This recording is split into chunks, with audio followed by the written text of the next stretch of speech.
So in yesterday's video I talked about the possibility of putting Doxygen comments in the code. Well, I made a start on doing that on this icon bar header file.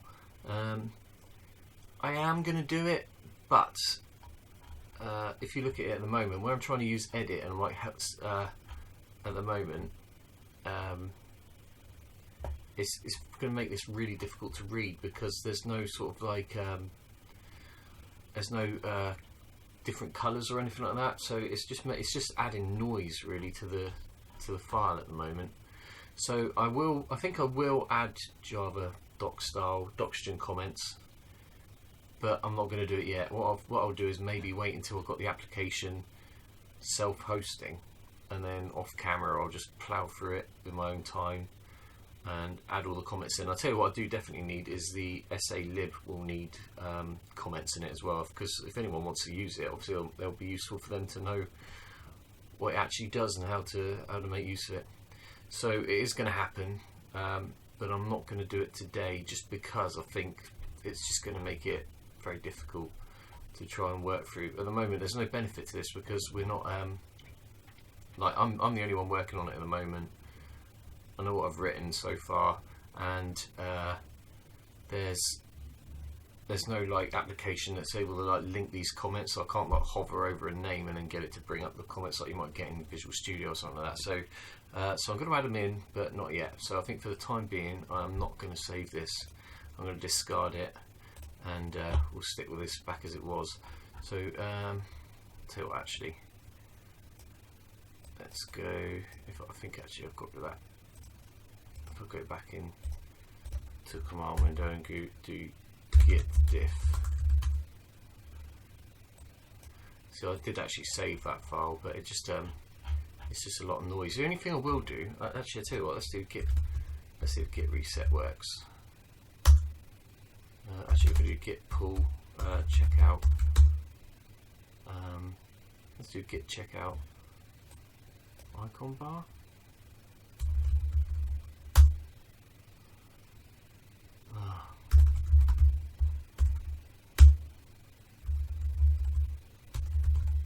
Is that gonna work? I think not. Oh, flipping! God, this is hard work, isn't it?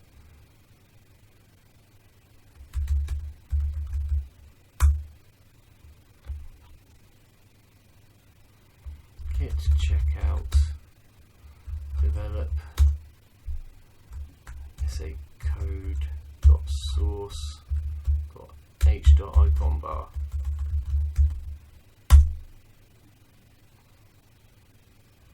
Status. Okay, so hopefully if we look at this now, it won't have the comments in it. No, it doesn't. Right, but what I did notice though, there was actually a mistake in this, which I made in my last video. So for some reason I made this execute method private. So actually that shouldn't be the case. So I'm going to delete that and put that line back in there instead. So I am going to save that. Status. I'm going to do just for the purposes of getting something going today. I'll delete run image. Actually, I can just move it out, can't I? No, I'm going to delete it. I can just rebuild it whenever I want. Delete. Quiet. Status. Git add. Let's see if it let me actually do this. SACode dot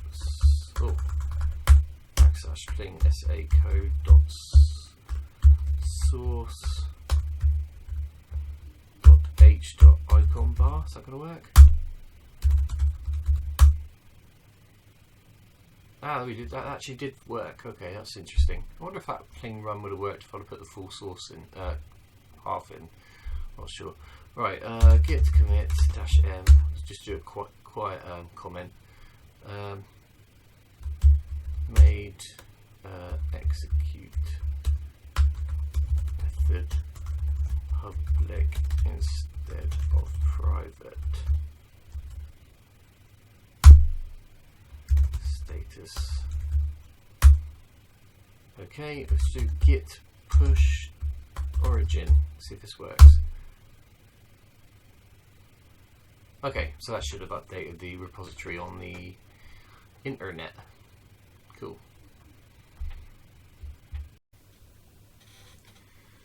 Okay, so one of the first things I want to address before we go any further, so at the moment we've got an application that, oh no, I haven't built the run image, so forget that, but what I did was you double click on it, it puts an icon on the icon bar, you could middle click on it, get it to bring up a menu which said quit, and you can exit. At the moment, all this code that I've done is sort of test code, but we're actually building, so like all the little test applications I built earlier and the library and stuff, that was all sort of built for test purposes. But now we're building an actual application that people might use.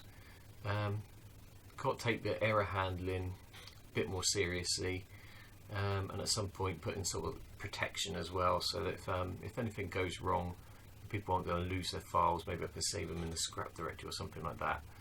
I think coming up with a strategy for that would be quite useful.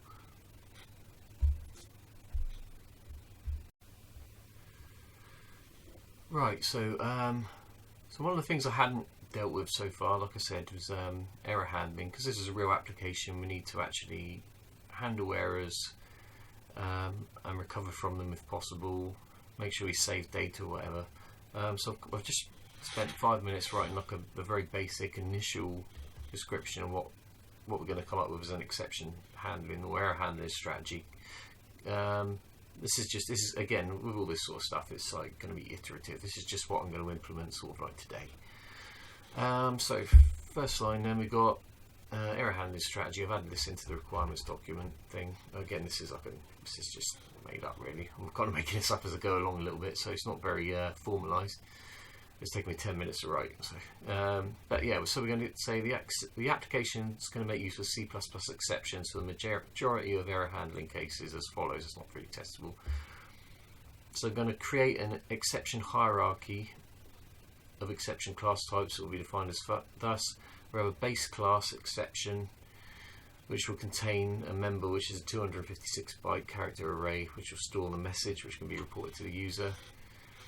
Deriving from exception is a class called fatal exception. So we're going to have a top level hierarchy. We can have different types underneath, but basically we're going to have a top level exception, and we're going to have a fatal exception and recoverable exceptions, and then we can derive stuff from below those. But essentially the idea is, if we have a fatal exception thrown, that's something where we have to close the application down. Let's say we couldn't allocate any more memory to open a file, or something like that, I don't know. Or the hard, somebody unplugged the hard drive and you can't save it, or something like that. Something's gone completely wrong. We can't recover from it, therefore we've got to exit.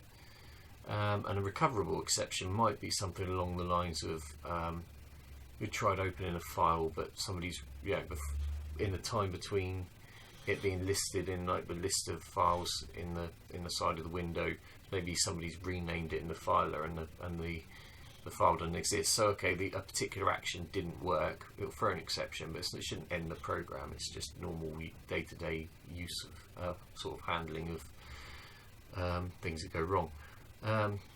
So that's not like an issue with the integrity of the program itself. So I said basically, when fatal exceptions are caught, the application must attempt to save any data to scrap. I mean, maybe that's.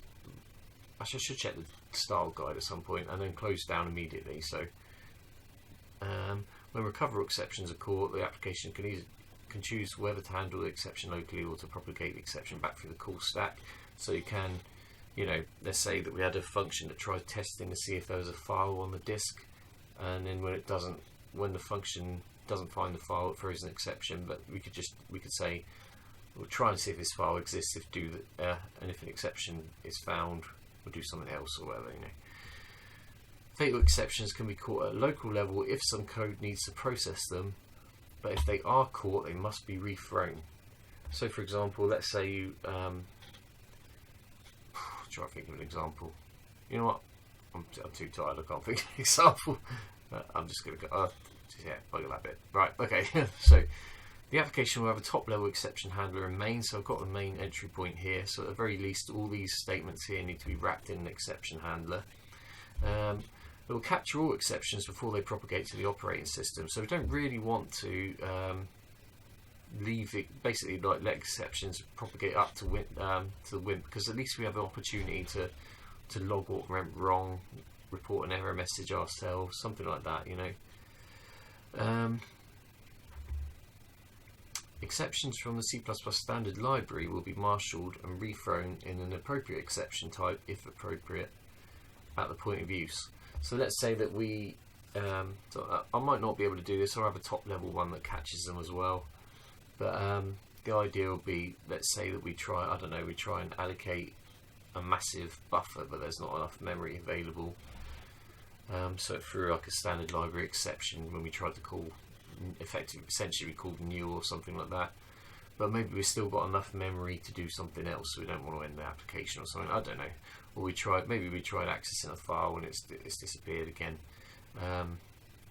So that would be like, we'd capture the exception as thrown by the standard library, and then we'd throw it into a recoverable exception or something like that. And then we got calls to RISC OS SWIs, I think they're all SWIs, will be performed as follows. All SWI calls in both SACode and SALib will be the X SWIs only. So at the moment, all the code that I've got is actually calling the normal SWIs, whatever. So it doesn't capture the error messages. Well, I say not all of it is, but the majority of it is just calling normal SWIs, just because I was trying to get it to work. So in that instance, if something goes wrong, basically the Wimp will just pop up a Wimp error message and end the program. But it's not very. Again, we don't really want to end our application immediately and lose all the data. That's rubbish. And then we finally got error codes messages returned from all SWIs will be marshalled into an appropriate exception type and thrown. So hopefully that's fairly quick to implement. I think what I'm going to do is, from the exception handling point of view, I'm not going to sort of go through and pile it into every single line of SALib. What I think I'll do is, every time I call an SALib function, I'll put it into SALib then, and then test it, rather than just try and plow through every single line of code in there and potentially break everything. So I'll do it iteratively. So as we, not iteratively, sort of incrementally. So as we call a function, I'll step into that function effectively. Well, I won't be able to step into it, but you know, I'll open the library function and I'll rejig it so it throws exceptions and stuff like that. So because the library itself is now going to throw exceptions, I think we should define the exception types in the library rather than the application. So I am going to do that. I think that's a good place to start. We'll come up with we'll make our exception class, our fatal exception class, our recoverable exception class, and then we'll, just to start with, we'll wrap main in a little exception handler. And then what we'll do is, if there's a very top level exception thrown, we'll report that to the operating system ourselves, rather than letting RISC OS deal with it. Okay, I think that's a good place to start. Right, so I'm going to save. I've saved that, haven't I? So what we're going to need then is, I think we need to create a module inside SALib. Probably just needs a header file, to be honest. And we're going to. That's a good point, actually. We don't want to do anything that involves any memory allocation or anything like that. So we don't want to.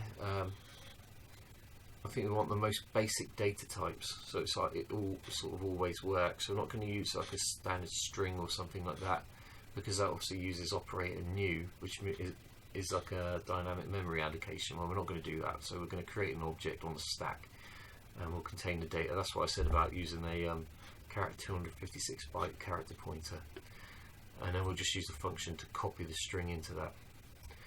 Okay, so let's create a new file then. So I'm going to copy the sort of template that I've done in one of these ones. Let's try and find a really simple header file. I've got this one here for caret. So that's, I mean, you see that's pretty trivial there. So we're going to do, I'm going to put a bit more verbose instead.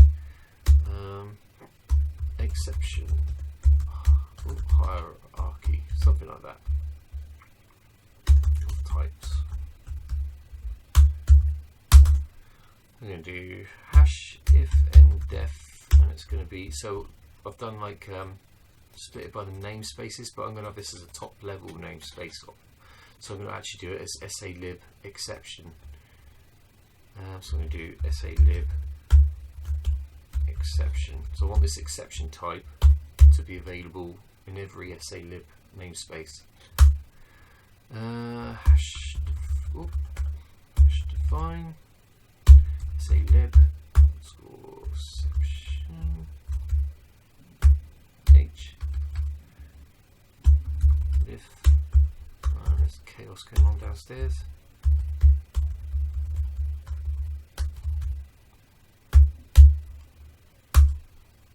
Brilliant. Try and record now. People are playing, like neighbours are playing stupidly loud stuff, even though it's 20 to midnight. Okay, so we're going to do class exception. Oh no, we're not going to do that. We're going to do a namespace first. So namespace SALib. Obviously, exception is quite a common name for a class. So chuck that at the end, and then we do class exception. Okay, so public. I'm going to have a constructor exception, and it's going to take a const char pointer const message.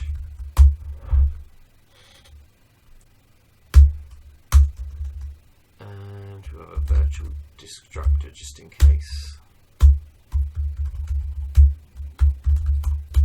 Probably don't need to do anything with that though. And we'll have private. So what we need is some sort of getter, don't we, to do. So we'll do const char star get message void. Right, so I'll implement the rest of that in a second. So we're going to have char. Well, I suppose this would be a const char. Can't really initialize a no, can't really initialize. It's going to have to be a char star, isn't it? Char. Well, I suppose it could be a char pointer, couldn't it? Because you're always going to get the data. Essentially, it's always going to be generated from a. No, I don't know if that's true actually. No, we will make it an array. I was going to say it's possible it will always be allocated by a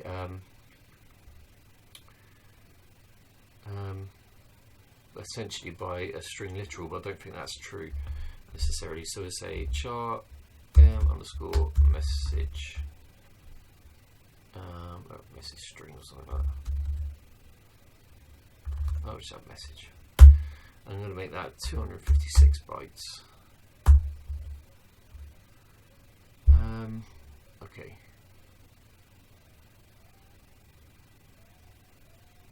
God, it's loud. So what we're going to do? We're going to do in this one. We're going to do return m underscore message. We'll return that as a const char pointer.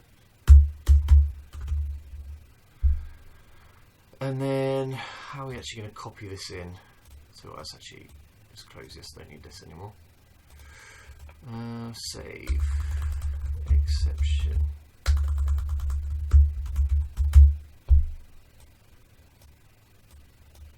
Actually, you know what? I'm going to make this protected. No, I don't need to be protected. Doesn't need to be protected, does it? Just going to pass it up the exception, up the constructor chain. Right, what we're going to do? What's the best way of copying this in?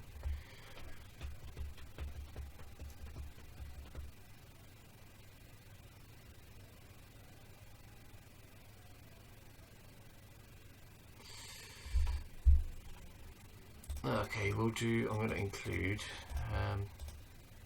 Shouldn't really do this in the header file, but I guess we can inline it because it is literally one line of code. Yeah, I'm going to. Oh, am I going to inline it? Yeah, I'm going to inline it. So I'm going to dash include C IO, and I'm going to use my favourite little string manipulating tool, I'm going to do sn print f. I'm going to do m_message, comma, size of m_message, and we're going to do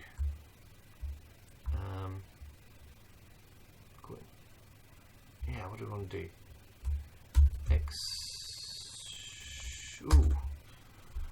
Oh, that's a good question.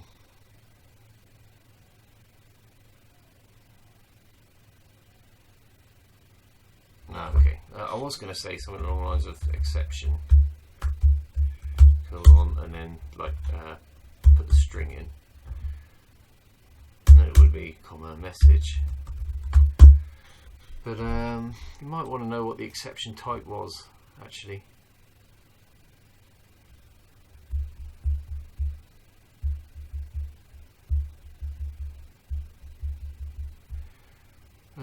What would we want to do for that?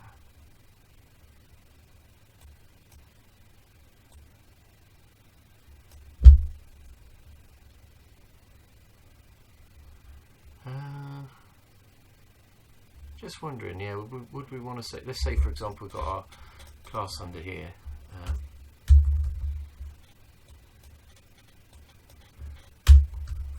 trying to remember how we did this before. Say publicly inherits from exception.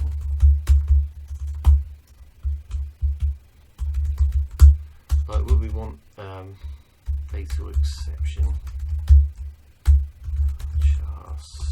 Const message. We want that to just call out to exception.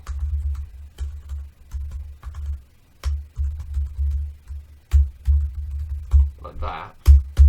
Or we want it to say it's a specifically be, or to explicitly say it's a fatal exception. I suppose we could overload the constructor, couldn't we? We could overload it, so we could have two exception const char star const exception type, comma const char star const message.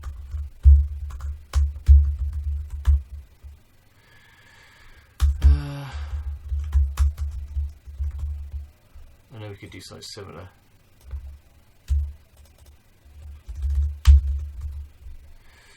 But we'll have send s, and that could be exception type.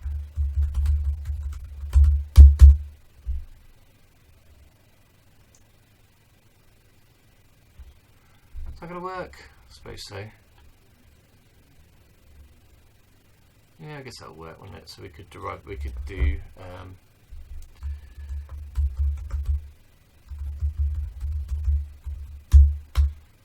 something like that, couldn't we? I guess that would work. I know that's going to be virtual, isn't it?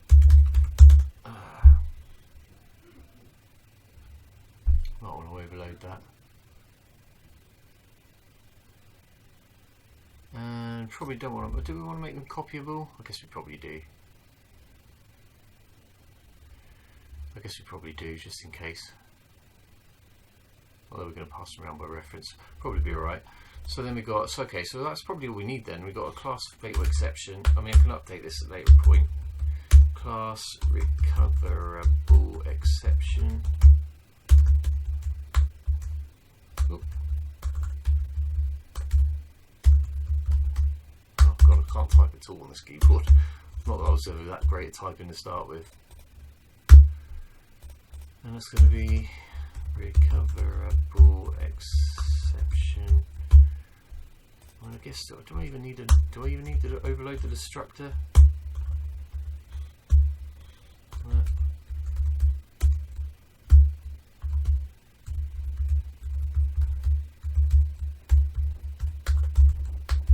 Oh, come on. Oh, I need to do this earlier in the daytime so I'm not knackered when I start.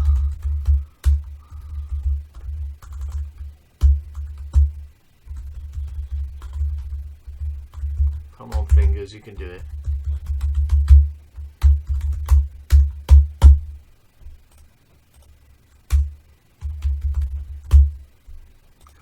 exception const jar star message. On exception.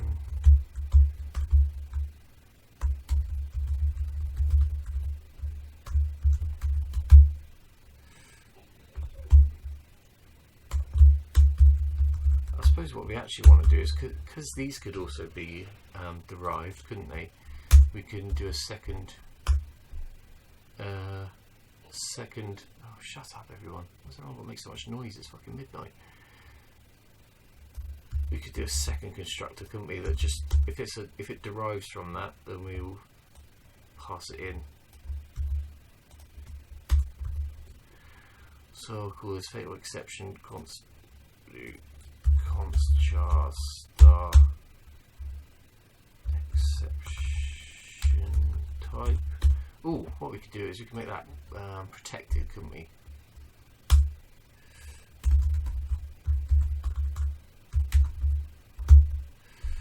So we make that one protected, and then go back to being public. Then we can't just call that as we can create it. It has to be from a type that derives from that.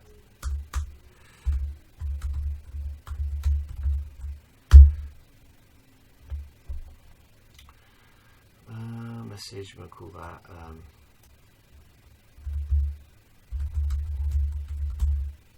yeah, okay, and then go back to public. Okay, public.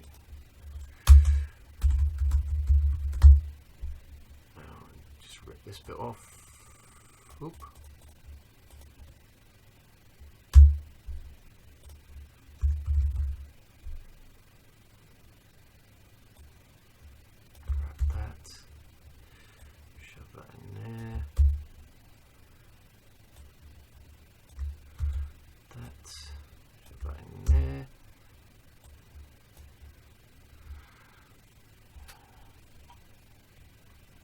And there's an argument to say we're never going to use an exception type anyway, so that might actually never exist, because a generic exception might be meaningless, really. It's got to be public as well, isn't it? Yeah, maybe something like that. So if we derive from fatal exception or recoverable exception, we have to overload this constructor, otherwise we can only create one with that constructor. I think that will do, wouldn't it? So let's save that. So now what we need to do is we need to implement that. So I've created the base class exception, I've created fatal exceptions and recoverable exceptions. So we have to assume from now on that all calls to any library code could throw an exception. So we're going to do include SALib /exception.h. Okay, so this is the sort of layout that I'm going to do now. Just to start with, we can make this more explicit later. We're going to do we're going to wrap the whole lot in a try and catch. So try.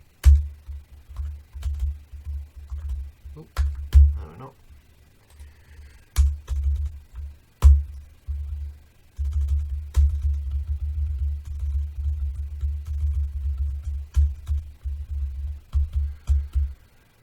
And we'll do catch, and we'll do SALib on exception E.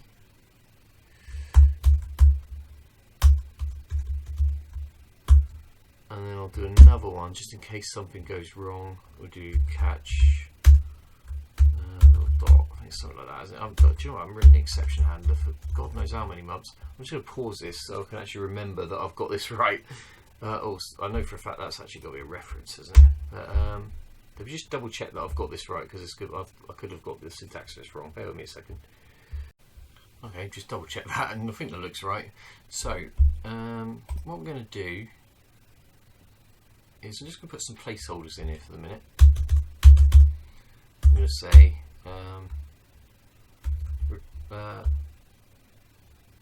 report error message to Wimp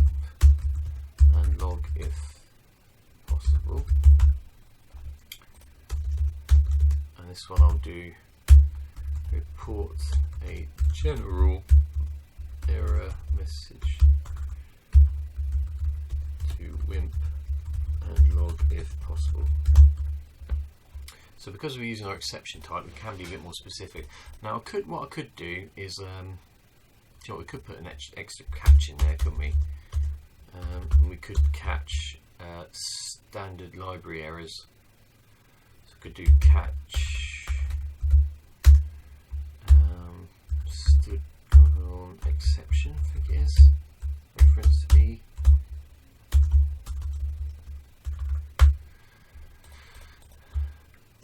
So message to Wimp and log if possible. Right, let's just have a quick look at what's in a stood exception. Yeah, so just double check. I haven't done this for a while. My last job I was all doing C, so I haven't done the exception stuff for a while. Yeah, so the standard library uses what? I'm obviously using C++ 03, so we've got to use this version. So I just penciled in something there, like, I don't know how exactly we're going to do that, but just call report error with the error message. Okay. So that's like the template for the top level error handler. Could do with implementing a little bit of that, couldn't we? I do wonder if so the one I'm wondering about is, obviously once these objects go out of scope, let's say there's an exception thrown, that task destructor will be called. Now I do wonder if that will, yes, this is one of those things where using the X swis or swis in the destructors, I'll have to just log the whatever the error messages are if they fail, because I can't throw again, or I have to just quash them, which is a bit rubbish. Maybe we need to create some sort of system log. But does that really want to be part of the library, a system log? I don't know. But you can't throw an exception from a destructor though. That's definitely not doable. Gonna have to give it a bit of thought. Is this the time I really want to implement a system log? I could pencil it in and we could implement it later, couldn't we? Like if I just put it in there like that, something like that. We can do the reporting the error messages to the user, can't we? Okay. So I think that's all we need.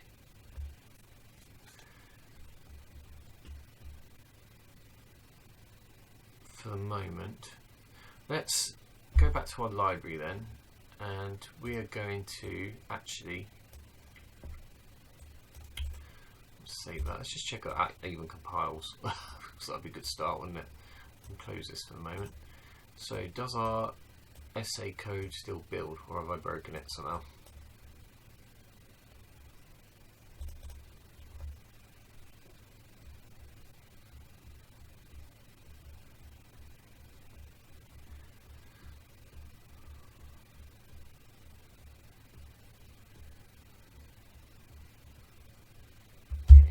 Actually run?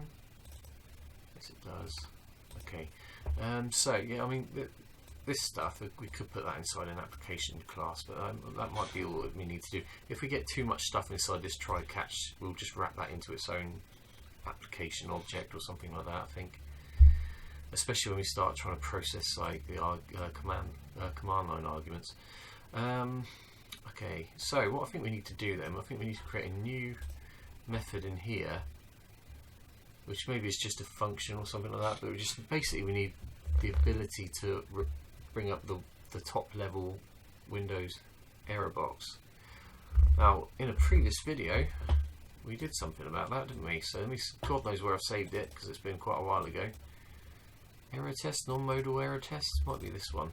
Yeah, I think this was one, wasn't it? So I generated an error and we created our own error box which stopped that application working. So that's what will happen. I'll try and do that a bit higher level, but at the very, very top level we want an actual proper Wimp error message. So if we go to error test, is this the one? Oh, I built it for some reason rather than running it. Hopefully it still compiles. Right. Yeah, there we go. So this is a Wimp error message. So this is the very, very top level error message handler that we're going to have inside our main function, because we don't want, if exceptions propagate any higher than that, we can't have our own code to deal with it. So we have to let it go to the operating system. So the question is, how the hell did I actually implement that? Because can I just reuse what I've already written?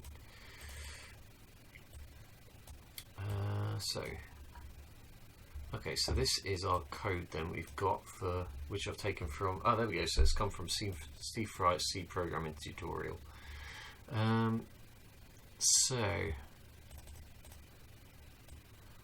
again, this is one of those situations where we can't, a bit like the situation with the destructors, we can't throw an exception here, so there's probably no value in using an X. Well, maybe there is. There's probably a value using an X SWI, whatever, if we can log the data somewhere. But at this point, if we're getting to this point and we're calling this error handler, then it might be too little too late. Okay.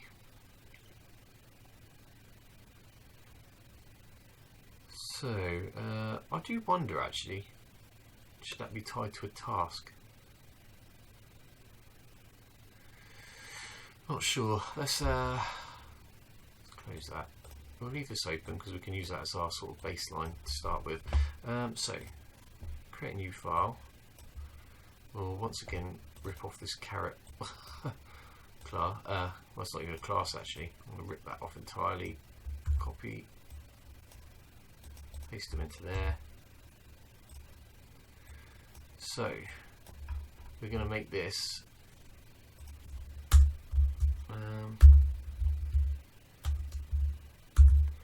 functions for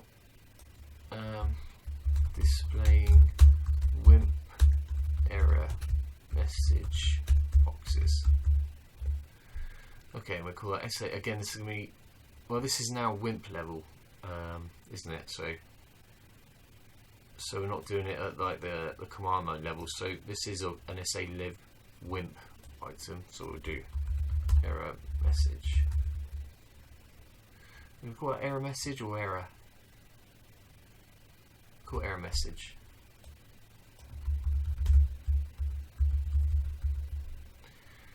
Okay, SALib Wimp namespace error message. Same there. Copy that. Try that in there. So SALib Wimp error message. Actually, I don't even because it's a namespace. I don't think I need that namespace in there because we want it's top level Wimp effectively, isn't it? There's not anything specific about it. So unless I do error message, and then we just have. I suppose I could do that, couldn't I? I could have an error message. I don't think this needs to be.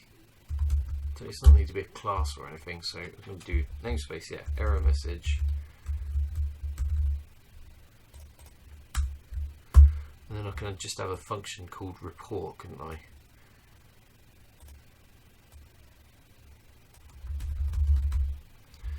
And to start with, so what we've got here, we've got an error box given category. Right, okay, so let's have a look at the Wimp errors, the type, because we might,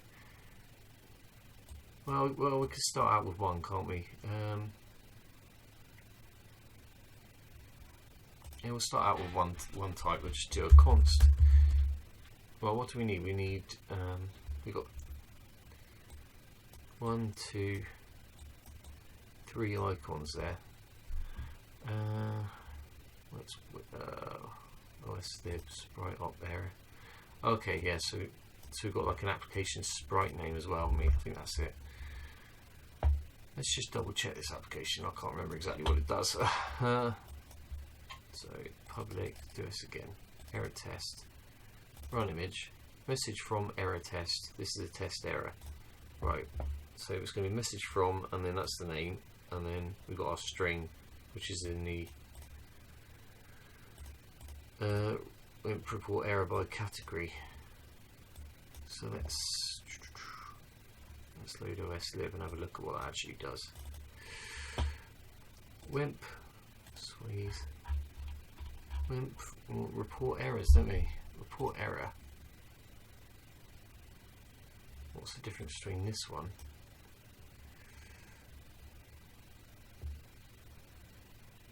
And report error by category. We've got a sprite name, we want that one. And do we want the sprite area?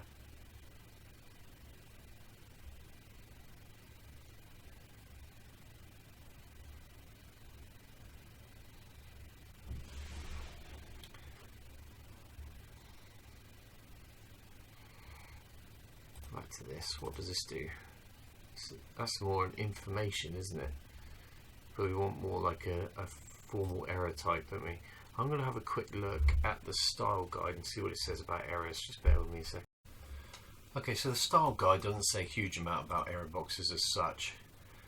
They do describe the sort of use of language that they want you to use. So rather than just sort of me reporting the error exception type, we kind of need to hide that from the user a little bit. So we've got they want us to say, sorry, my app has suffered an internal error and must close down immediately. We could maybe put a little bit of info in there, what the error was, but they don't want us to use words fatal, abort and corrupt, so we have to be a bit mindful of that. So we could capture those high level exception types. And then if we log it, we can log the exception type and exception message. Otherwise, I think we've just got to say that. So I've just created this report fatal function type. I'm back to this code here. So this does report error by category, which has got extra flags and stuff.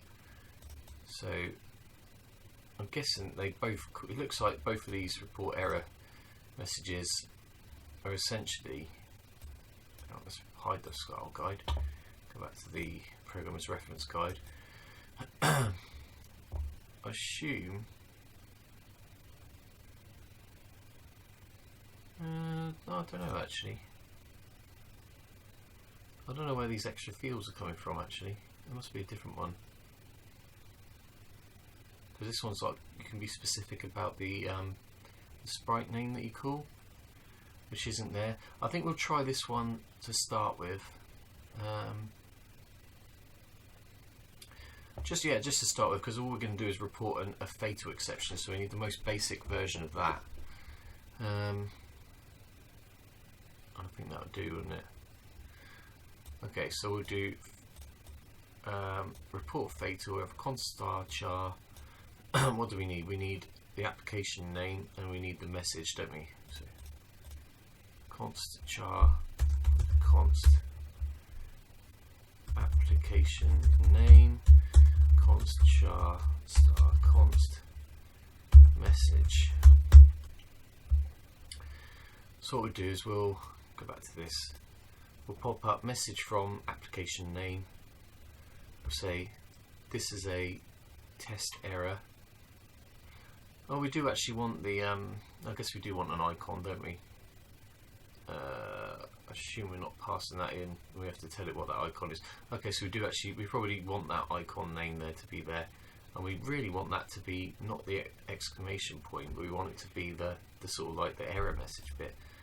So I'm pretty sure if we right click here and go resources and then go resources Wimp, I think it is.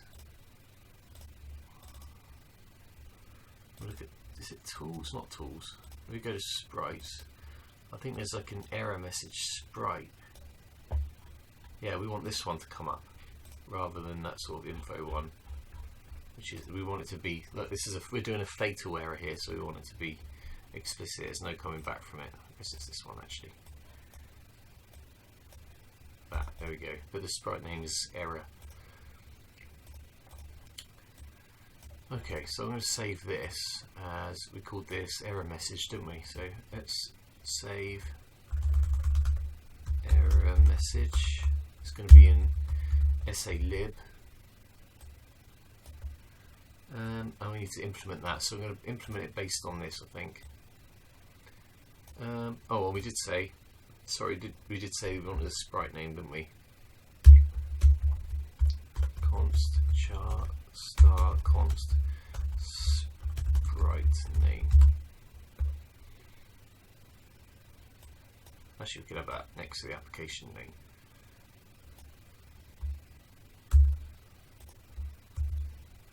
So we've got application name, sprite name, and the message itself. Save that. So let's have a go at implementing that, and then we'll try it out. So on our CC folder, I'm going to create a new text file. We'll call this implementation of functions for displaying, can't type, error message boxes.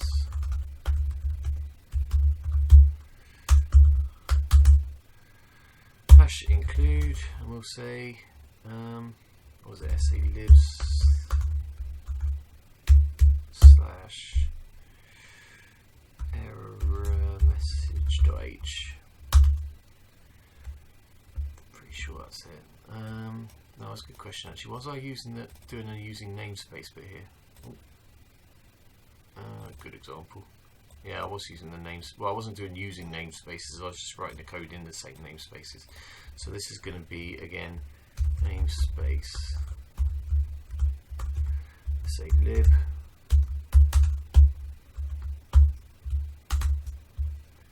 Namespace Wimp. Namespace error message. And then we can implement our function here, which is report error, report fatal, sorry.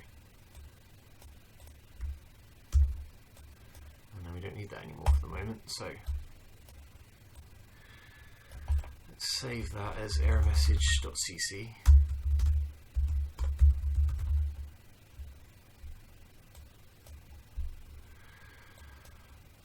And let's have a go at actually implementing some of the code for that. So looking at the code that we got here, which generates our error message, what are we doing? We're doing a string copy into test error. So we're creating an OS error. I guess we could, well, I suppose we could just rip this straight off, really, couldn't we? So right. So we obviously need an OS error object created, so we're going to need to include OSLib. Probably need, I suppose we're going to need all three of those, aren't we? Copy that then. Have the OSLib stuff first.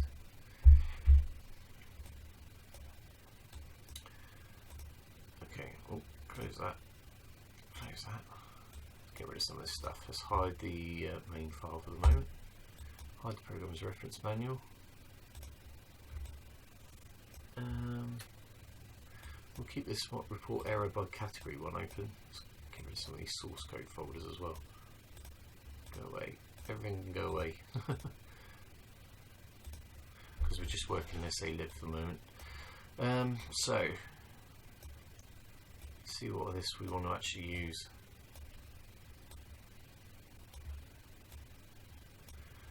So we need an OS error, we need to define its error number. Well, I guess we don't really care about that. Because we just do it at this point, we're doing a fatal error, we just want a generic error. Well, that's not true actually. I wonder if there's I wonder if the style guide or something like that has actual that has definitions for the error numbers. I don't know. Let's have a quick look. Pointless standard error block.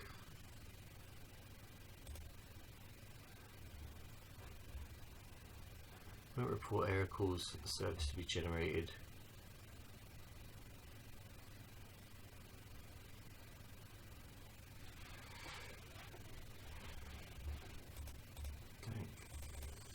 Tell you what, let's go to the start and see if there's something talking about errors.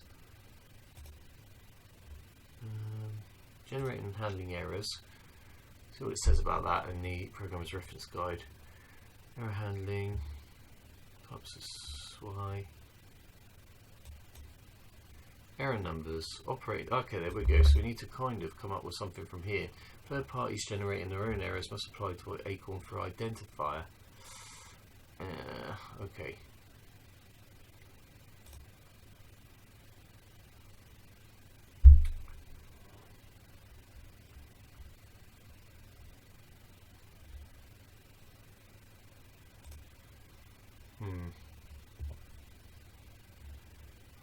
Okay, I might have to come back to this at some point, but let's see if we can get like a generic third-party error.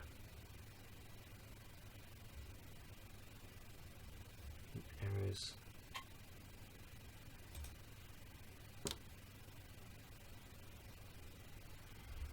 Sound errors, errors and filing systems, technical details. What was that 255 that I've got in there? That's FF, isn't it?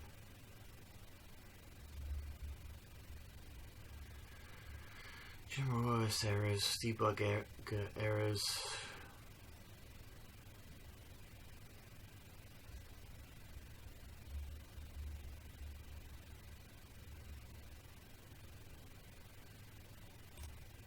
Yeah, I guess ultimately they're all going to be operating system errors at some point. Generating errors.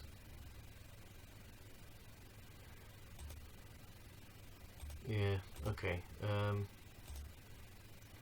I'm going to put in, for the moment, I'm just going to pencil in an error number, which I don't know that's going to be true, so to say.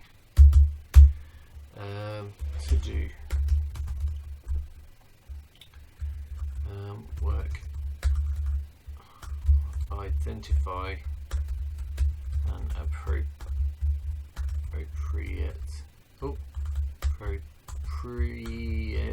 error number.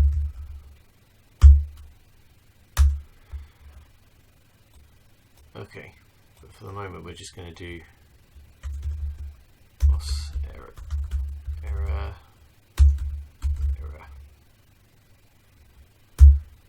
and we'll do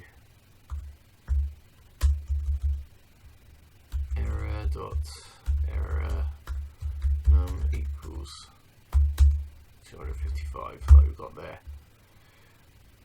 Okay, so now we've got to, so that's the error message, isn't it, which we need in the OS error. I prefer using smprintf. Wonder why, or what would be better about using string copy.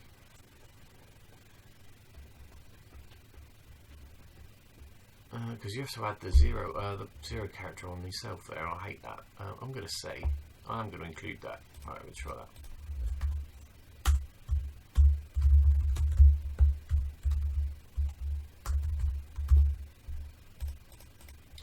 I like using smprintf, so I do f error dot message comma. I'm going to say size of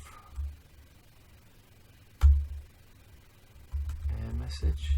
Do you know what that is?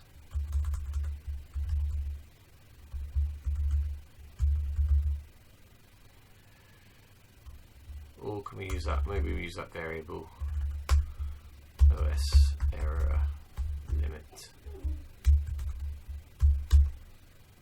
Then we're going to print our string, which is going to be message. No, hang on. I don't want any sort of fancy formatting stuff going on in there, so do %s, comma, message. I think that's it. So that's going to automatically add a 0 at the end of the string. Then right, what we got then is we've got our report error by category thing. Wimp report error by category.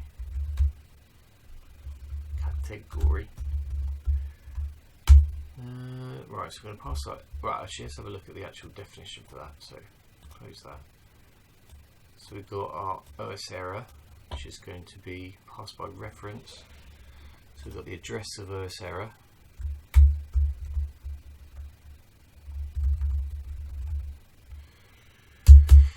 Next parameter we have Wimp error box flags. Right, let's create a variable for that. So Wimp. Is that a type? Wimp error box flags. Yes, it is. Error box flags. What flags is equal to. So what do we want? I just think because it's a fatal error, we want a cancel icon. Now, what's this shift stuff about?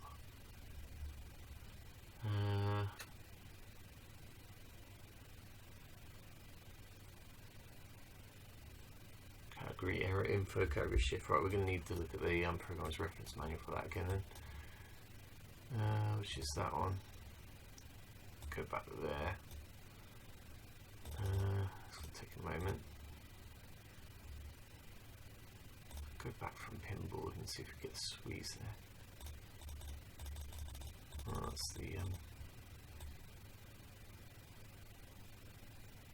messages. Command window, clean free memory, read sprite op, create, send message to the palette. Report error, there it is. So we've got our flags in R1.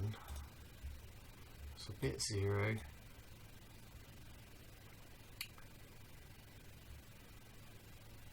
.31 to 831. So where's the shifting coming in from then?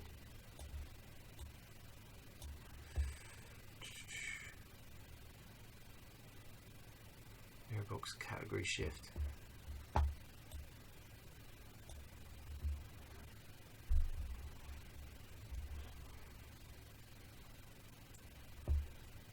Not sure quite how that's working at the moment. So I know for a fact that we want to say that we want a cancel button because it's only going to be, there's no OK in an error that's fatal. So we're going to call that Wimp error box underscore cancel icon. Right, now what's the value for this? We want this to be category error, don't we? We've got a value of 2. Yeah, okay.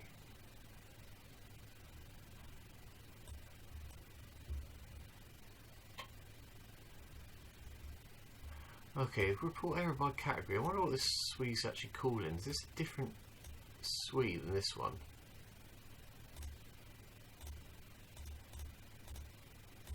I'm not sure what's going on there. I'm going to search for that. Wimp report error by category.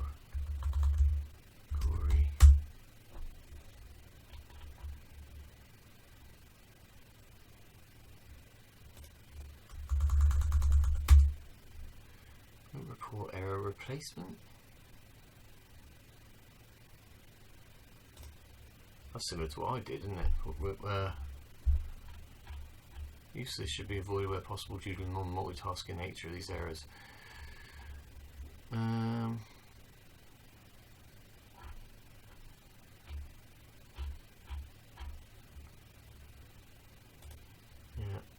Won't report error. Live library. Ah, this is a different definition of this, isn't it? Look at that. That version of Wimp report error is not the same.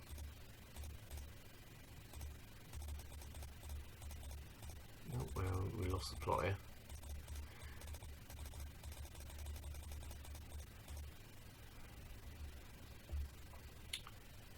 This version and this version of the programmer's reference manual does not contain this extra stuff.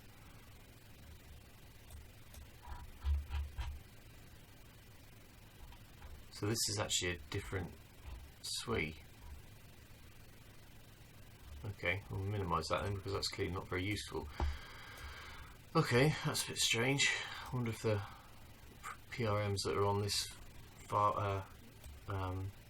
hard drive image are a bit out of date. Okay, well, okay, so we've got our report error flags. These must be different then.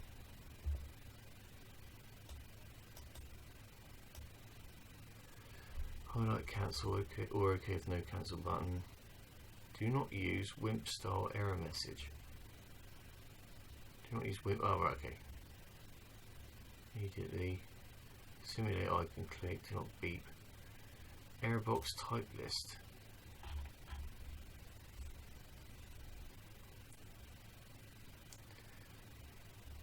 Okay, program question user 1 2 do not use. Okay, right. Okay, I'm just gonna assume that what Steve Fry has done is correct. In fact, let's just have a quick look at what he's got on that file. So let's copy that. Oh, I hate this.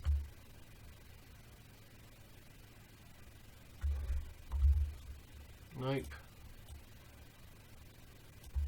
Copy, delete, paste. No, that's far too fucking clever, isn't it?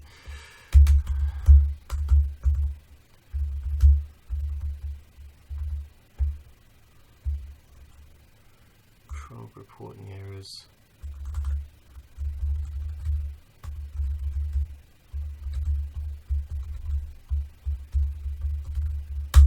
Oh no, missed the S. There we go. Right.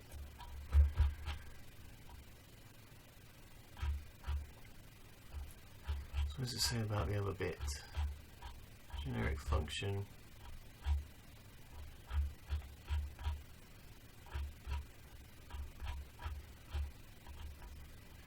Flags reported to parcel Wimp report error also allow us to tailor reports to an extent. Okay, and I want a cancel button.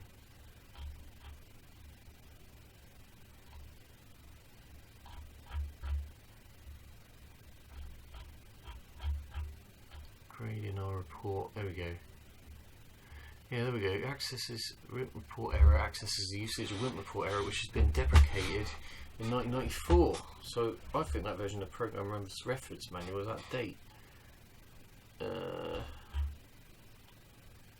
So the flags have got a few more options, which have got that shift in it. Okay, we want error.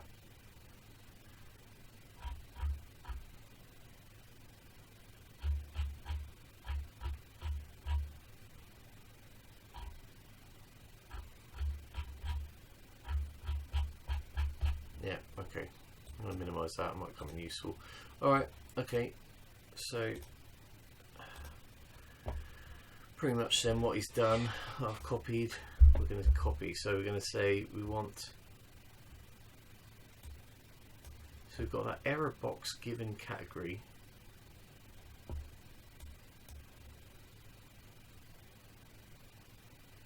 And we're going to tell it that it's a category of. So if we set that flag, it's going to look at the other flag. Okay, so we're going to say cancel icon, and we're going to OR it with Wimp error box given category. Keep saying category wrong. And then we're going to OR it with this bit.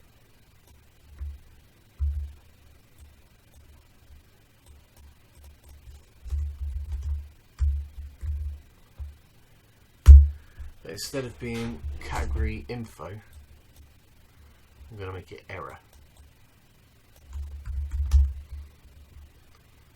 Okay, use that, minimize that.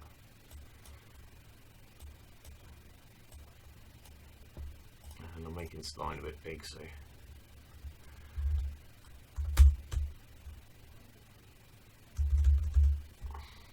do that. Okay, so that's our flags. So that was the second field, isn't it? Flags.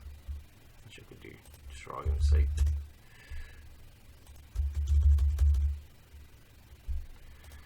Flags. We don't want to call OS error, do we? Just want it to be error. Got our flags. Then we need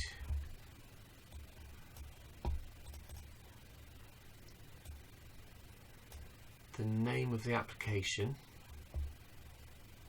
That's going to be application name.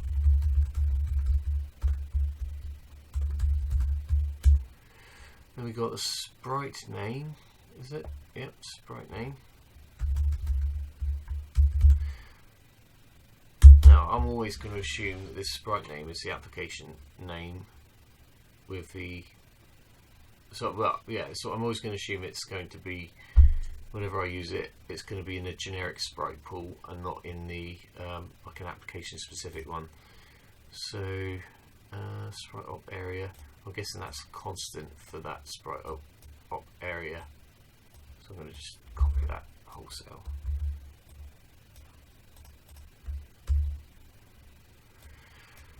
And then we've got the last one, constant char star buttons. So what was that about? I should presume is that maybe that's the output. No, the selection is the output. So what's this buttons field then?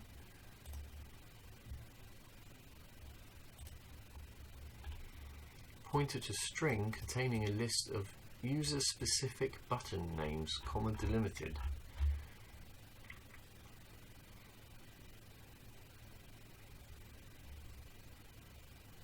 Okay, I don't really know that I know what that is. Oh, maybe it's like at the bottom you can have OK, cancel, blah blah blah blah blah. We don't want those, maybe. I'm just going to set that as null as well because I just want the cancel button. Okay, let's save that. I'm going to add this to the SALib build file. So this is basically the same as before. This is error message, isn't it? I'll copy that, stick it after there, and it's going to be error message.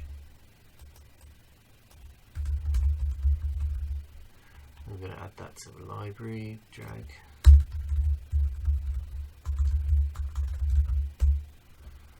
Save that. Right, I'm going to have a go at seeing if this builds, and then we'll try actually calling it from our application.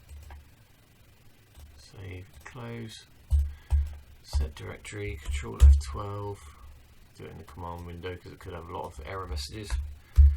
Build GCC. Let's see what happens. And as expected, it's got an error on it. Right. Oh, it's still going actually.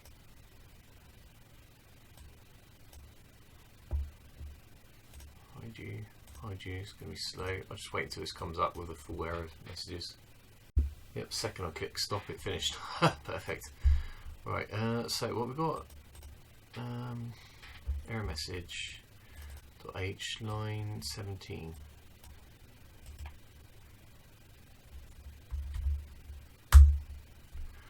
Unsurprisingly,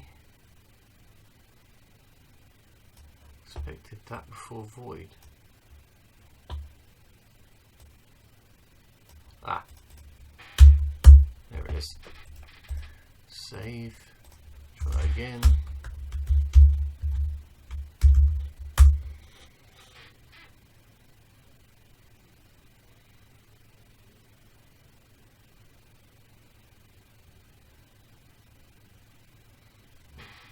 Stop this for a second. Okay, yeah, it takes a while to build when linked together, but that looks like it's done. So let's actually try implementing that inside our application itself. So I've got a lot of stuff here. SACode source, let's try that one. CC, let's just go back into our main here, and before it does anything, we'll just include that. So we've got error message, haven't we? Dash include SALib /error message.h, and what I'll do is I'll just, before it does anything else, I'll just do turn 0 temporarily, and we'll call this function, won't we? So we'll do should get rid of that for a second. So we're going to call our function, aren't we, which is an error message again. I'll just copy that wholesale.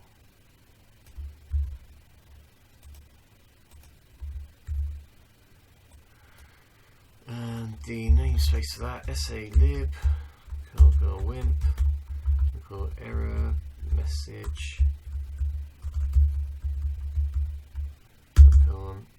report fatal. And then we're going to have our application name, which at the moment I'll tell you what I'm going to do actually, just in case this changes. I'm going to put it in one place in this file. So I'm going to do const jar star const application name is equal to, or say task name or something, equal to SALib, and we'll do const jar star const task icon or something like that equals pling SALib icon sprite or something. Just then it's done, isn't it? Just keep that in this one file. I only have to change it in one place then. So I should probably pass that in actually to our icon bar icon at some point. We'll do that in a bit. So task name, that's the application name.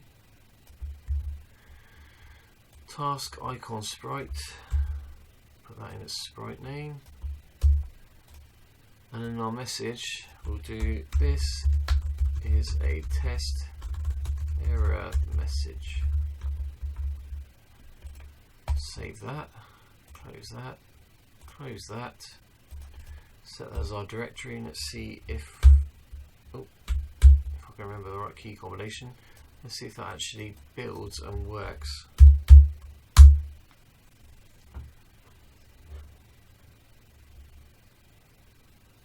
Good start.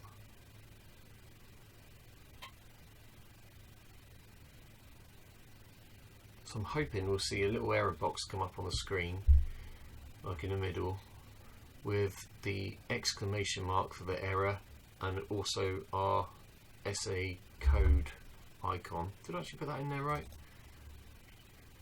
I called it SALib. What's wrong with me? SACode. I thought I did that wrong. Save that. Let's compile that again, shall we? Yeah, so we should get our box with message from SACode and the SACode logo and the little exclamation point thing, and then we've got our text message with just a cancel button on it, and that will be hopefully what we can use for our top level error handler. So let's go top one.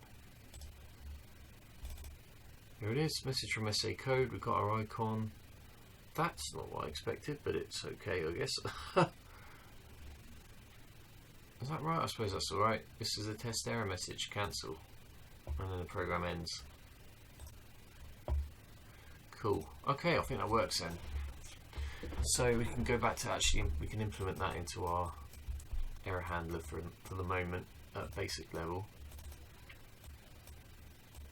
Now that we know that works. I'll tell you what I'm going to do actually. I'm just quickly going to pass that icon sprite into our icon bar icon, because I think that's probably something that should come in. If we're going to just maintain it in one place, it should be passed in. So I'm going to do task icon sprite here, save that.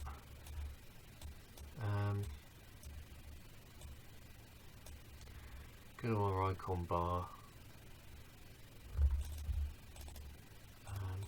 task definition, and we'll add that in as a, that's going to have to be a string, isn't it, somewhere there. How do I actually define that? Do I just do it in a constructor and it gets copied in somewhere else? I do, don't I? So okay, right. So I'm going to pass that in there then. So we're going to change this to have const char star const. We'll call that icon sprite. Oh, icon sprite name or something like that. I don't know. And then if I do const char star const icon sprite name, then we can pass that in there as icon sprite name. Save, close, close, save. Let's just check, comment this bit back out, and then just check that goes back to how it was just quickly. I think that's a good idea to keep those fields just in one place.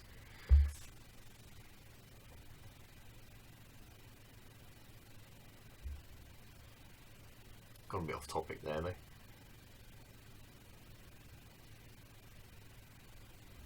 Okay, SACode, well that worked, so cool, that's good. Right, okay, so we've got our task icon sprite, so we can get rid of that. And we know at a very minimum we can chuck this in here like this. We can do report fatal, we can do task name, task icon sprite, and this is going to be e.getMessage, I think it is. We called it in our exception type.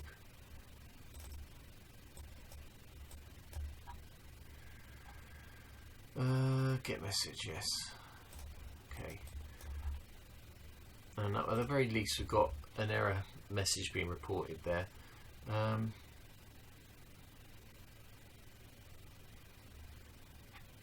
Is that what we want? Or do we want to be a bit more verbose? No, I'll tell you what, we're not going to do that because we're going to log that message, aren't we? We'll close that quickly. So I'm actually going to do this. To do log e.getMessage. I haven't got a log on there yet. And then we're going to report a generic error message, which to start with, hard code, but we need to look this up basically from some sort of lookup, don't we? I'm going to just for a moment, I'm going to do const char star const fatal error message equal to, what do to do look this message up from messages file. But we're gonna, so going back to, this is just going back to what it says in the style guide. Go there. I'll just put word for word verbatim what that is. So sorry, SACode has suffered an internal error and must close down immediately. Okay, and then we'll put, so we'll put our fatal error message in there, so we can get that, get rid of that. we can put the same thing there, can't we? Except we're going to be log e.what.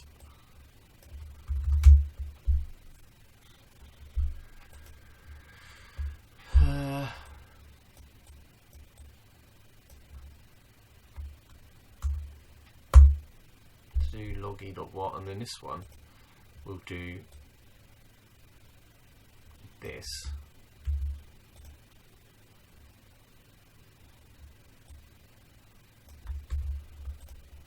We'll do log unknown exception type.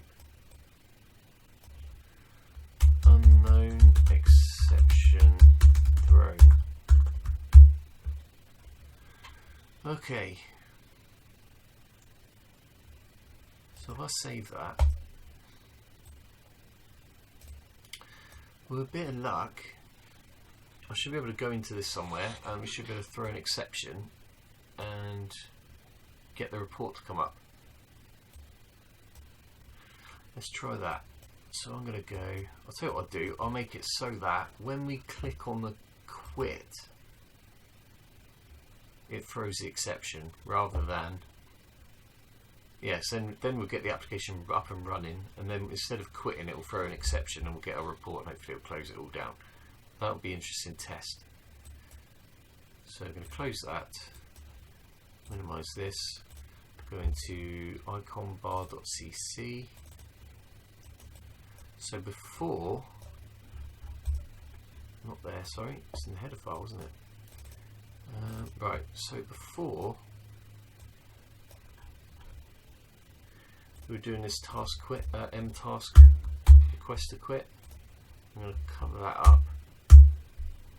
We're going to do hash include. I'm just testing this, so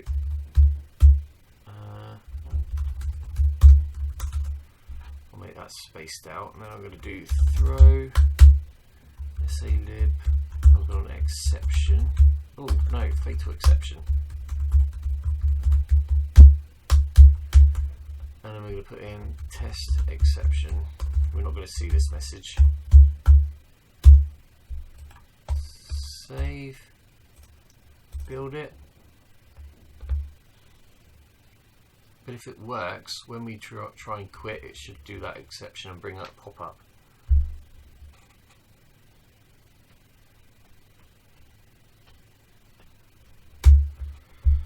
Okay, so let's try that just quickly. SACode, just opened it. Menu, quit. There we go. Sorry, SACode has suffered an internal error, must close down immediately. Cancel, program's gone. Okay, done. Sorted. Sorted. So at some point we'll test a recoverable exception, and I'll do what I did before. I suppose I could do that now. Can we bother to do that now though? I'd like to get a window up on the screen or something. Right, I'm going to make that a recoverable exception. Save, close, and we're going to just re-implement quickly what we did on our other program. I might stop and jump back into that because we've already covered a lot of that stuff. Let's try that quickly though. Let's check that still. I should still do the same thing for the moment.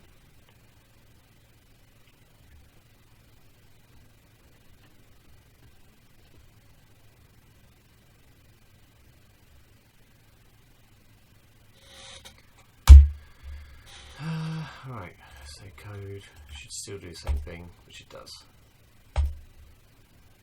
Okay. Right, yeah.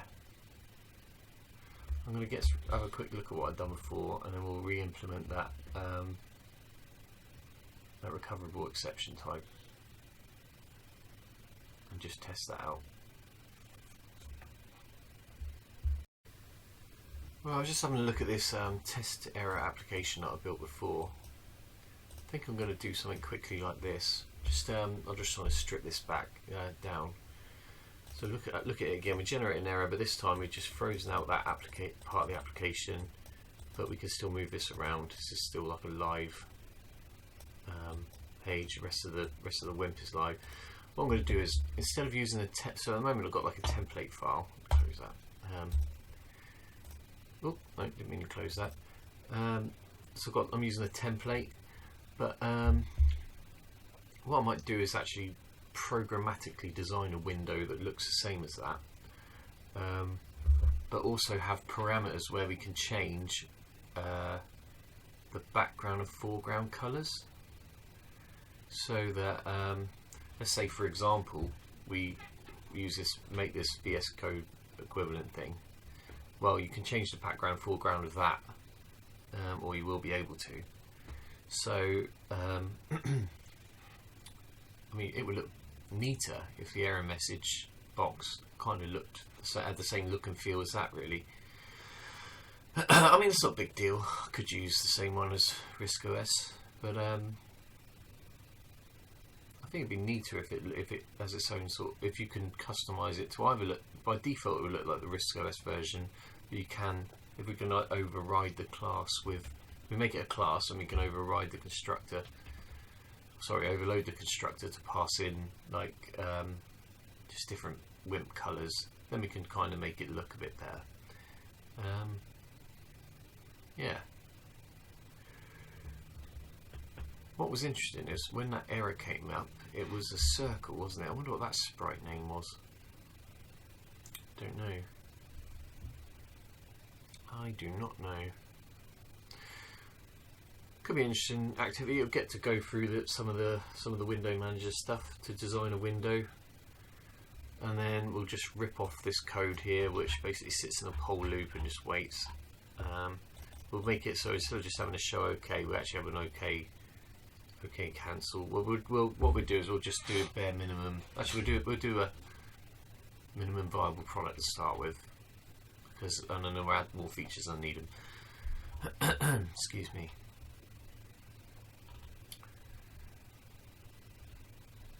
Yeah. For X, well, I don't understand the additional parameter. Okay, don't know what that is then. Alright, I'll come back to this.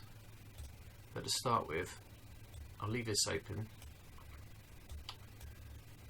Close that. Close that. Go back there. Minimize that one. Minimize. Well, actually, I'll close that, but keep the template file open.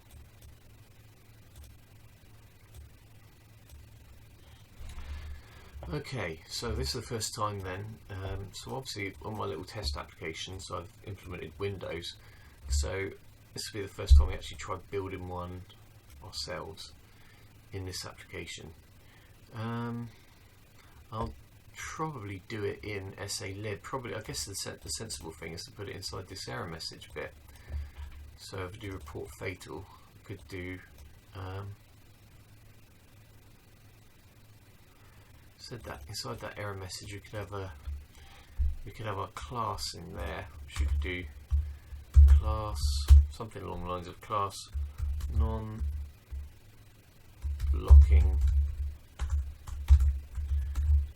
error window.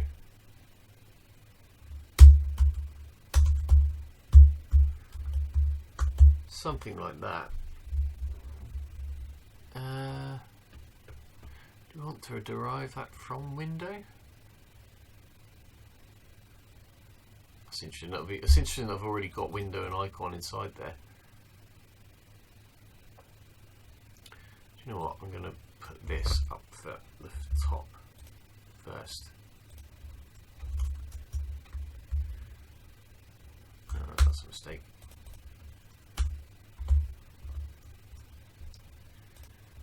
So I'll just space this out a little bit, and we'll say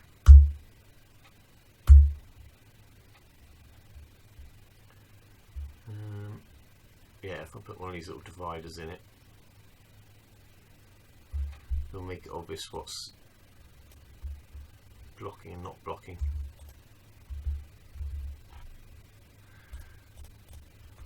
Okay, put one in there, couldn't I?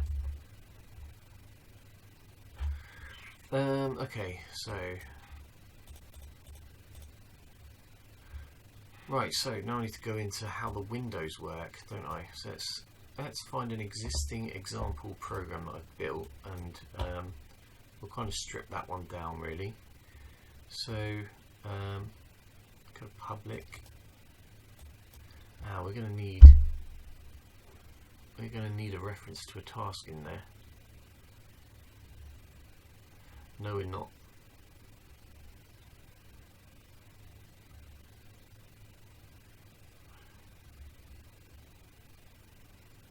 Are we? No, we're not, because we're going to manually handle all the processes inside that class and not use any of the existing event handler code. So it has to be its own totally enclosed and encapsulated bit of code. But we can reuse the window stuff, unless that throws exceptions.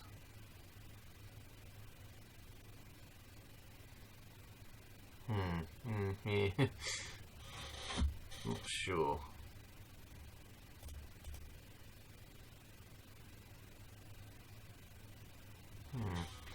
Right, okay, well what could we possibly want to know that isn't going to change as long as we've got this window generated? We've got the application name, haven't we? So we can do non-blocking error window, and then we can have const char star const application name. We can have const char star const sprite name, but we'll call it, we'll create the window and then we'll call a method with the message.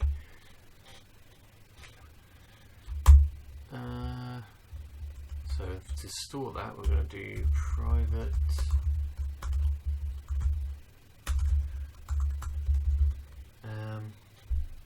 char m underscore application name. Right, now there's a limit on this, isn't there? I think it's, isn't it like 20 characters or something? I think it said const char name. What's not on that one? It's actually going to be here. There we go. Title text. If bit R1 is set or pointed to application name, or 0 for basic error box title. R2. Now, is there a limit on the R2?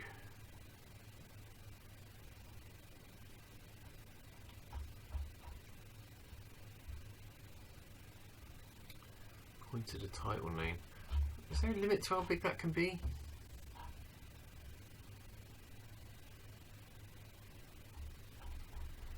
I don't know that there is. The sprite name, sprite area. Same thing, we'll stick with ones that are in the sprite pool.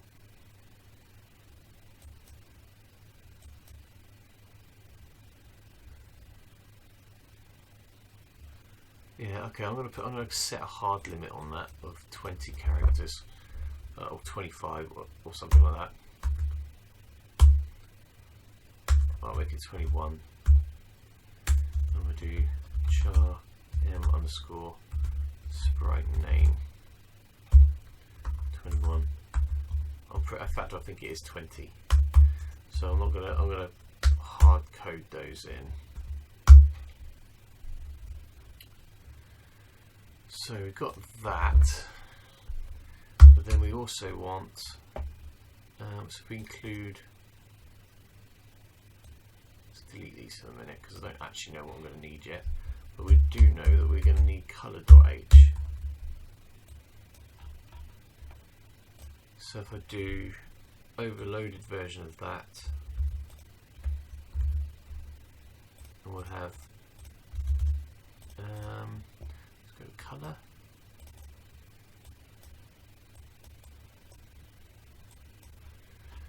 Yeah, we'll do const SALib Wimp. Actually, I don't even need that bit, do I? Because is this an SALib Wimp? It is, isn't it? So I could do color we could do foreground colour and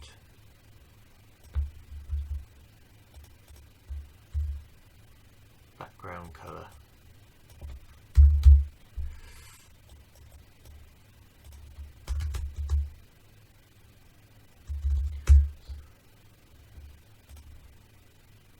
And then what we'll do is we'll create two variables for that.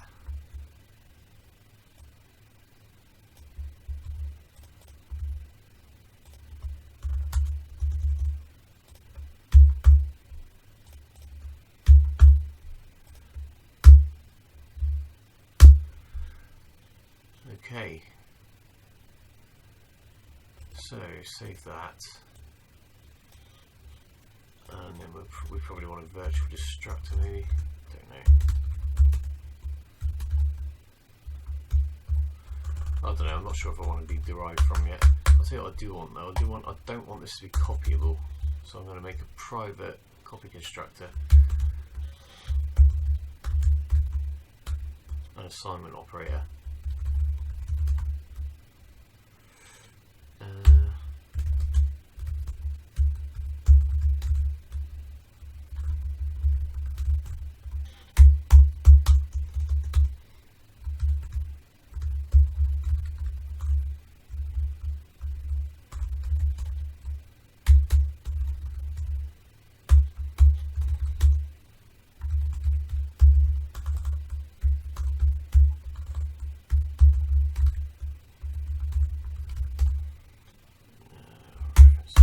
That means I can't copy those. So we want one instance of this. But I'm not going to do like a singleton. Let's save that. Let's go to our CC file, error message. I'll get these little dividers in because it might come in useful. It's going to be a lot, could be a lot of stuff in here.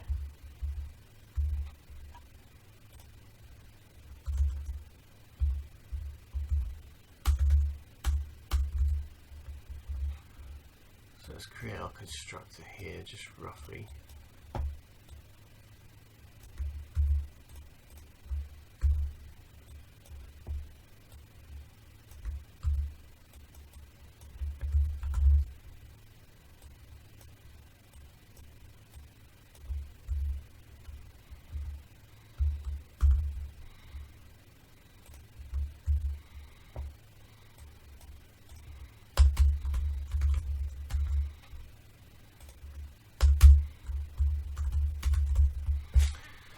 Okay, so I know for a fact that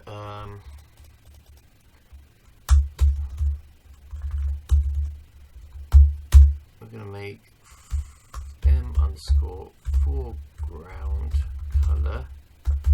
The defaults are going to be what we got in this window, which is a good question actually. Let's have a look. Is it white or is it not? Maybe I need this at the moment.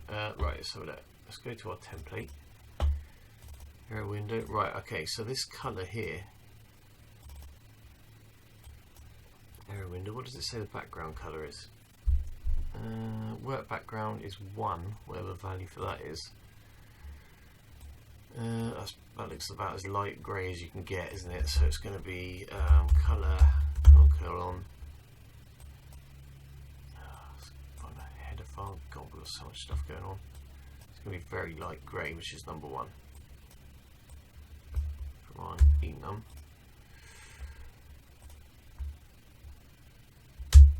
Very light grey, and then m_background color is going to be. Oh, sorry, that's not a foreground color. That is the background color. What am I doing? The foreground color is presumably going to be black. God, we've got so much stuff open.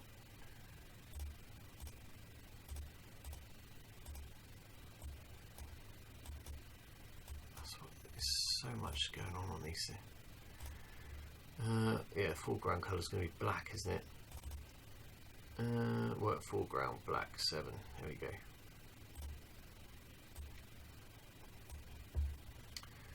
which is 7, yeah.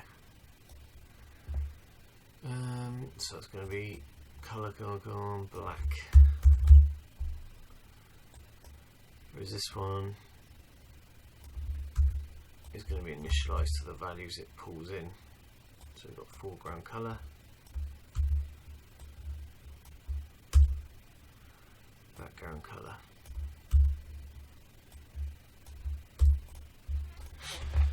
Okay, so we actually need to construct our window. I think we might be able to reuse the code that exists for the window builder class. I have to check, make sure it doesn't throw any errors though, because we can't have this. Well, I suppose it can actually, because this is a handling recoverable exceptions, it can throw an exception itself. I suppose that's fine, actually, come to think of it. So that's probably okay. In which case, then we want to find, God knows where I've done it, but the window class and the window builder. Yeah, so we're actually gonna. So let's get rid of that. I'll keep that. So we've got too much open here. Let's close this. Close that, close that. Minimize the template. Far too much going on.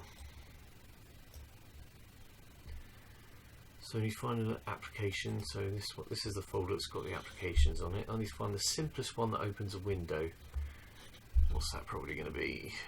Plain text. Font window maybe? Font window. That's got the redraw stuff in it, but I don't need that. So inside font window, source, I think there's only one headed file, so we've got a class for a window there. So that so that derives from Wimp window, so we could make our error message file derive from that as well. Error test, you can go away. Back, SALib, header file, error message. So we can make this derive from window as well.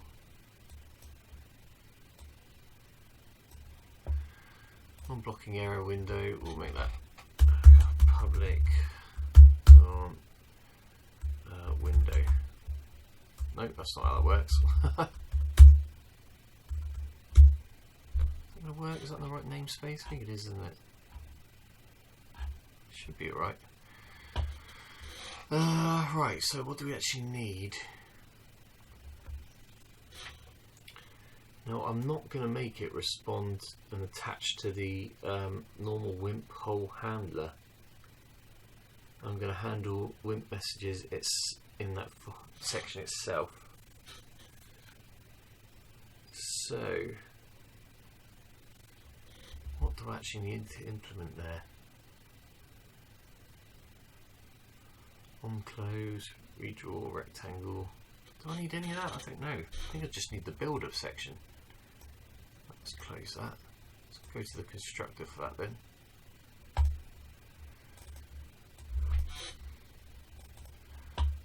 So this is how we build up a window based on what I've done. So I've created a window builder class that kind of concatenates all the flags together. So, oh, I don't know what I just closed there. I think I'll save that then. What do I need to initialize window with? A title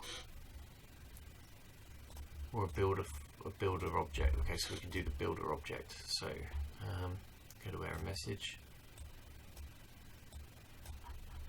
Not there. We want the CPP file. Let's try that one. Just dragging stuff around without actually doing anything. Error message. Right, let's create our builder for the window. So we're going to include, say, lib window and window builder.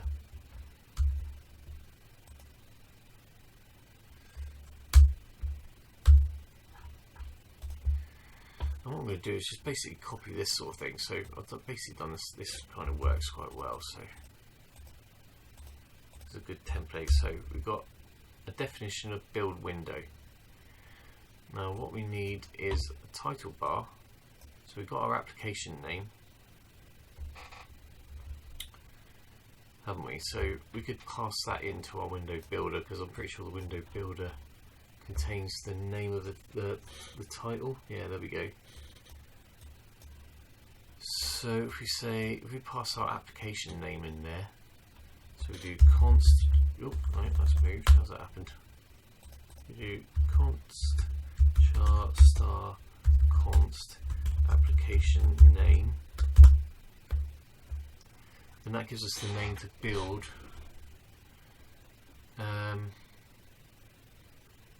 That gives us the effectively, you can build up the title bar name from that. So,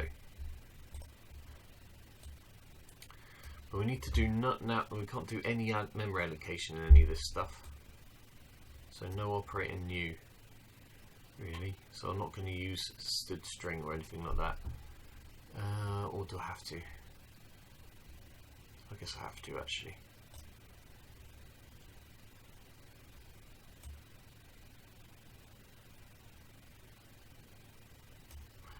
So what does it say? It says message from, yeah, message from, and then our application name plus application. Okay, so let's come up with, let's include string then.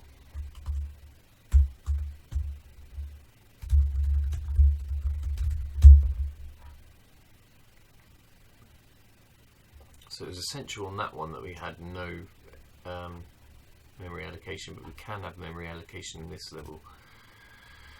So we could do string window title, could say that'll be a string builder, wouldn't it? We need a string builder. I'll tell you what, we won't use it. We'll do it with this printf. So we do char window title char. We'll put that as, I don't know what's the title going to be. The maximum length, say 80 or something like that. Oh, the wrong button. Equals \0, initialize it to nothing. Then we'll do snprintf, and we call it, we'll say, right, so we've got window title char. Actually, I suppose that could be just be an array, can't it? That's fine. Window title, comma, size of window title, comma, and we've got message from sent s application. I suppose it doesn't have to say the same thing at all, does it really? But I'll keep it as consistent. But we might be able to change the colour in. I suppose we could change that message entirely, couldn't we? But whatever. Comma, and then we got application name. So it builds up our string, and then so we're going to. So what we need to do is we need to generate the window flags. And what we can do is, I wonder if we can just copy the flags from this template that we did before. I wonder if we can see the window flags there. I guess this is the window flags, isn't it? This stuff. So I'll shove that out of the way. Then we'll yeah, hang on. Drag this over here. It's going to get a bit convoluted.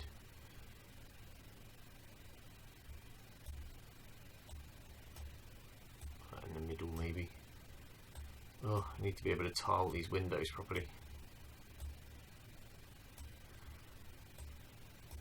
Right, so we need to be able to, basically what we have to do is I've created this class called window builder and window flags builder. So basically you create the flags builder and then you just concatenate and set the various parameters you want. You can do it one on the line, or you can chain them together, but it's easy. It's more of a boast if you set it out like this. So we'll create the object window flags.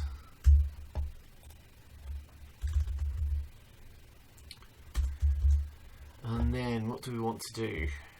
We want it to be movable. So that's set there. So we can add that flag in. Actually, I can make time in there. Set movable. Right. We want it to auto redraw, which I didn't have in this particular application because I was doing a manual redrawing of the window, but I don't care about that here. So set auto redraw. We want keep on screen. Do I have that one? Set force window to screen on next open window. I can't remember what that does.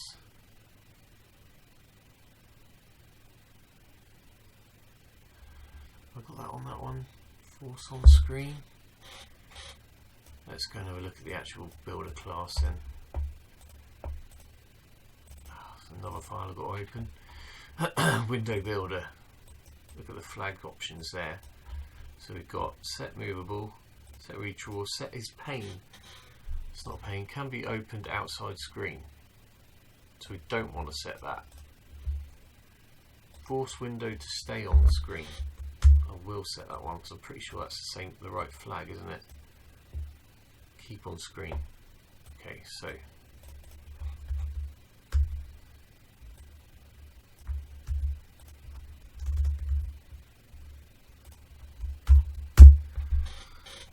can't actually proceed with using our application as long as if that's off the screen, we can't deal with it.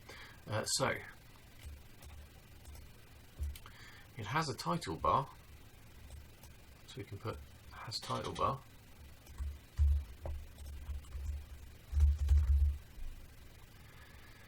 Movable, auto redraw, keep on screen, no scroll events. Debounced, auto repeat, don't have to worry about any of that. I think it's pretty much it, isn't it, for the flags. So we can do what I've done here, and so we need to create now a window builder which builds up the actual definition of the window with the flags, but also has like the other stuff like the sizes and stuff like that. So now we've got our flags, we can do a window builder. We can set the window flags to be the window flags we just defined. Right, now we need the actual information about the window. So where do we find this? Yeah, I've not used this. Is WinEdit. I've not used this one before. So edit window. What have we got the dimensions for it?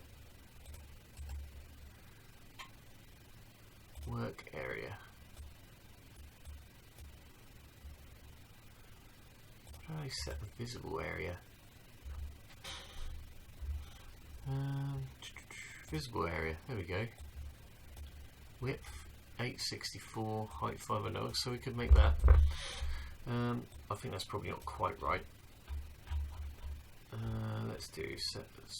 Well, if we can set the extent and the visible area to be the same, can't we? So we just copy those. Well, actually, I tell you what, we want the window title, don't we? So we just generated our window title. So I should build this up slightly. So we've generated our window title there. Okay, so we've got our extent, visible width, and height.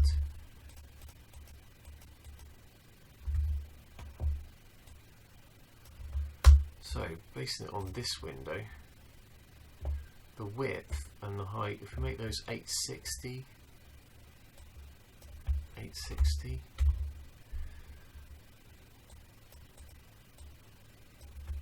maybe 800, maybe I'll just keep it at 800 or something.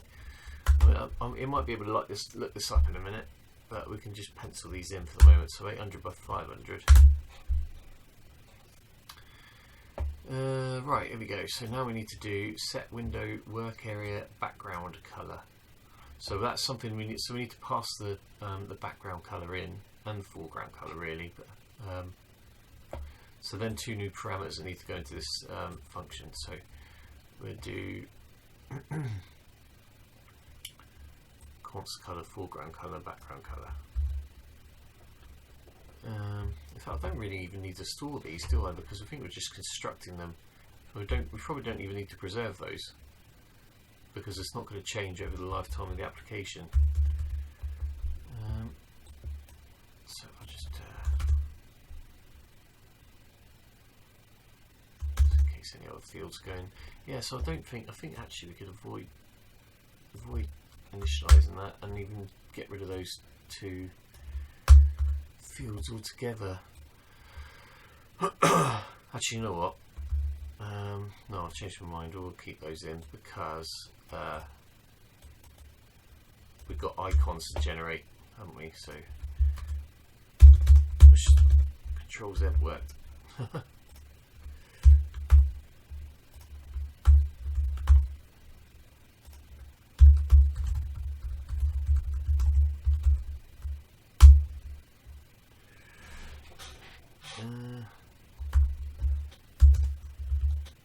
There is no foreground color, is there? That's going to be color black, and that's going to be color very light grey. Clown. Yeah, no, I do need these because we need them for the icons. So foreground color. Just copy that. Oh no, that'll be even more clever. Background color. Excuse me. So okay, so we're going to need to pass that in. So we need a foreground color. So we can set the window area background color. I assume there's a window area foreground color as well. Let's have a look at the builder class.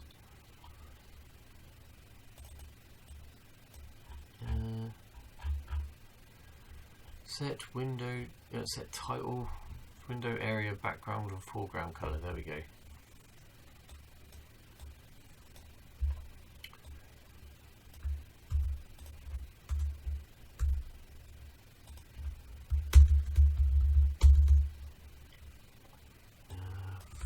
Foreground color, that's going to be foreground color. It's going to be background color. Okay. Defining our window. Background color.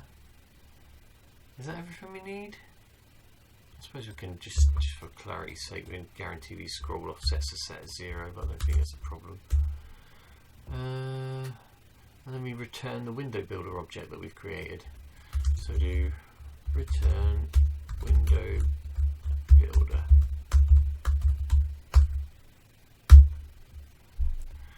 So that builds the definition for the window. Now we actually need to build the window class. So we need to call the, let's change this to an initializer, let's change this list. Oop, to actual list. What do I do on that? Because we need to, because this derives from window, we need to now pass this back up to the window definition. So we'll do build window. This time we're going to pass in application name. We're going to pass in, what do we need? We need foreground color, background color. Oh, that's annoying.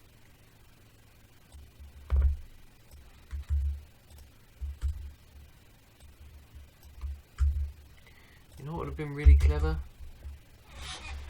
Why don't I just do this instead? Ugh. Such a div. which is have default arguments, couldn't I? And then I only need one constructor. And then copy, paste.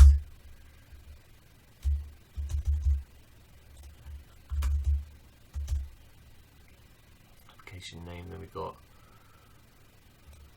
foreground color, background color. Actually, that's not where we define that, is we have to put that in the header file, don't we? Oh, for God's sake. Right, now let's go back to this header file. Error message, final class definition, bin off this constructor because that's pointless.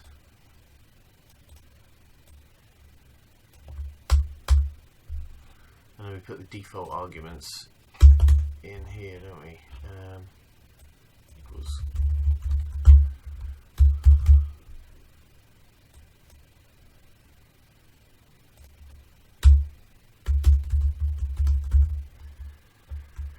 very light grey. Okay.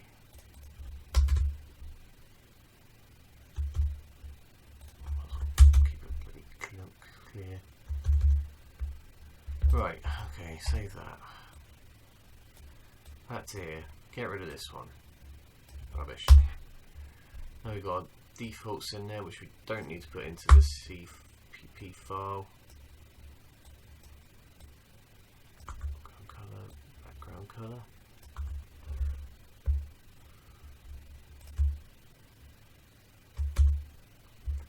Let's go our initializer list, application name, foreground colour, background colour. We initialize those variables.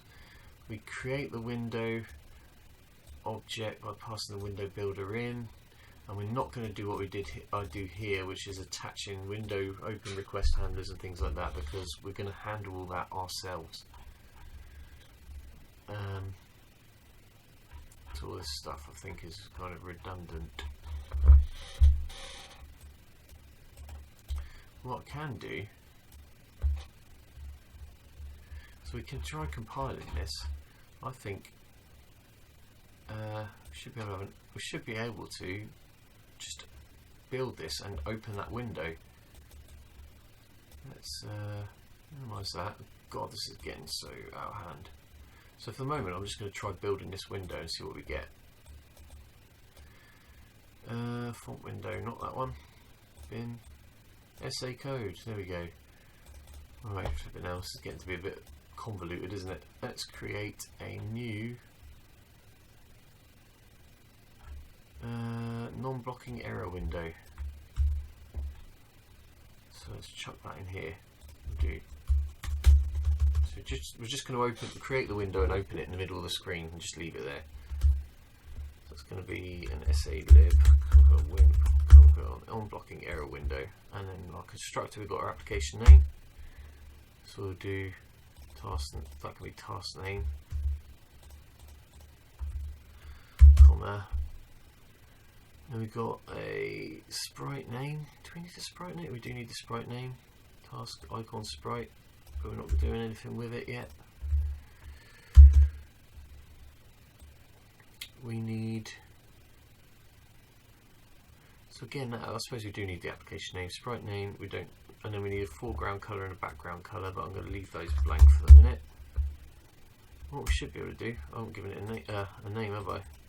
We'll just call this error window for the moment. This is test code.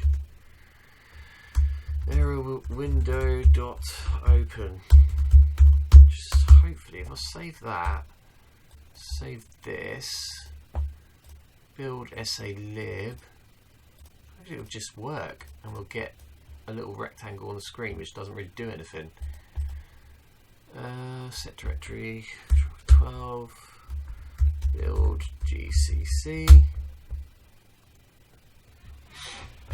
Fingers crossed. I'll come back when I figured out why it don't work. Well, I think I've sussed out what the issue is. I should include window, be useful, wouldn't it? Save.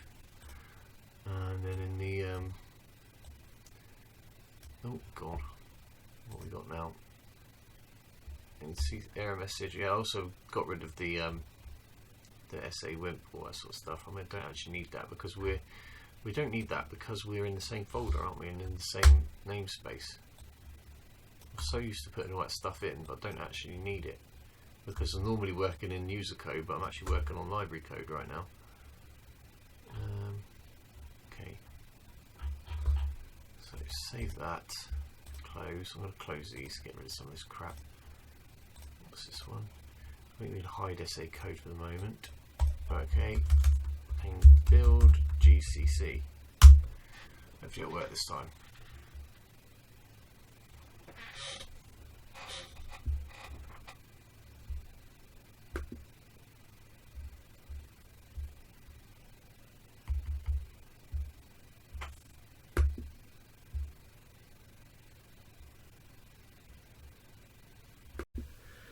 Okay, that built alright. Question is, God, I've got so much open. Cancel that. Close this. Minimize that. Front window. Let's hide that. Right. So we should be able to look at this. So we should be able to create this icon, create this window, and open it. So let's set this as the new directory. Make. And is this one going to build? No, it ain't.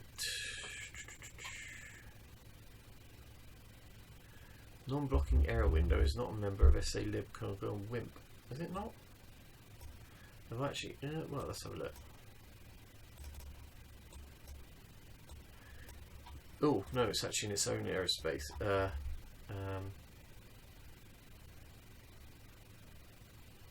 No, it's not in SALib Wimp, is it? It's in SALib error message Wimp. Wimp error message.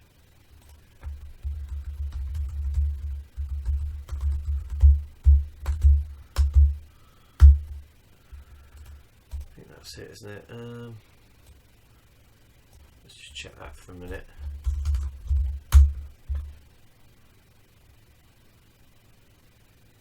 Ah, there we go. So with a bit of luck, when I run this application, I'll just get a rectangular box open in the middle of the screen, which is about that sort of size. Something a bit like that. Message from SACode application. Okay, that's good.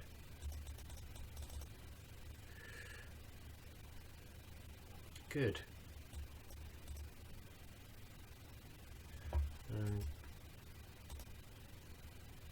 Right, now we can get rid of that now, can't we?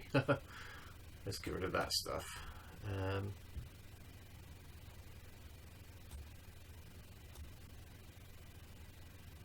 Well, do we want to get rid of that? Yeah, well, because I was going to confuse the hell out of me. It's going to confuse the hell out of me. So we'll get rid of the exception throwing bit out of here.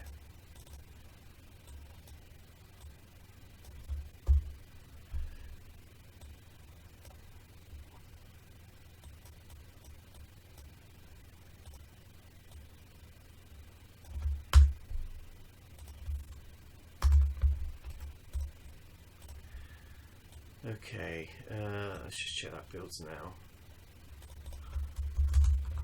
I've modified those files again.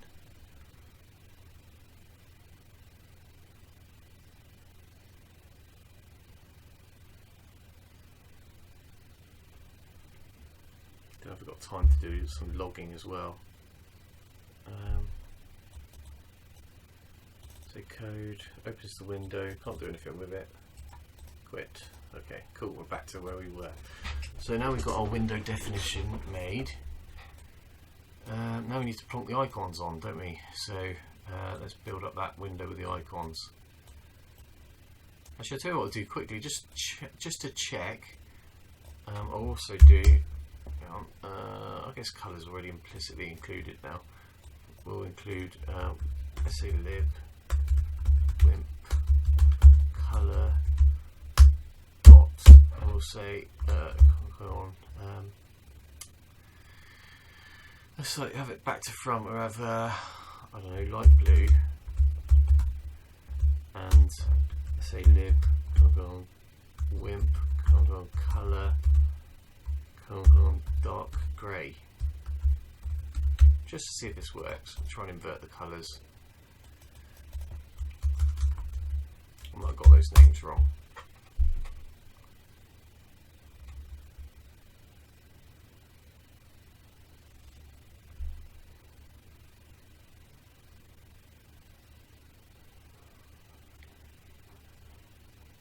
Keep it in with a theme then. There we go. That is kind of like in with a theme. Nice. Cool. Okay, cool, that's good news. Right, so that's that done. So now what we need to do is place the icons onto the window. So we go back to our template. Arrow window there. So we've got two, let's have a look what we've got. We've got our monitor, so we've got icon 0, 1, 2, 3 is this bit, and 4 is that, but I'll probably want 2 maybe there. But we definitely want 1, 2, 3, 4, and then maybe the open we can plonk the icons on, deal with them and then close them. Okay, right, let's create some icons then. Now can we get the, I wonder if we can get the, go to icon, no, that's not what I want. Icon 0, can I get its dimensions? Coordinates, there we go. Okay, let's have a go at that then. So we're going to create some icons. So we want 1, 2, 3. Let's for the moment we'll say 1, 2, 3, 4. I'm not worried about the buttons for the moment. So we'll have. Let's create some icons. We need to include icon.h.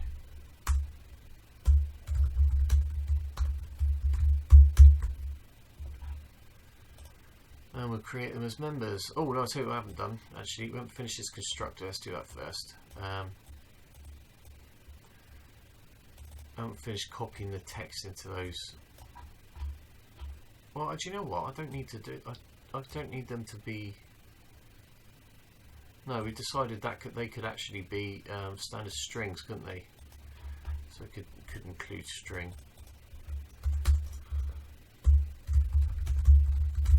Because at this point we're not worried about memory allocation. So I can make these const strings. In which case, these could be strings as well, couldn't they?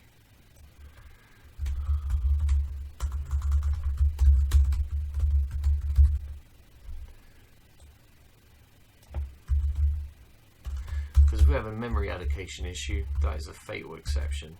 So that if that issue comes up, this doesn't matter that we can't allocate the strings because we can't come back from it anyway. Right, okay. Save that. Actually, can make this references, can't we? What really matters. Save that. I'll go back to this header file. CC. That is the header file. So go back to the CPP file.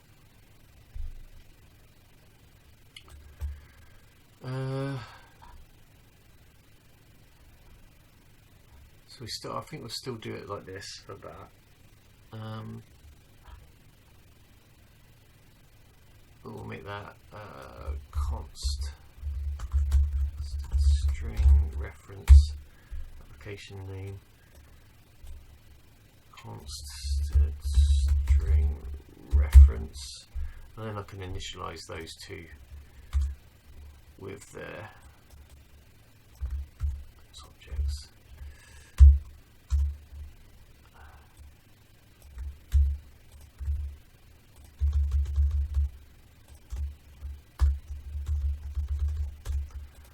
Initialize that with application name and sprite name.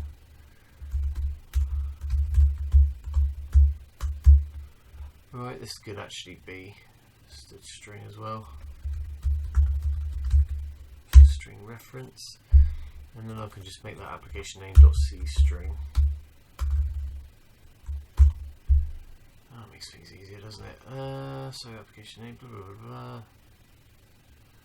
There we go, suddenly it all makes sense. Right, so, okay, that's easy enough. Right, so, yeah, so we need to create some icons, don't we? So, if we go back to my application I'd open, font window. That's, God, so much stuff open. This folder, font window, source, in the header file for font window. I don't think I've got any icons on this one, have I? You know what, that's not a great example. Get rid of font window, that's done with. So we need a different application. So in this one, what we got? Text window, pane test, drag path maybe? Path window. This might be complicated because it dynamically generates the icons as it goes, but I did make a temporary one, didn't I? Yeah, so I've got an icon list. Yeah, that might not be the best example actually. Go back to pane test. This is a bit of a messy. This is probably the messiest thing of the lot. If I go to document pane window, this is the one that's got the sort of the text in it. There we go. We've got a text icon. So just yeah, I'm just calling Wimp icon. This is the class. So get rid of this in a minute. So we just add the icons in.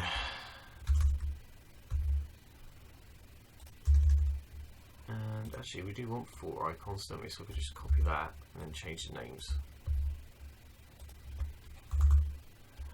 So I don't think I need that for a minute. I do want that actually because I want the builder thing, don't I?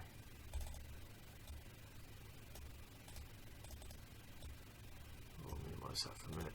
Right, so coming back to this then, we've got our icon 0, which is the application icon sprite.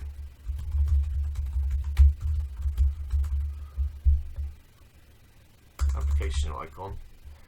This one is the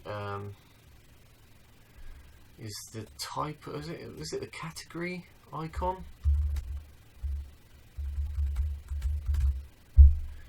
Then we've got the message icon.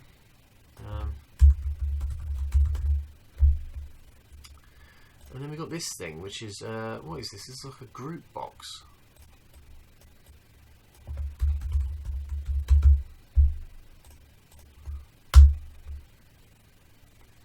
Well, I've never seen the description for this one anywhere, so I'd be interested to see how you actually generate this. I've never seen it. Well, I don't say I've never seen it, but I don't know how to generate that. I'll be interested in the activity. So we're going to need some more builder rating to construct these, aren't we? So let's go back to our constructor. Let's get rid of this. So what are we looking at? Error message. Right, so we're going to need some more building things. I think we're going to need to construct all 4 of these.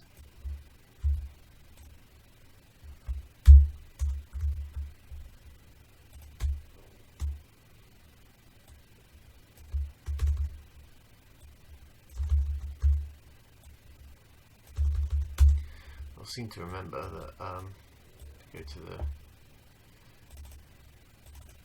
pane window. I think we've got an icon builder equivalent to the window builder. Yeah, so we've got icon builder. So you can either build text lines or something like that. So this, we basically have to knock up the same sort of thing, but we're going to need to do it 4 times over because they're all 4 different categories of icon, which is a bit of a pain in the arse. Or maybe we can make them all the same, but pass in the parameters. Not sure. We don't need that for the minute, but we can copy this. So let's have a go at firstly building the application icon. I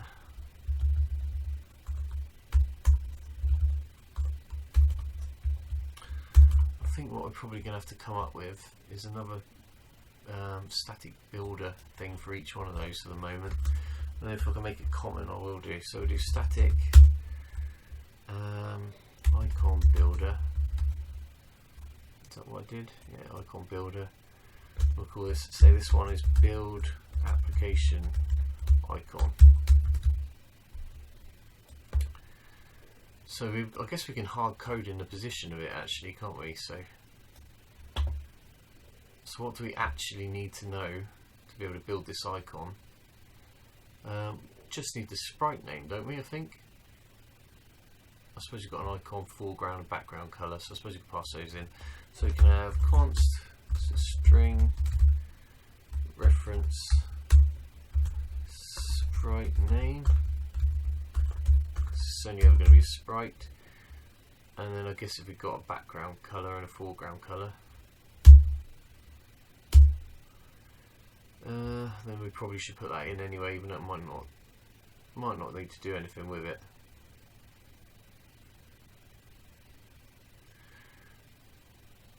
I'll try it without. We might not need to put anything in there, depending on the icon. Obviously the icon that we got is it's got transparency on it, so it might make the background look a bit weird. Okay, so just to show you what's in this icon builder, we need to include, so include SALib / icon builder .h. So in this one I've got a few different things. Got an enum for the button type. Well, we're not going to actually make it a button in this instance. Got a definition for it, and then we've got some flags which I can set. So I can set whether it's an icon as a sprite and if it's text. You can set both. Whether it's horizontal centered, vertical centered, field, anti-alias, all this sort of other stuff. So what we should be able to do is build this up from, same as we did with the window, from the template, I think, shouldn't we? So we've got, the trouble is, yeah, inside the icon builder, it's slightly, I've slayed it out slightly differently. It's got its own like flags, and you have to get the icon. So basically, we have to create an icon data builder. I can't remember what that is. What's the difference? Icon builder. What's an icon data builder? I can't remember what that one is. Do I even use that for anything? I don't know.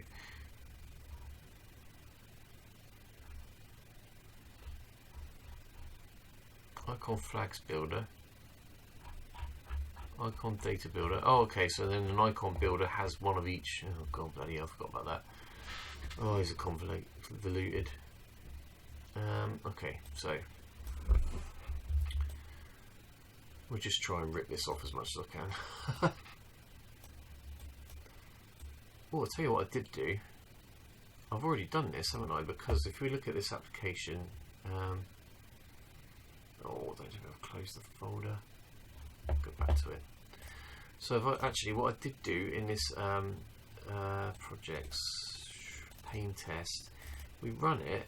I made a little icon there, which we displayed as a sprite, so I can actually steal that code. Source it is the document tab, I think. So if I've got an icon, I should have an icon in there to describe it. There we go, file type icon and a close icon and a, right. So yeah, okay. So if I go to this file type icon builder,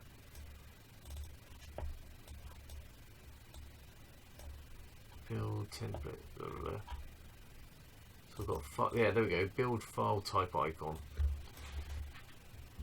So I've got similar sort of thing, build application icon.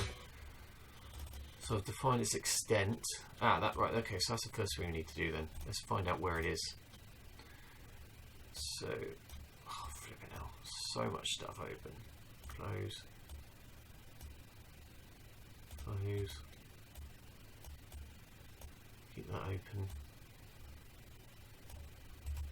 Icon 0. Coordinates.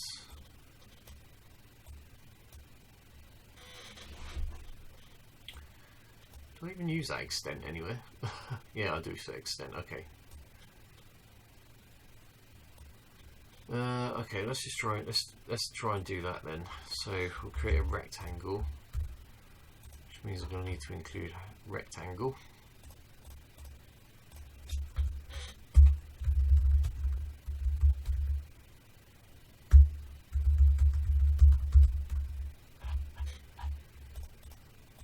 So we'll call the icon extent.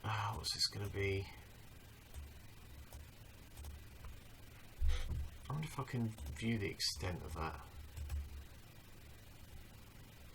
Edit. I'll view that. Nope. Space out, resize coordinates, frame. Cancel. Edit. Oh, I've just done that one. I'm not div.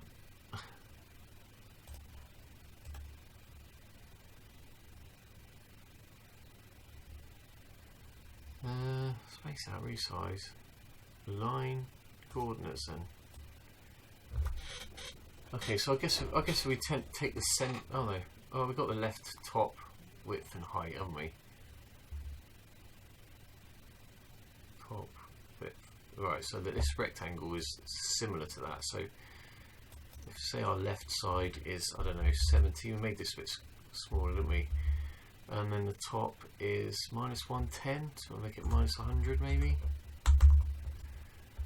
And then its width is going to be 68 units, isn't it? It's 34, I think, so it's going to be 68. Plus 70, 138. And then we're going to be, I guess that's -168. Maybe something like that. Oh no, that one's like, well, I guess that rectangle's sort of slightly smaller, isn't it? I guess it doesn't really matter. So it's just building a rectangle up, isn't it? Right, okay, so now we need to create an icon builder object.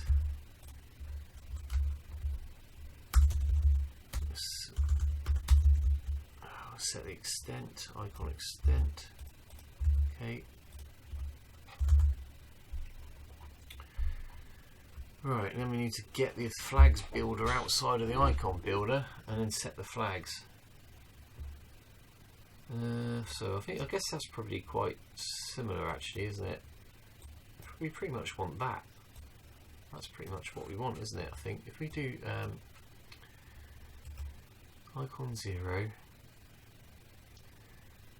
edit, should be able to get our flags. We've got center on horizontal, vertical. I've got those. Filled. Maybe I don't need that.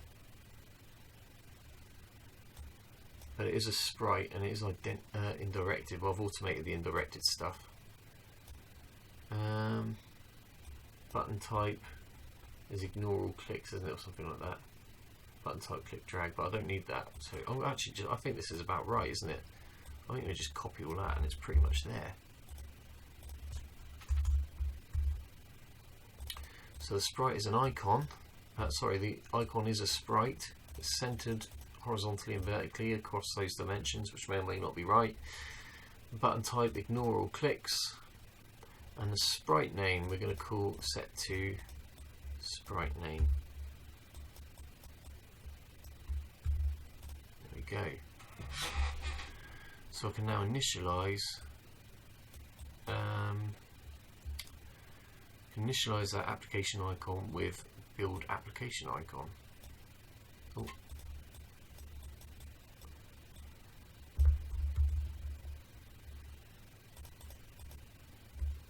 Notice I'm returning by sort of value rather than references, because the actual data that's stored in those icon builders is like nothing. It's 32 bits. It's basically just a string, so like the copying it is so trivial, especially when you're creating window once. It just makes things so much easier. So that's going to be sprite name.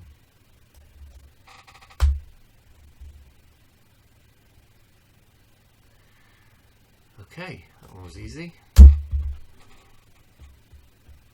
I guess the category icon is pretty much identical, isn't it?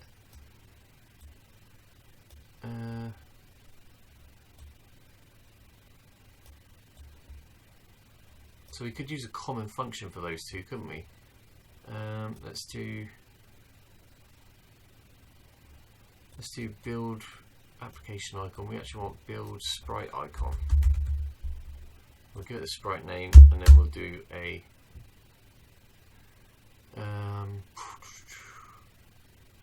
extent somehow.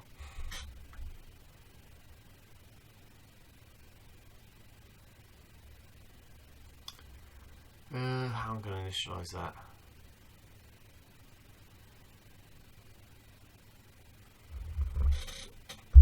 I really want to use an icon, an extent icon thing. Maybe I'll just write them. Okay, I'll tell you what we'll do. We'll do build application icon, sprite name. This is messy.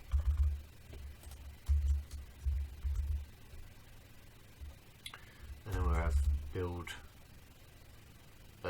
category icon.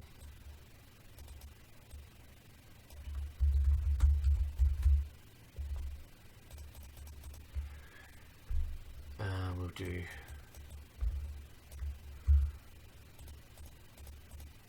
that.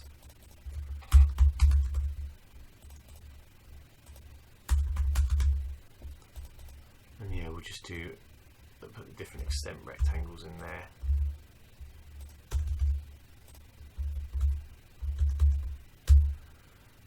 And then just call out to, we just return that.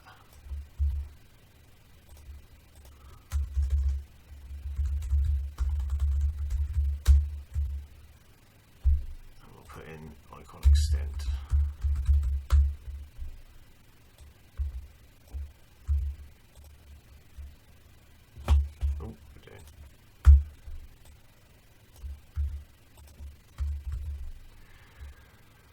Okay, so that's pretty easy then. Build application icon, that will be build category icon.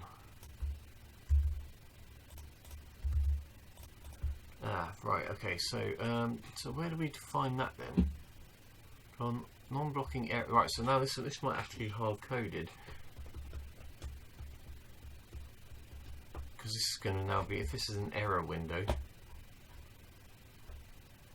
then I'm going to make that sprite name. I think it was error, wasn't it? What's that sprite name? What does that say it is?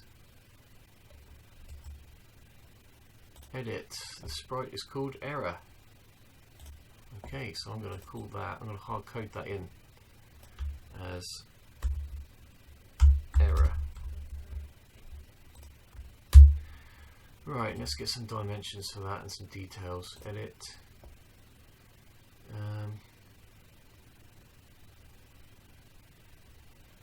Okay, that's all the same, and then we want coordinates. Top is 248, the left side's the same, so that is 248. What would that would have been 110, 248, 110, 138 between them. Fill it up. Yeah, we'll just do minus 230 or something like that. And that's going to be 268.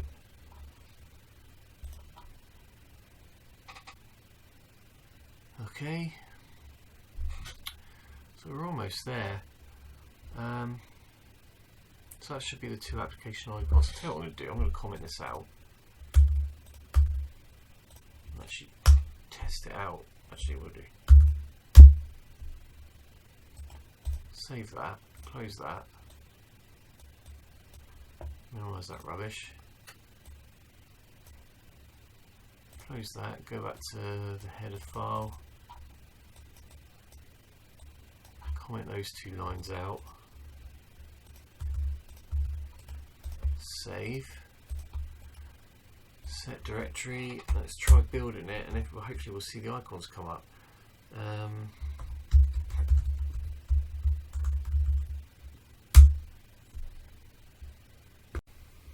Right, as usual I messed it up, so we've got got an error here. So I need to pass in a Wimp rectangle.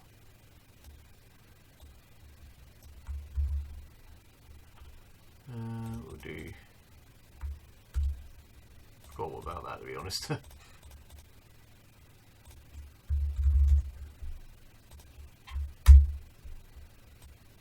delete that. Alright, save that. Also, we have 90 watt free. Sprite name not declared in the scope. Go to 93.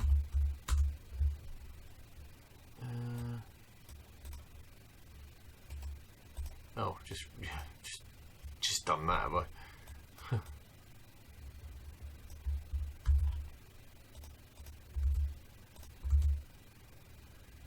Oh, you can tell I've rushed through this, can't you? It's definitely getting late. Right, let's see where we're at. Oh no, that's not right. Getting tired now. Half 2. And I've made it worse. Excellent.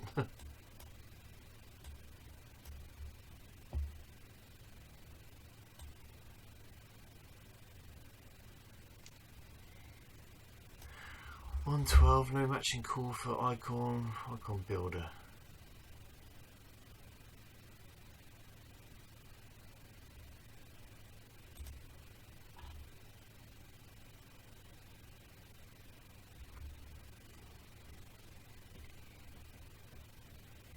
I wonder if I'm missing something out here.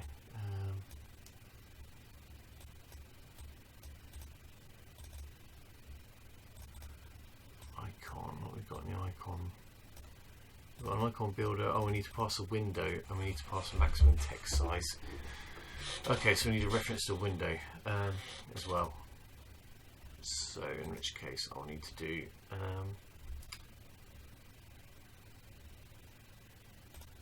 comma this.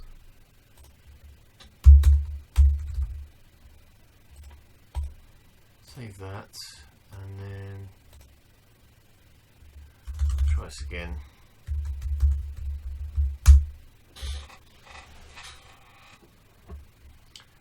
Getting tired, rushing through stuff again. I mean, look how busy that screen is. It's so hard to manage all this stuff. That's why she sort of have multiple screens as well, but obviously that's not really an option on this OS at the moment. Plus it would mean I'd have to shift my desk around to fit an extra screen on it anyway. I've already got 1, 2, 3, 4 computers set up on here. Right, so I think that should just work if we just rebuild this. Maybe. I mean, I might have the coordinates wrong as well.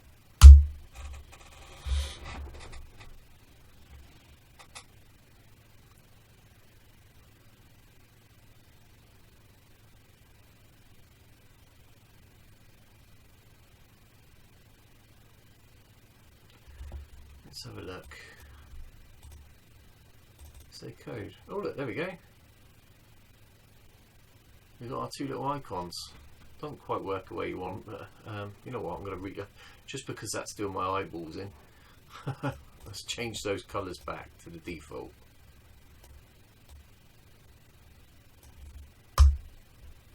Save, close, kill that, quit, make.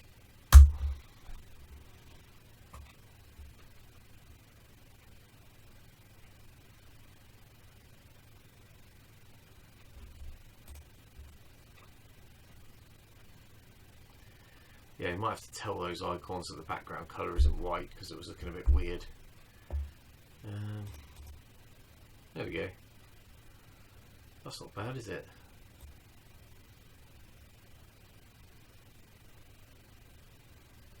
I mean, doesn't quite redraw the way I'm expecting it to.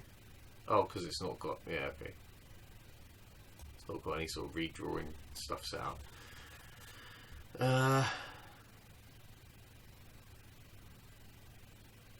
Okay, yeah, we're getting there. we're definitely getting there. That would work, wouldn't it, for the moment? So now we need to implement these last two. We need the text message icon, but at the moment there's not going to be any text in there, so I'll just put some dummy text in. And then we need this little group box thing, which I don't know that I know what it is as an icon type. I have to have a look at that. I'm not entirely sure I know what that is at the moment. Like, I don't know what the radio icon types are for hard coding it, so it'd be interesting. I'll have to look into it. Yeah. Okay, let's find out, I guess. That's what we're here for. So, the first things first, we need to find the midpoint between these two, and that can be where our text message goes. It might be worth making it multi-lined as well. Maybe 1, 2, 3 lines.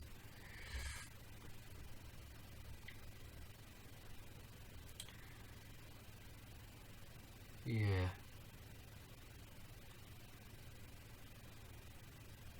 Oh, there's a question. I wonder what that font is.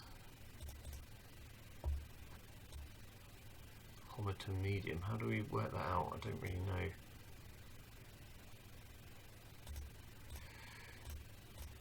Okay, I guess we just plonk on we don't have to specify the font, and maybe it'll come up in the system font. Okay, we're going to create an icon that's basically that sort of area. Okay, let's do that then. So, that is a text icon. So, in our little document tab window, I had a file name icon. Have we got this open? Yeah, so we've got, so this little window here is that what I call the document tab panel thing. So I've got a little icon there, a little icon there, which I drew, and then this one is actual just text. So that text is what we're going to use for the message. So we're basically going to do the same thing, build file name icon, and we're going to come up with the extent, all that sort of stuff. So discard that. Let's go back to our header file, and we're going to re-enable this one. So we're going to put our message icon back in. I don't know if you can have multiple lined messages. It'd be interesting to know. It would be interesting to know. If we make the extent big enough, maybe it'd be okay. Right, so we've re-enabled that one. Now we actually need to build it, don't we? Error message. So we need some sort of builder for this as well.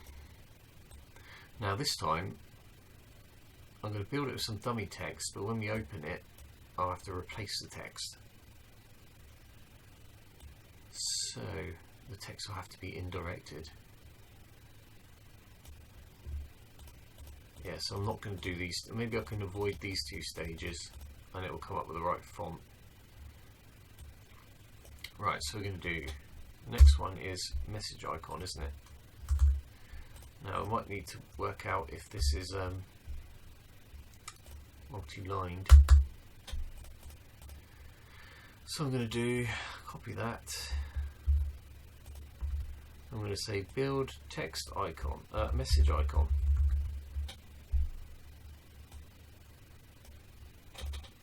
And I'm going to put in some sort of dummy message. This is a dummy message, something like that. So I'm going to basically rip this off again. So same sort of thing as building the sprite icon. Copy. I'm going to call this one build message icon. And we've got our message. I think that's all we need, isn't it?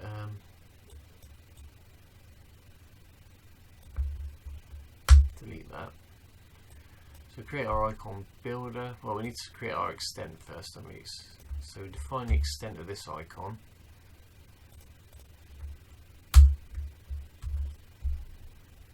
So the previous one, so the left edge was 70. Actually, what was the width of this window? 800. So those ones are 70 in, and the right side of them is 138. So if we center it, well, if we take 138 from 700, sorry, we get, what's that, 562. Let's kind of split the difference and make that, if we split the 62, yeah, if we make it, well, I'll tell you what we could do, actually we can make it programmatically, couldn't we? So we say, well, let's work this out. So the left hand side is going to be 138. It's going to be, well, I'll tell you what, we're going to do 800, which is the width, minus 138, which is the position of the edge, right edge of those icons.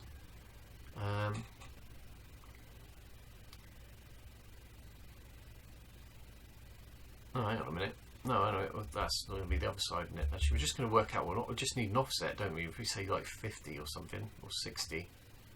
So we can actually just do the left edge of that, and then plus 60. And then the other side can be 800 minus 60. We can define int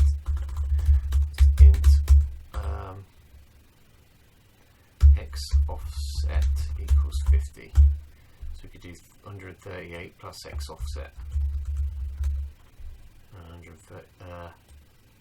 800 minus x offset. I should probably, so I should have this made more specifically, really. Just hard coded them in there, it's not great, really. Right, but I think the Y position, well, it's halfway between the two, but we could actually make it from the top edge of we make the extent from the top edge of one icon to the bottom edge of the other one, couldn't we? So we can make that from the top edge of a build application icon, which is 100, to the bottom edge of the other icon, which is 268. And I suppose that'd be alright, wouldn't it? Because you're only going to write it in the middle as long as you set it as centered. So we're going to do set icon, not as sprite, we're going to set it as text, and we're also going to set it as indirected, because we want to be able to update the text on the fly. So horizontal centered, vertical centered. Okay, now we're going to set the foreground and background color, and we're going to base it on the parameters that are passed into the window. So that needs to be the same. So we're going to have to pass these two values in to this builder, which means we're going to have to do excuse me, have to do foreground color, comma, background color.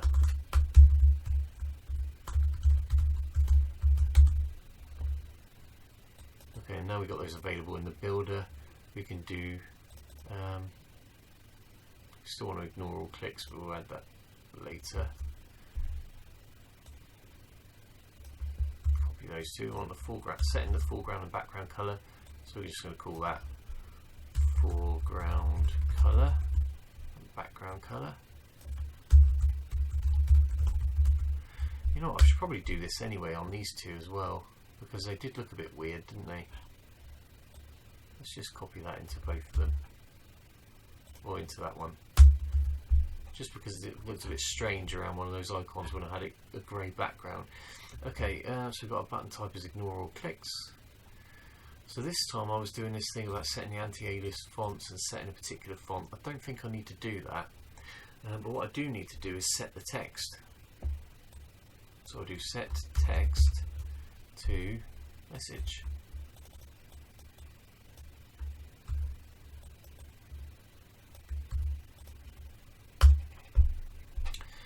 I think that would be it, wouldn't it? Basically. So let's save that and then try building it again, and hopefully we'll get our, this is a test dummy message or whatever I've written on there. Hide that one, close that. So we've got to try building GCC again. And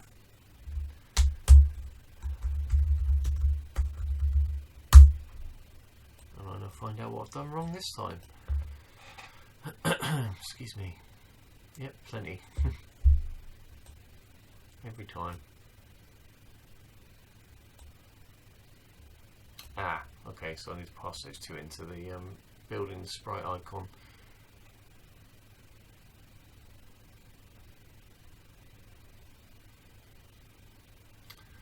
That makes sense. I'm not going to get there anytime soon. Right, okay, so let's try recompiling this. This is why I need to update the make files. It's just building everything, but I'm changing one file. Excuse me. So let's copy this in.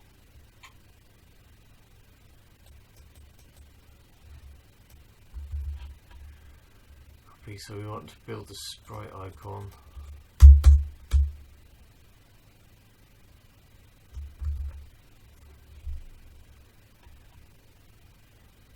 Need that, so then we need these two fields in there as well, don't we?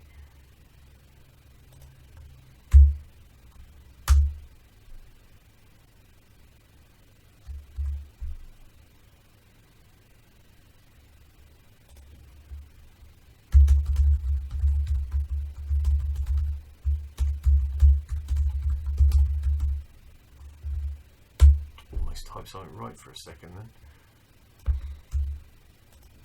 Worst typer in the bloody world. Call yourself a software engineer. Right.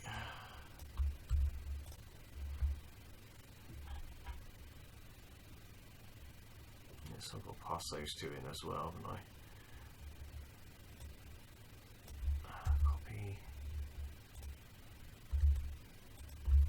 Paste. Save. Close. That was the only issue on this though, wasn't it? So hopefully I've got that. Oh no. Hopefully I've got that sorted now. I've not added any extra issues.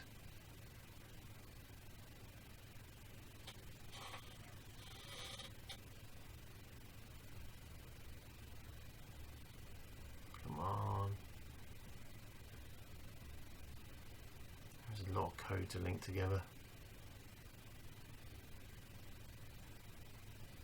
In fact, it's not even linking it, it's still compiling it.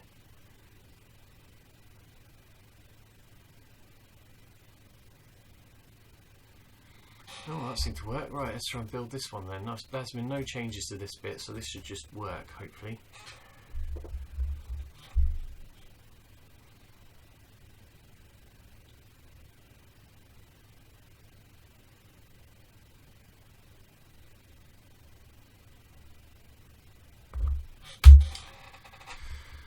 Okay, let's see what happens. There we go, this is a dummy message in the middle. Excellent. So, how are we doing? 10 to 3. Could probably afford another hour and then I'll have to knock it on the head. That might be enough time. I'm just ripping off stuff that I've done before, let's face it again. That's always the best way to do it. Do all the work beforehand and then just copy and paste it. Let's just quickly close that and let's see if the changing the background and foreground will work. Flipping it round like it was before. To do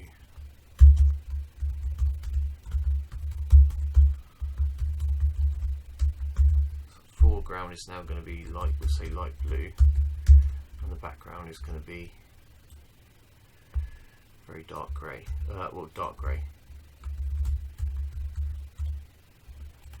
Save, close, build. We'll see how that comes up. It might, hopefully by setting the background of those two sprites it will actually oh, maybe it won't, I don't know, hopefully it'll look a bit better.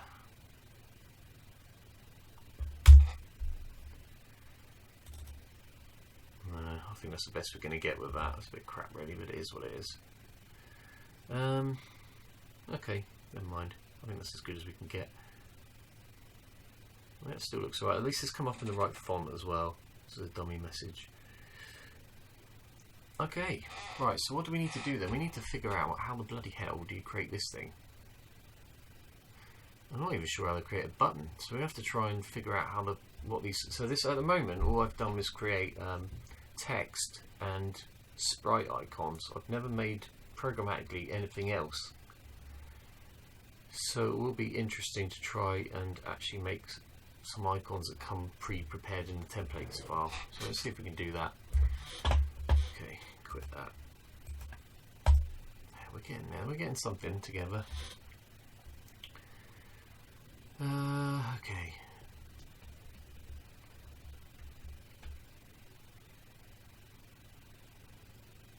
What's the best way to do this?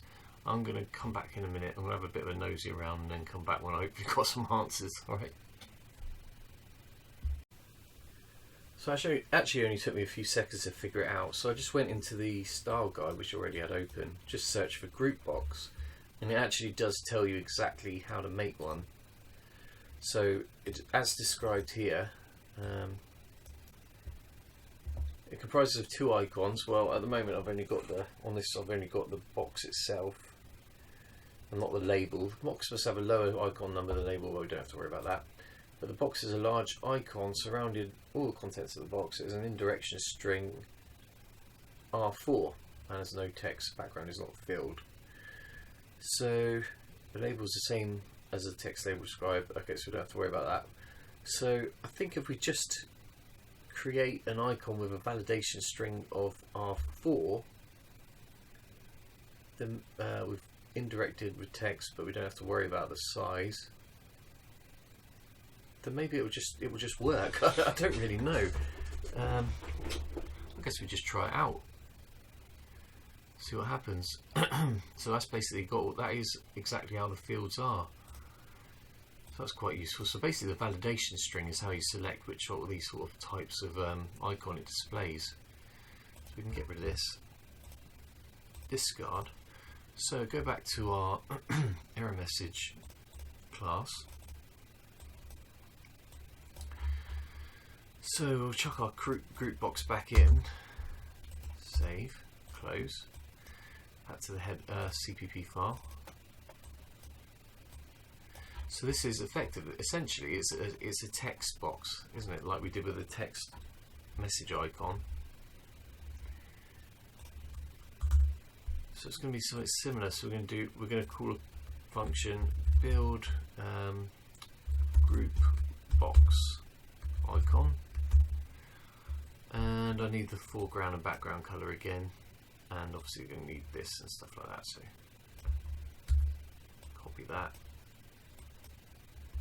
paste that in. Don't think I need anything but the foreground, background. I think that's it, isn't it? Oh, that's being weird. So I think I can pretty much rip this off, can't I? I wonder if I can set the validation string. I'm pretty sure you can. So let's just try copying that, and then we'll sort of hack it about to get what we want. So we're going to call it build group box icon, aren't we? Build group box icon. Let's make sure it's the right one. Okay, I don't really know how that happened.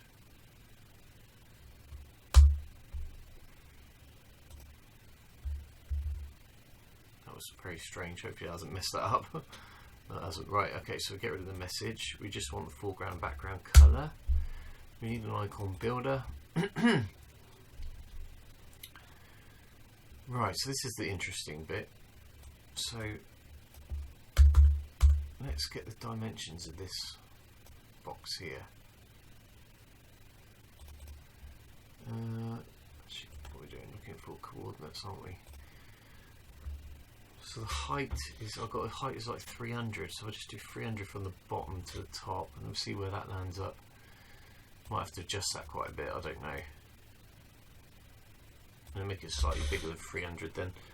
Well, I'll tell you what, the left side will make that -5, and then the right side will make 5, actually make it -10 or something. And then the right side will make 810, so it's over the outside the border. And then the top edge will make that, what was the last dimension of the, yeah, it was 268 was the top of the bottom of the text. It's 500 high, isn't it? So let's make it 300. try that.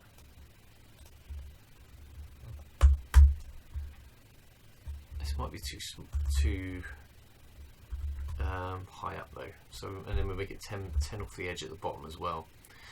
So we're going to again. Let's try that anyway. So this is. It is text. So we set it as the text icon. It is indirected. Now can we set the validation string? I can't remember if I've done that or not. Let's go icon.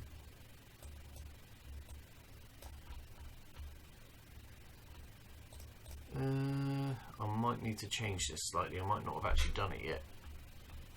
So if it's a sprite, icon is text only. Can I specifically set the validation string?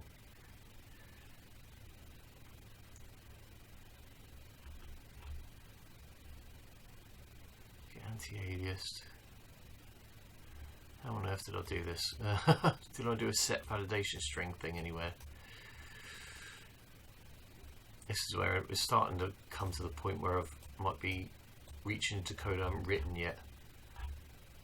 Set icon font, set icon text,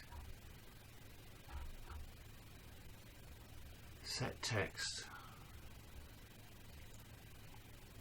Right, I think we need to modify this icon builder to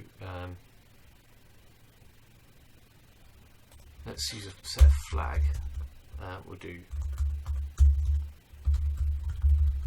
string m under validation, and we'll do, yeah, I'll tell you what, if it's, we'll test if that validation string is not 0 or not empty, then we'll use it.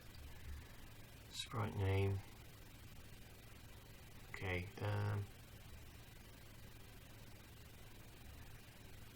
Yeah. We'll do that. We'll do set validation string.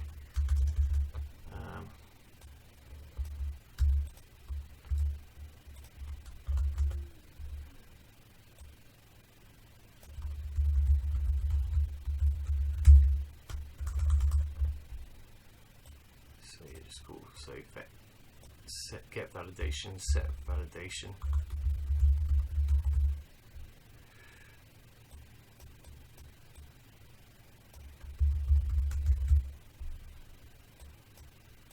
We'll basically say when we create the icon that if the validation string is present, we will override what was used already. Probably the easiest implementation for that, so save that. So now I've got a set and get validation.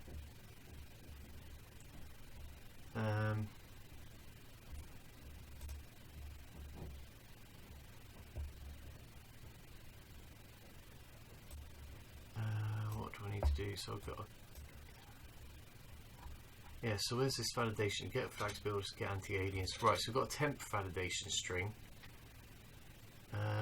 And we've got m underscore validation string.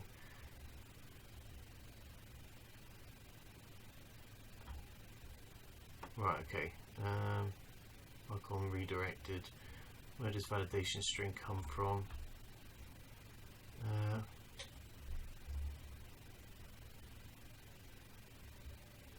I'll tell you what we'll do that, and we'll say and icon builder dot get validation dot size equals, oh, is it size or length? It's length, isn't it? Equals 0. So if we've not already used the validation string, then do that. Otherwise, else. What's in this else thing? No, I don't even need that. We'll just do that first, won't we? Do it up front, and then we'll overwrite it if we need to. M underscore validation string equals icon builder dot get validation. Is it that? I guess it's that, isn't it? What is it? Got? It's not dot get. It's like icon builder dot get icon data builder or something like that. Get icon data builder dot.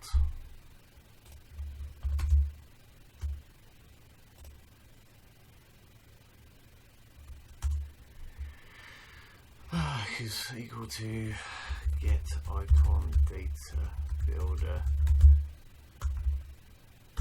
So if you're not putting anything in there, it won't make any difference, hopefully, but if you do put something in there, it will override it.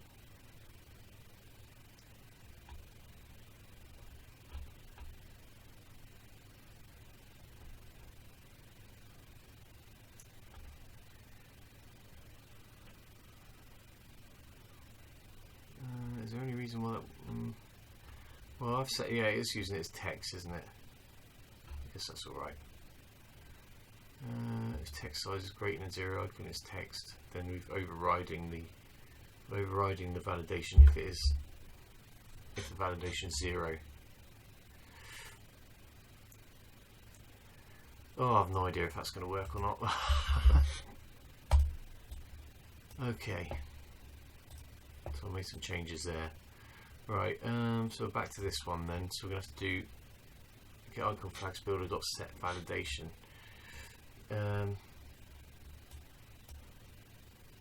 So which order we do? So we set text indirected. Let's do icon builder dot get. It's there, isn't it? Icon builder dot get icon data builder dot set validation, and that's going to be R4. Okay, so on in the flags we want set these horizontal center, vertical center, set the foreground and the background. Correct, and I think we just want what we're missing is we want a set border, don't we?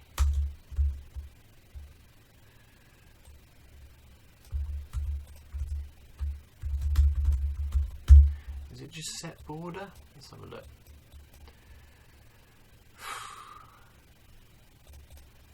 So I'll work this. Set icon border. Looks like everything else says set icon something, so I don't know how I managed to miss that.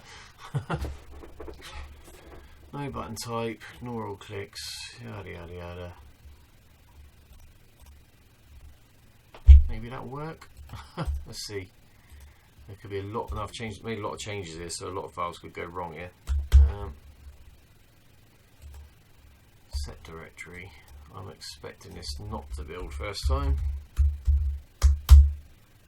I made a lot of code changes.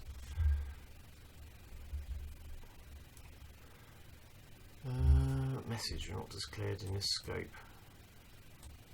Is that the only file that's got compilation errors though? Because I can deal with that one.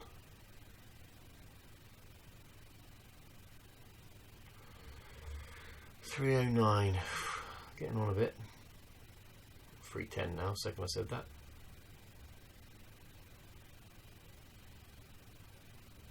Okay, so it's just that one error then. That's not so bad. I mean, it doesn't mean it's going to work, but it's not so bad that it's got that one error. Which line was it? 148. See, that's getting quite convoluted now, isn't it? 148. Jesus Christ. Set text. I don't need to set text actually, do I? Because there is no text. Save.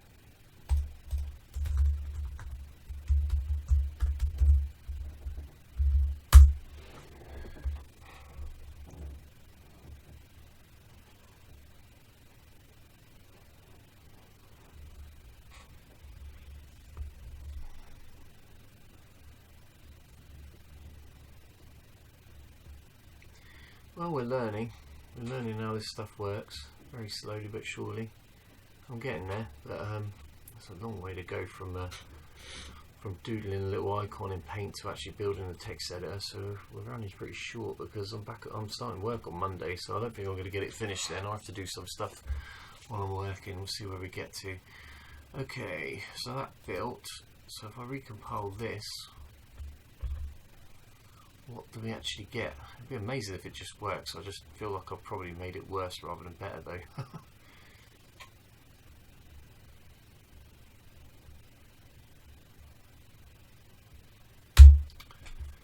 Okay. Yep, that's the sort of thing I was expecting to see. No stack for trap handler. Yeah, that's the sort of thing I was expecting to see. So what does that mean then? It's probably in the icon class.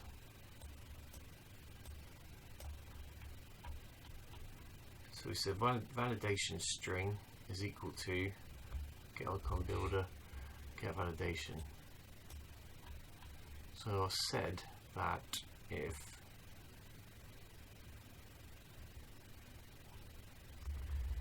I get anti-alias and length equals 0,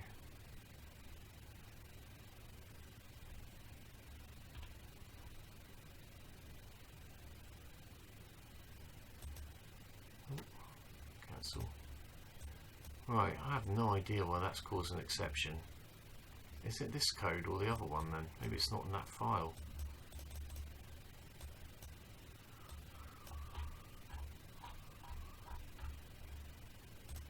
Tell you what, is it in icon builder? I wonder which one it could be.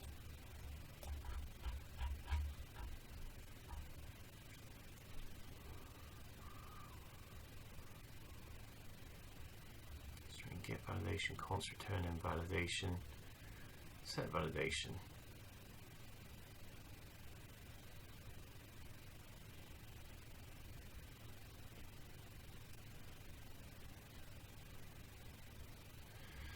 Well, I don't feel like there's a lot that can go wrong with that, is it? So we get an icon data builder, which definitely exists.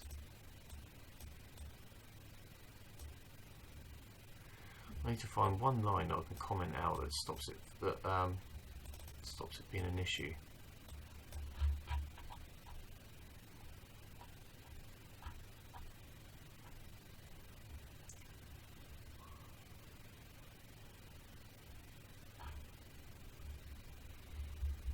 Let's take this out.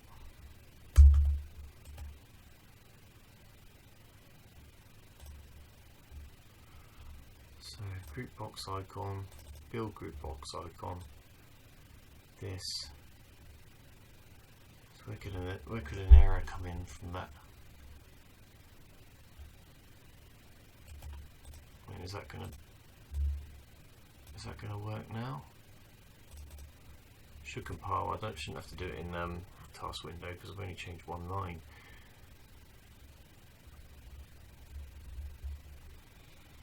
So it's fun when this stuff happens. You create some sort of error, but you got no. Well, you don't really get a use. Well, I suppose if I get the error, I think I can get a stack trace, can't I? Actually, I'm talking crap, so it should tell me where we are. Yeah, that'd be useful actually. Okay, let's make this again.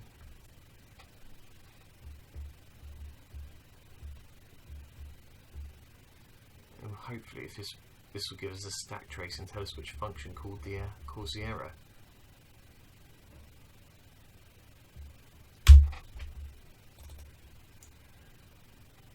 Internal error, no stack for trap handler. Huh, okay. Internal error, abort on data transfer at this address, PC equals 0.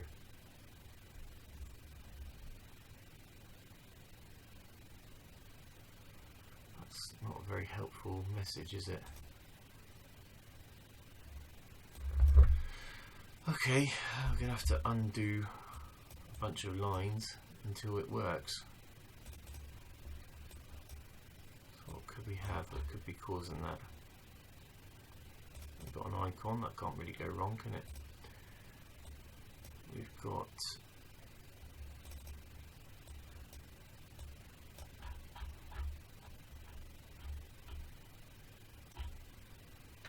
a group box icon.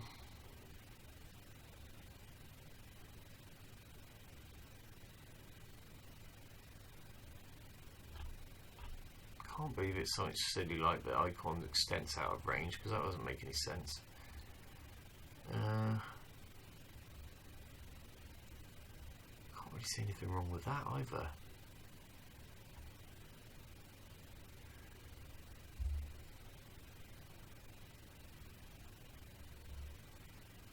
Here's a quick test. I wonder if it doesn't work if I don't instantiate the, if I don't open the window. I wonder if I just do this. Will that work?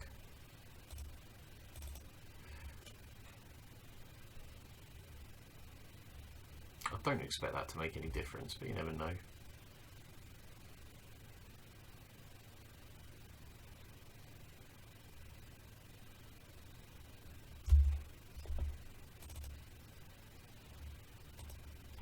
Oh, it did make a difference. Okay.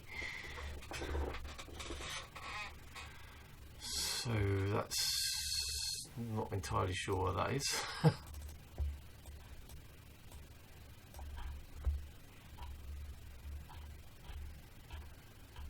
Right, I think it's something to do with this validation stuff I put in there. Must be. Must be. So I'm going to go back to the. I reckon if it's going to be anywhere, it's going to be here somehow, isn't it? So I'm going to comment out the lines I've put in.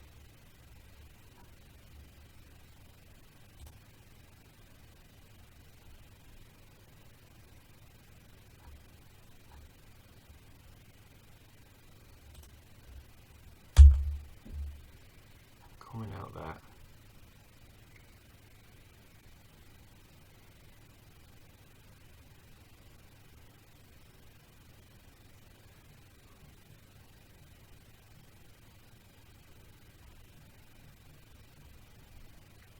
In fact, that's the only line it can be, isn't it? Surely. Save that. Build that.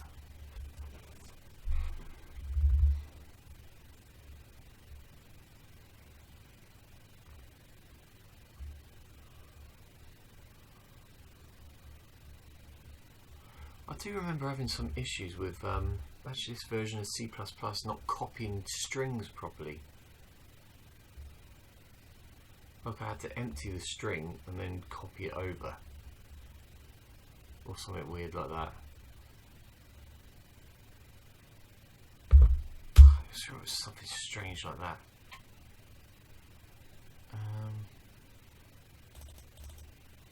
Actually, this is not going to work, is it?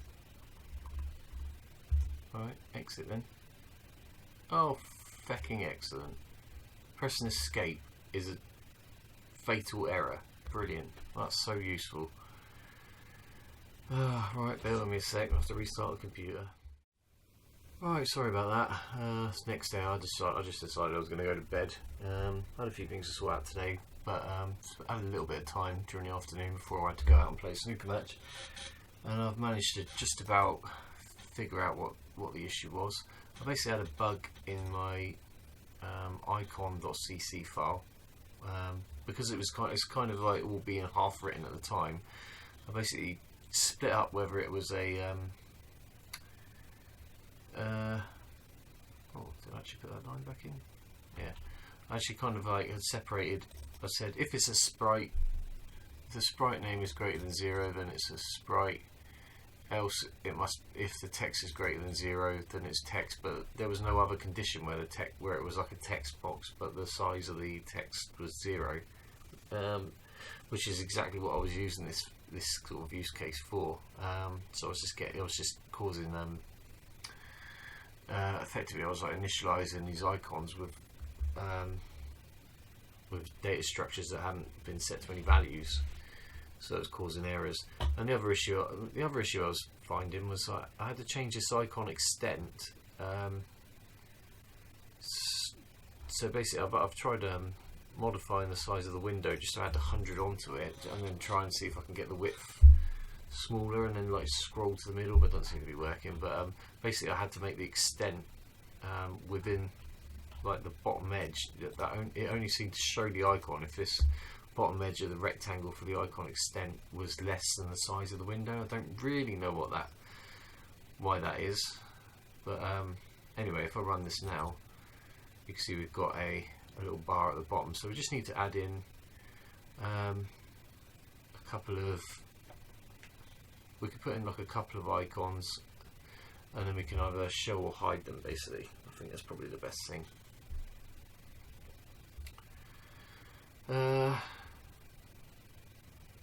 Yeah, so we're almost there,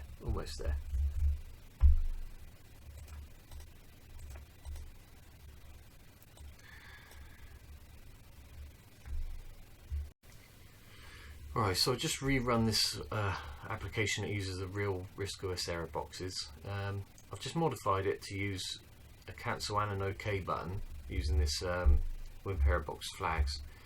But it's interesting, it's come up with continue rather than cancel. But yeah, if we look, we got basically, I thought that might have been centered, but it's not really. So there's just a sort of nominal gap between those two buttons. So let's just close this quickly. So I've opened the style guide again, and it does explain in dialog boxes what. So like the default action button in that instance would have said continue. So it says there's a text icon of click button type, so we need to have it so it responds to clicks, with black foreground, color 7, grey background. It's vertically and horizontally centered and has a verified string R6,3. The default action button is 68 OS units tall. Its width is large enough to hold the text plus 6 units clear either side within the button, plus a further 12 OS units either side for the remainder of the icon. So we're giving us like a definition there. So we can, but obviously it will make them all the same size, which is big enough for like the word continue or whatever to go in it. There must only be one default action button on each dialog box, and then we've got a standard action button which is pretty much the same. Which this one's got a greater OS unit, and then we got. Okay, so what we'll do is I'll add two action buttons, one standard action button and one default action button. We'll make it so that you can dynamically change the text that's inside them, and then we'll have different show methods that show them with different function calls. I think that's probably the best thing. So let's have a go at creating a. Let's do this one. So let's go back to the head. Well, we can get rid of that, can't we? So we're back in the error message. Let's go to the H file. Okay, and we're going to create a new Wimp icon.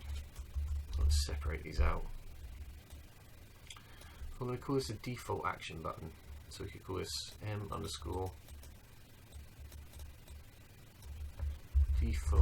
action button icon or something, because it is still an icon. And we'll have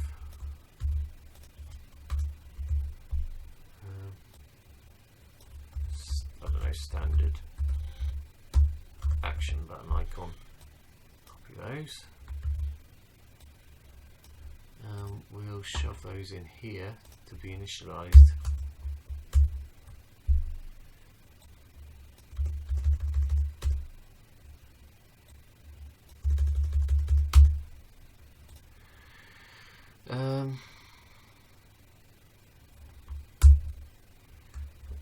So we're going to create a new function a bit like this one then. I think this is pretty much exactly what we want, isn't it?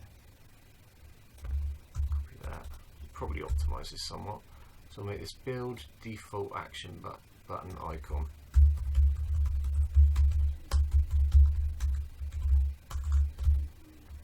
God, people making disgusting noises. It's too noisy in this house with neighbours. So let's go back to the. Actually, this has fixed. Oh, for God's sake, that's disgusting. So we'll stick with the the modifiable foreground and background colours. I guess they're going to be the same anyway. So default action button is 68 units high. So let's make it, if this is the, yeah, let's try, oh, well, I tell you what, actually we could look at this one, couldn't we? So that there, we could go icon 4 coordinates.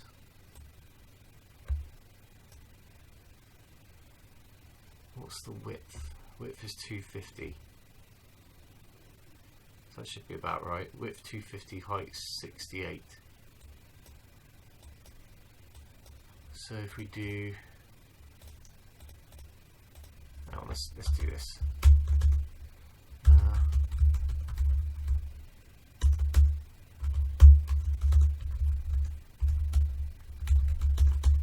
Equals 68. And then what we'll do is we'll go to const int left equals what was the width? It's 800, isn't it? So let's try take 300 off it, maybe something like that. 300. Let's try that. So we'll try 500. Const int top equals, and then so we've got 370. Let's try maybe 400. Actually, what is it? What is it? It's going to be 370 is that line, and then the bottom edge is 500. So what's the difference between those two? It's actually actually we can write this, can't we? We can do minus 370.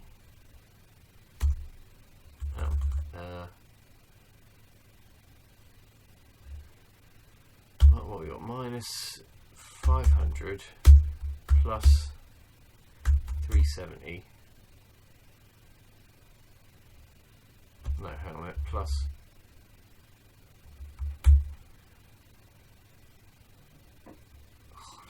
What's the best way to do this? Is it right? Is it going to? Yeah, plus 370. Plus, what is it? 500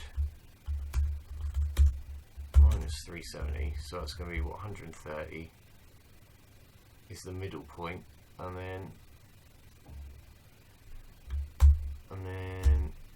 plus height over 2, isn't it?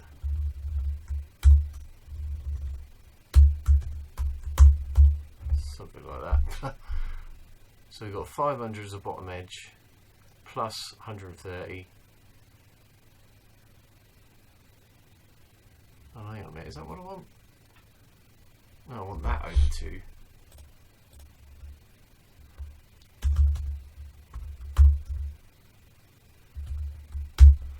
So yeah, we'll start at 65 plus 65, and then want the height of that. Okay, yeah, something like that. Okay, so then we can do left,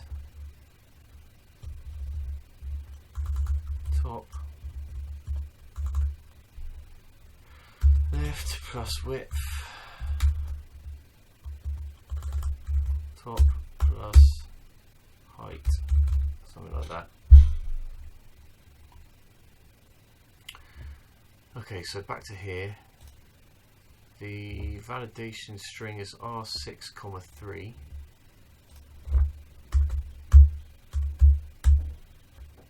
And we'll set this text for the moment. We'll set it to continue just to see if it fits.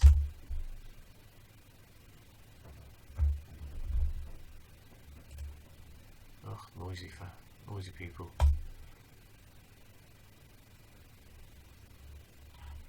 Right. So copy that. And that's going to be the same bit there, isn't it?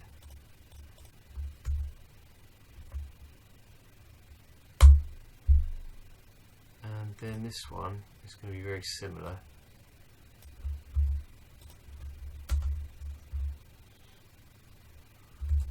This is going to be build standard action button.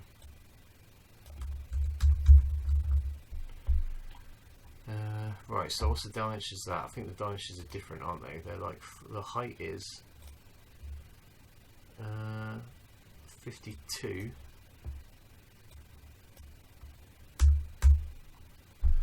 and the left edge is going to be, if it's 250, let's make that 200 then. I'll take 300 off.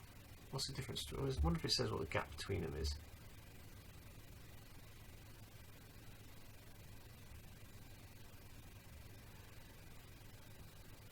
Tell you what, actually we'll make that, if the left edge of that one is 500, it's 250, we'll make it 220 or something like that. Right, the top should be the same, that should work out the same. Okay, and this one will be cancel.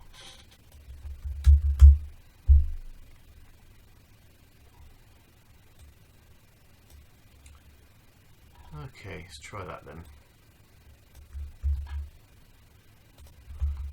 Find out why this isn't going to work in a moment.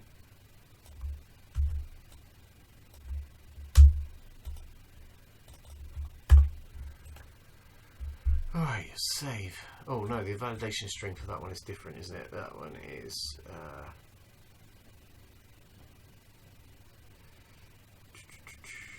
5,3. Save. Right, so set directory to build gcc. See how we get on.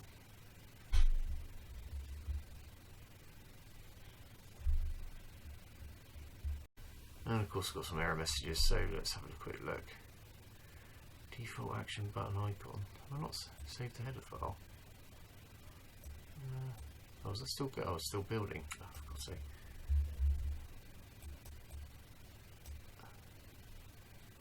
Right, let's try this again.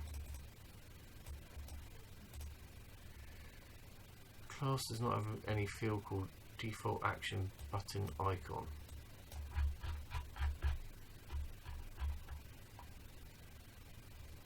I've got 2 instances. Right, I haven't saved this one. Save.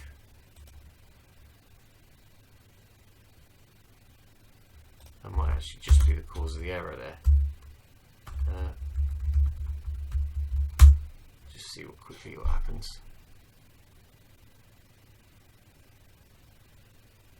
Well, now we've got more errors. Brilliant.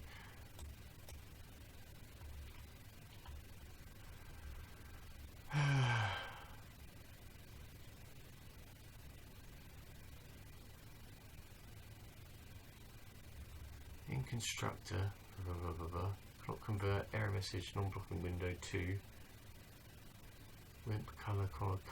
Okay, I've got. What have we got here then?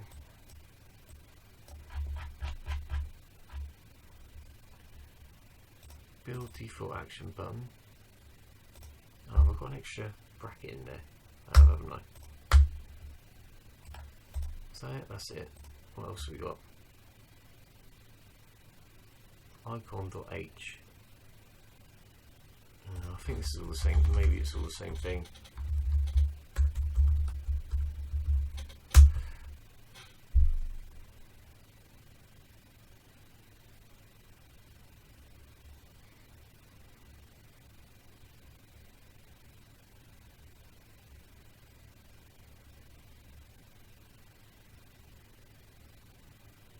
Oh, I've not seen any errors yet.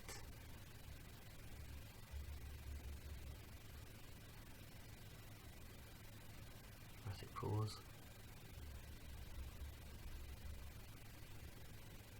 Oh, definitely got to do a quicker version of this. Right, close there. Let's hide the style guide. Hide that. And that. And that. So, okay, so let's try building SACode the application.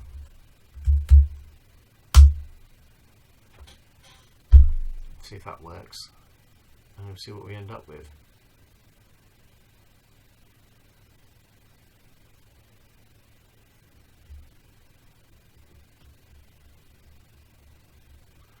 Okay. Ah, well, that's not bad effort. So I think those buttons are a bit wide, probably.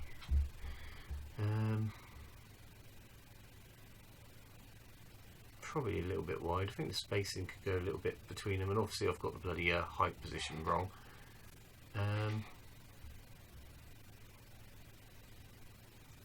But it's getting there. Let's take a screenshot of that, and then maybe I can see what I've done wrong here. Paint. Snapshot. Let's snapshot that. Just chuck it in there. Oh.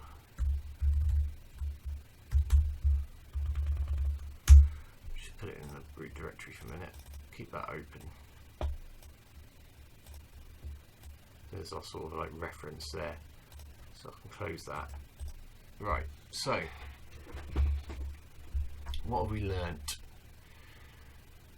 Clearly the continue button is aligned horizontally, vertically with that line there.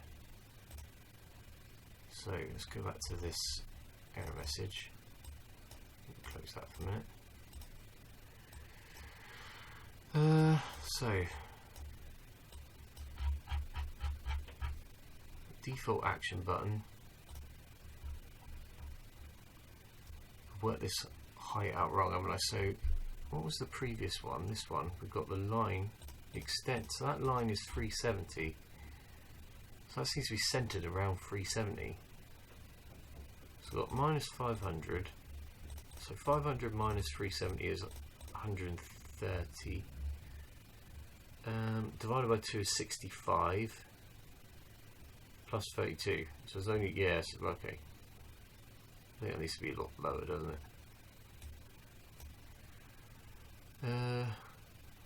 What should that be? If that is, let's work this out. What did I actually make the size of this window? Visible height is 500. Okay, so that's 500, that's 370, that's 500. So the halfway point between the two of them is 435, isn't it? 435. 435 minus 34 should be 401, shouldn't it? Let's see if this comes up with anything different.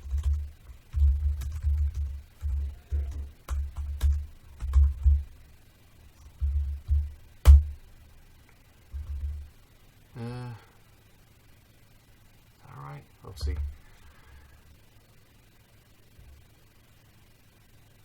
Top is that right? 401? 500 minus 370 is 130. Divided by 2 is 65. 65 plus height over 2, which is 34. 65 plus 34 is 99, isn't it? 500 minus 99 is 401. I wonder if it's actually placing this where I think it is. Have I got this right?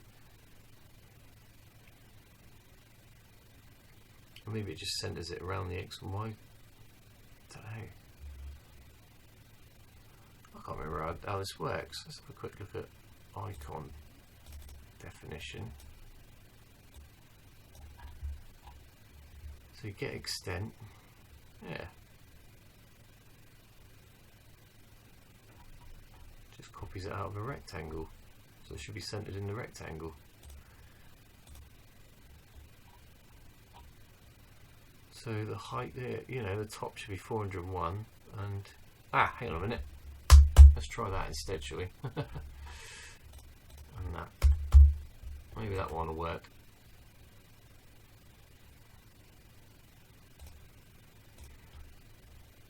So actually, I'm gonna bin this hard-coded line.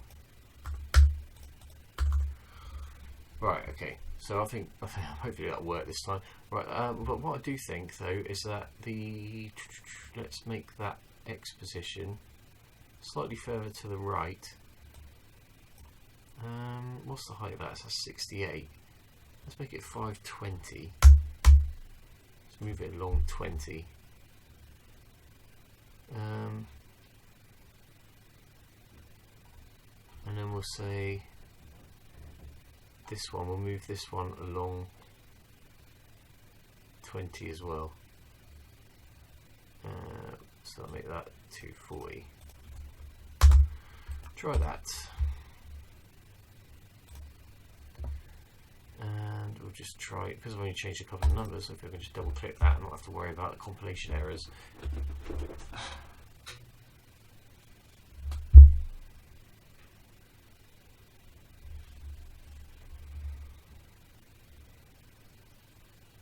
He says.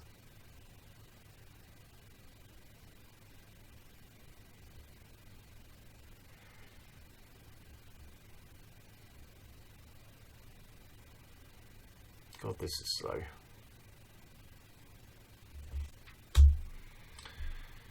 Okay, make that one.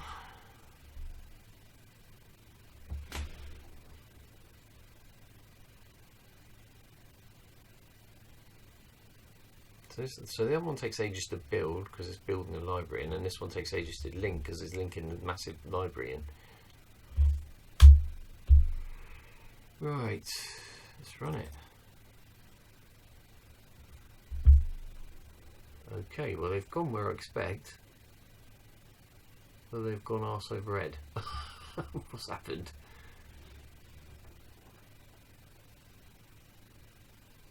What's happened there?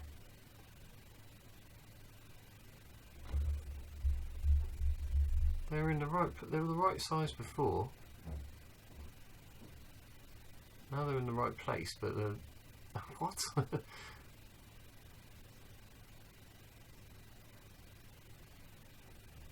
That's bloody weird.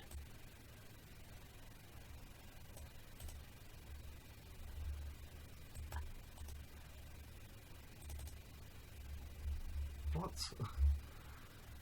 Oh god, this is so hard.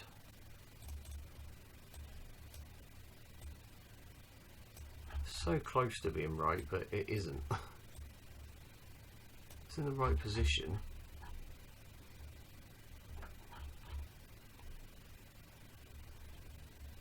Height is 68. Have I buggered up the height somehow?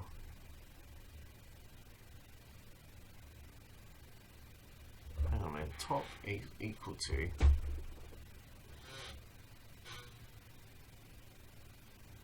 Where have I got that? Hang on a minute. No, I've got this wrong, haven't I? Top is equal to minus 500 plus. No, that is right. Plus. Yeah, that's right. And then top minus height. So the different distance between the two of them should be 68. That ain't not look like 68 to me. Maybe it is. Hang on. Oh no. Let's try the real error box.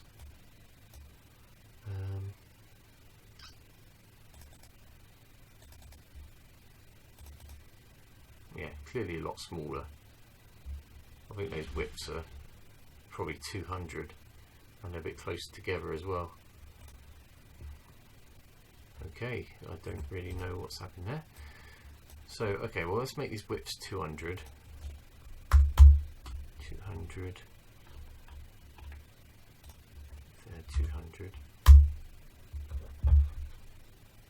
That's interesting actually, the height difference between the two of them is 14, isn't it? So I can, if the height difference is 14, then maybe the width difference should be 14 as well. Maybe that should be 214 no, sorry, maybe the other one should be 240 wide on 4. So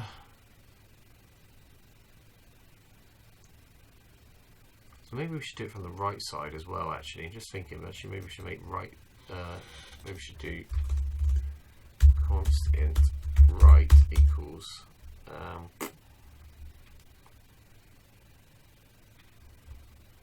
What did we say? Is it 8? It's 250, so that would be 500 plus 250, which is 770. So we make that 30 in from the side. Yeah, well, we'll just go for 770 actually. 770.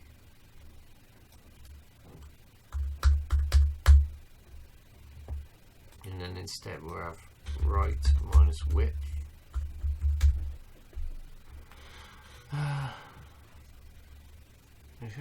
Let's do the middle, shall we? We'll say middle.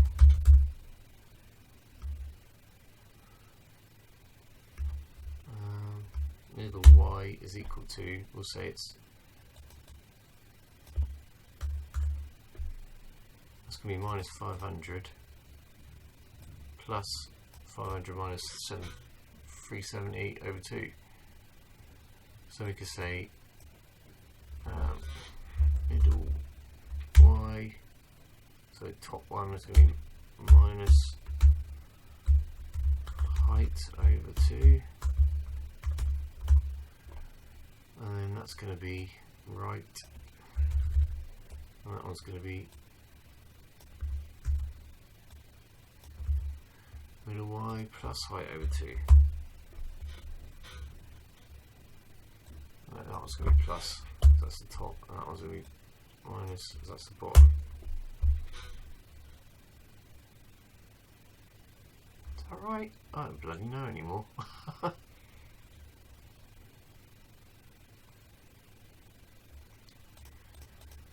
So I made the right side of that 770. 214. What did we say the different distance between the two of them was going to be? That was 240. 240 plus 250 was 590, and the other one was, oh, I don't know. I can't even remember anymore. I'm using the plot here.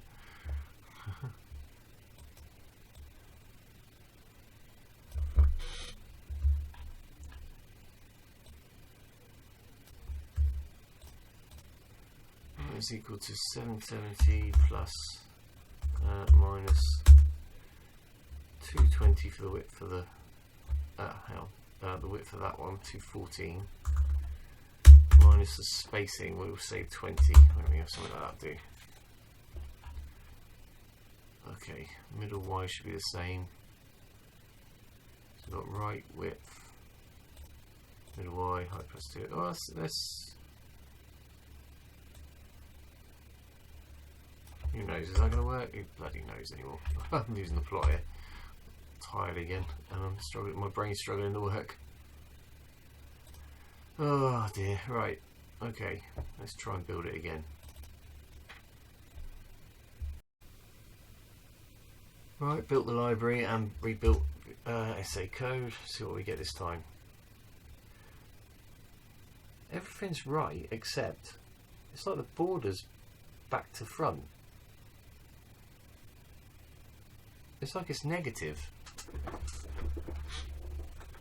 and the borders are rendered inside out. I wonder if that's what it is. I wonder if I've got the dimensions, if I've got like the coordinates wrong. If I've got like top left, bottom right or something, but it should be like bottom left, top right. But then why would that one work? But yeah, it's definitely back to front, isn't it? It's like the border's outside the extent instead of within it. That's really strange. I wonder if it's like something there's some sort of negative thing there. Let's just try switching these around a bit. What have we got? So what have we got here? This one here, application icon. I've got left top, right, bottom. So top left, bottom right. And this one I've got, this one I've got right minus width, which is left. Height, middle Y plus height over 2, which is top.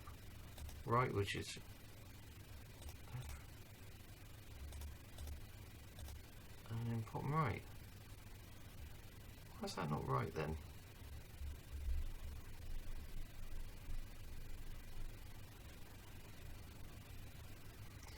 Right, I'm going to play about with this and then come back with it.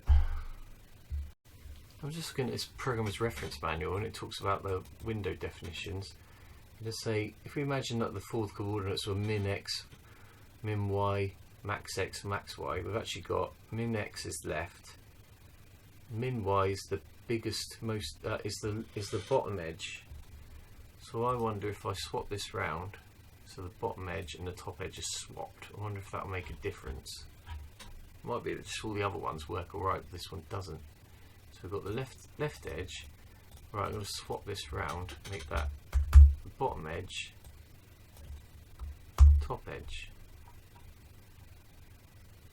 I'm going to leave the other one actually. I'll leave the other one and see what happens. So that one's the other way around. Let's see if this renders the default action button properly. I'll just build that quickly and we'll see how it goes. Well, I've just run it, and lo and behold, the continue has rendered correctly and the cancel button still isn't. So I think that's the issue. I've actually been getting these coordinates a bit arse about head. So let me just go and quickly fix up that cancel button, and then I mean that'll do actually. I'm pretty happy with how that's laid out. So I'll just do that and then come back. Alright, I think I've got that working. One thing I will say is I don't think it's quite the exact same size as the real RISC OS Wimp version. So that's a little bit smaller. Also, that's like bolder as well, that line there. But whatever, you know. I'm happy enough with that. So okay, let's do what we did before with our previous application and just implement. Well, I'll tell you what we do. We have a couple of different open functions, and both of them will make it so it sits in a polling loop and responds to messages. Yeah. But also, what we need to do as well is make sure it responds to keyboard entries as well, because we need to say that I think, let me just double check this. I think, yeah, the default action button should respond to hitting enter, and I'm pretty sure like the other one, the cancel, should respond to an escape. Actually, we can try that, can't we? If we do escape, you can see it just clicked the cancel button. And if I enter, hit continue. Yeah, you might not be able to see that, but it's just like click the button briefly. So yeah, we'll do that as well then.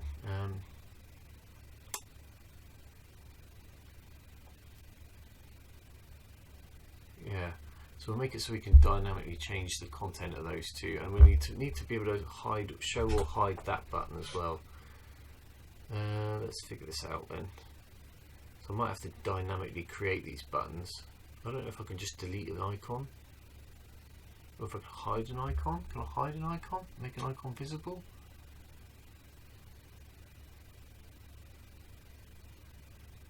I'm going to see if I can make an icon visible, and then I'll come back.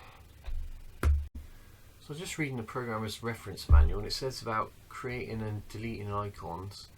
You can modify the icon's state so it appears like it's deleted, but actually maintain like the icon handle and memory and stuff like that. So we can delete an icon by setting a bit, and then we can undelete it by clearing it. So that might be quite useful. So I think maybe we could try doing that. I might create a method inside the icon class that says hide and show or something like that. hide or unhide, hide and unhide, or something like that. Let's do that. You know what? I'm going to do that. Right. So we're going to the icon class, because that's like an operation on the icon itself, isn't it? So I'm going to do void hide void. Is that const? I suppose so, because it's not actually modifying any of this stuff, is it? So yeah, const. And then we'll do void unhide void const. I'll tell you what we might do. We might set a flag so we just we guarantee that we know the state of that. So I'm going to do, and if we're making those const, I'm going to make that just because it's a flag inside, but it doesn't actually affect the way the program operates. I'm going to make it mutable. Mutable bool m underscore icon hidden. So that's just going to we'll just have to use that to maintain the state of that flag, right? So maybe I don't need that. So let's go to the CPP file for icon. So we've got a constructor. I'm going to make this hidden underscore icon hidden false, and then we're going to create those two methods, aren't we? So I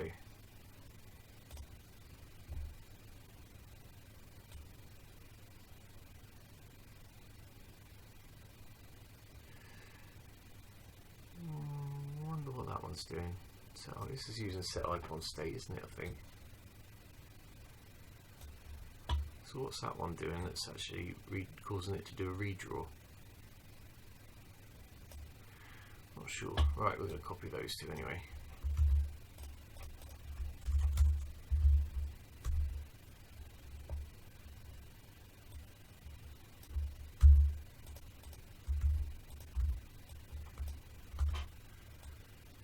I'll go implementing these two methods.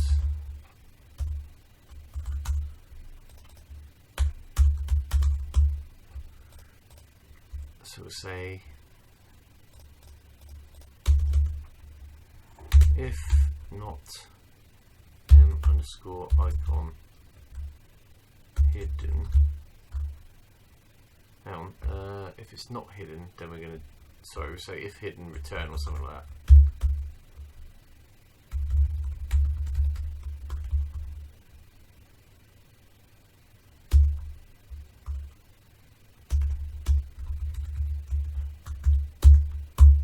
So that's just I'll just save. I'm going to play around with it, and then we'll say if not m underscore icon hidden. If it's not hidden, then return. Don't worry about anything. Okay, so let's have a look then. What we got? So we've got these two. So we want the window handle and icon handle, and we're going to set bit 23 of the icon flag to mark it as deleted, and then we're also going to set bit 7 of the icon flags is also set. Okay, so we need to set those two bits. So I guess that one's bit 7 and that one's 23, is it, I suppose?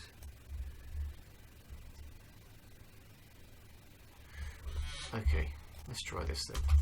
So we go back to SALib. Right, now we're going to do the X version, aren't we, actually? Let's do that. So it's going to be X set icon state.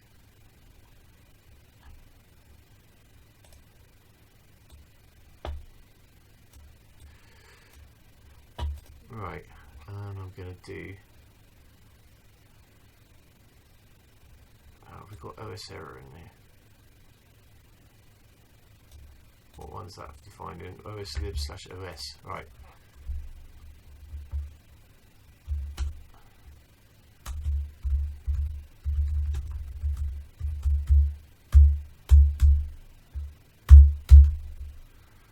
also going to include exception. I don't need these. I don't need this SALib stuff, do I? Yes, I do. Yes, I do. We're going to include. Right, we're going to include exception, aren't we?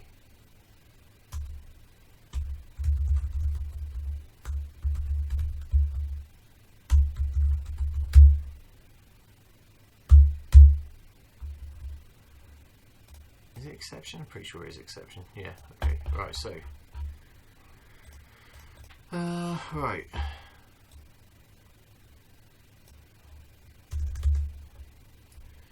So we'll do OS error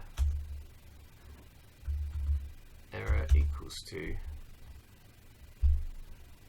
OS error pointer. Yeah, I guess it's an error. OS error pointer error is equal to x wimp set icon state. I'm going to do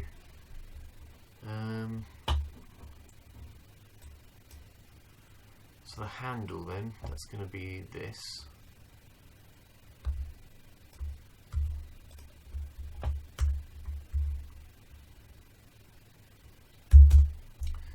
We've got the icon handle.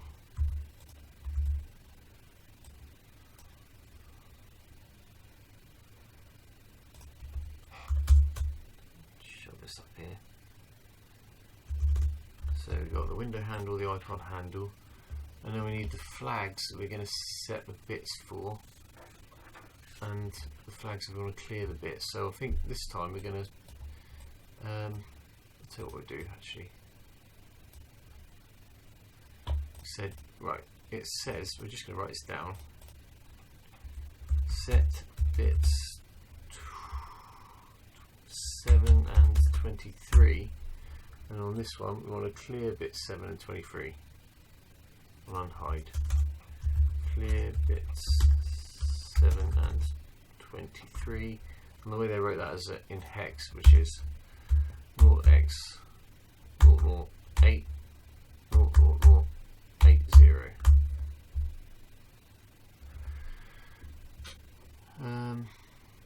So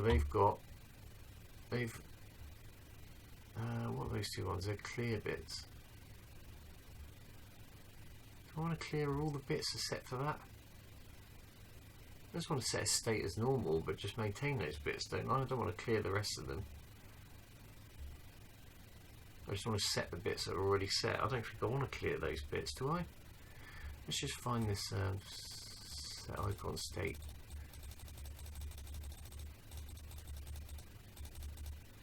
Yeah, there we go. So we've got your word, clear word. I do wonder if I could just, yeah, so we've got these, the value of EOR and clear. So we just want to set the bit state. So we're going to EOR it. Oh no, no, we want to set the bit, we've got to do both, have we? Oh, I see. Oh, that doesn't make sense, does it? CE, so clear the bit. So you wanted to change an icon's button type to 10. You would clear bits to 1, set the clear bits to 1, and the EOR bits to the new value. Well, the rest of it's a 0, is it? Oh, okay, yeah, I guess if we're not clearing it, if we're not setting it at 1 so we don't clear it. Yeah, okay, right, so, okay, I'm using the plier. Right. So, does make sense, doesn't it? Back here then. So, the only bits that are set are the ones we want to clear. So we don't want to EOR, we just want to clear those ones.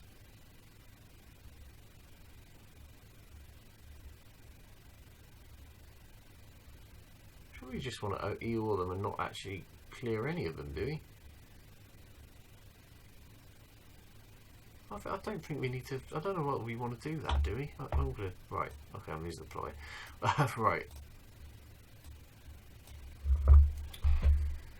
so let's do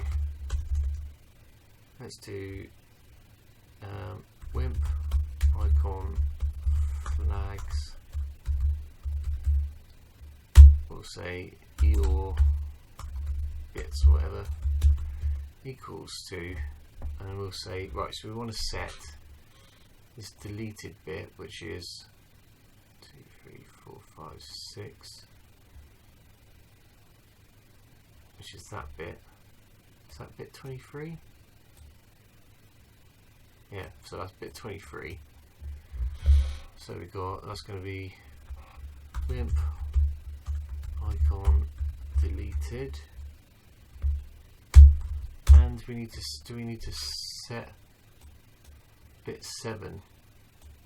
Help, needs help to be redrawn. It's also set. So where's that one then? Needs help. That one there. So Wimp icon needs help. So we're going to set those to make it hidden.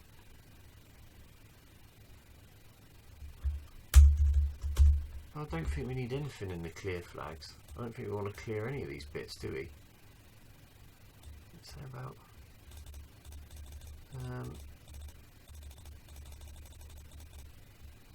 so 1 set bit. What do we say?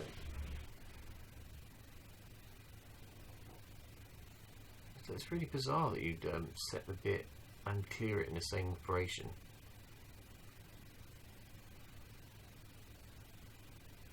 Alright, I'll take your word for it, whatever. I mean, I don't understand Office stuff anyway, so that's going to be, I'm going to minimise this. What am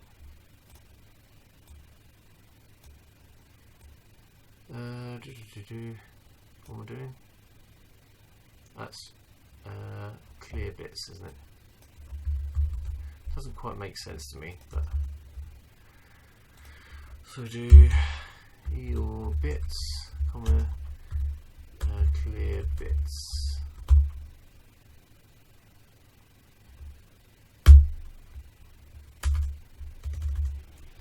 And just do, for argument's sake, if error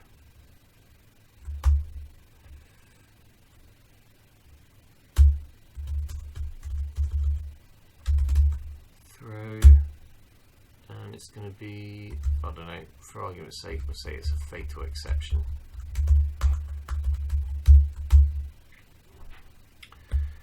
And what's in the constructor for that again?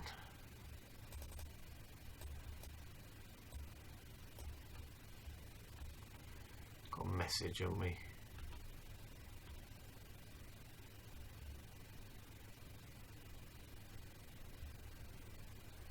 Message. Should probably do like a Wimp exception type or something like that, maybe. We'll just do message. We'll do dot mess, I think it's called, isn't it? Error message.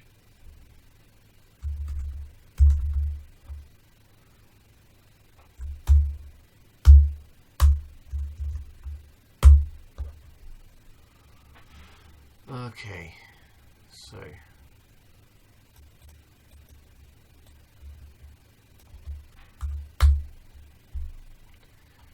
the other version of this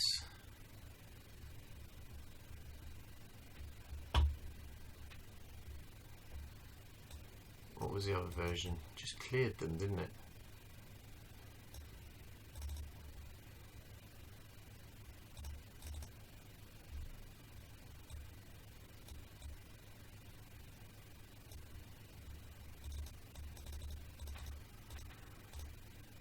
Right, to recreate it, so we just clear those bits, don't we? Right, so just basically copy that wholesale.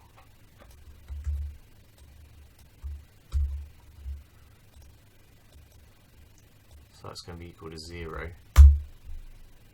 and that's going to be those two cleared. So I'm pretty sure if we're or in, exclusive or in, hang on a minute, if it's exclusive or in, it's not necessarily, yeah, it's flipping them, it's not necessarily, okay, that makes more sense, it's not oring them, it's exclusive oring them, right, okay.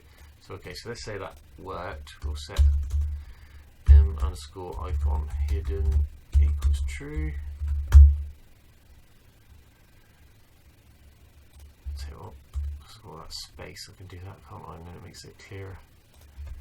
And this one, m_icon hidden equals false. So we've unhidden it. Right, okay, so we've created our hide and unhide function. So let's just go back into this. Let's just, for argument's sake, I'm going to try hiding the. Let's try hiding one of those icons. So we're going to constructor here. In the body, I can do. Let's go the default. Let's hide the default action button.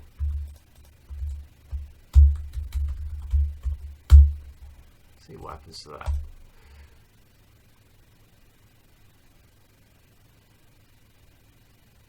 Right, I'm just going to try building that and we'll see what happens.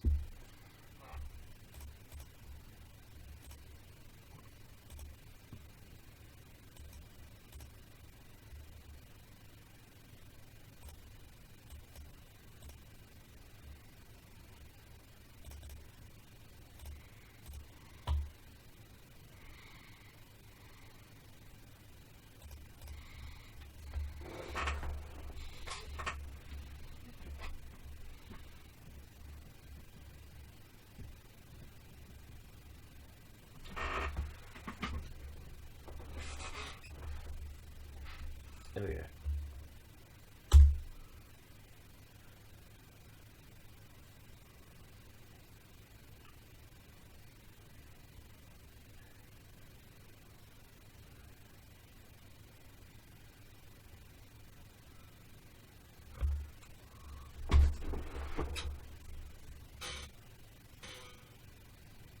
Stop the recording anyway. Oh well, so I've got an error because I forgot that the error is a pointer, isn't it? So just quickly, not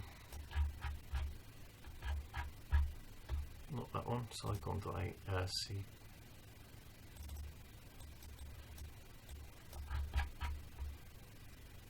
So it should be that.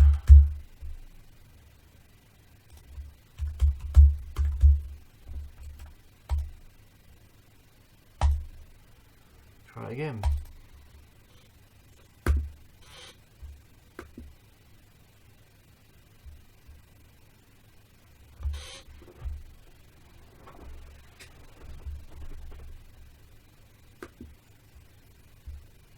Okay, really my mouse has stopped working.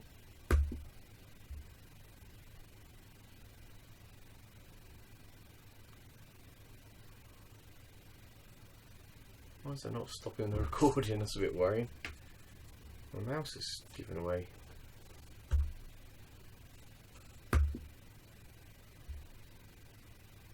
Oh, don't do this. Don't be crashed. How is it my screen's still working and the mic's still working, but I can't move the mouse? That's madness.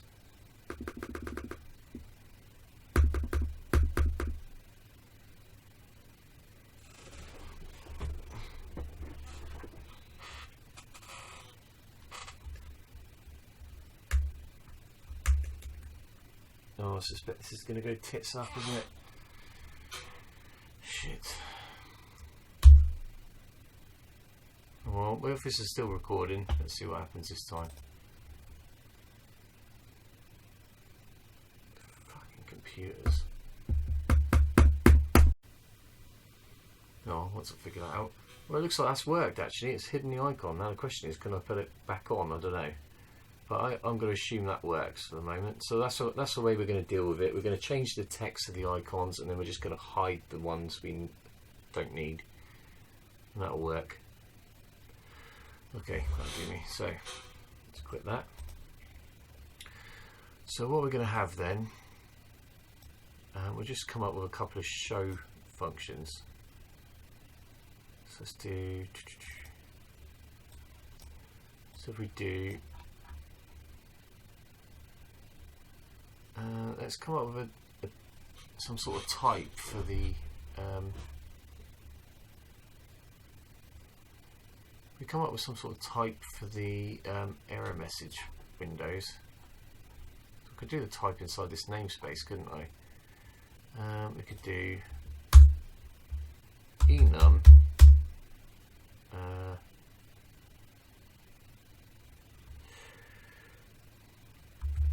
button clicked. We could say OK clicked.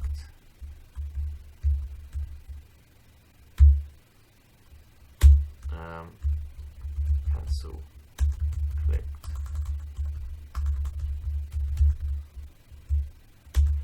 Continue clicked. Something like that, I don't know.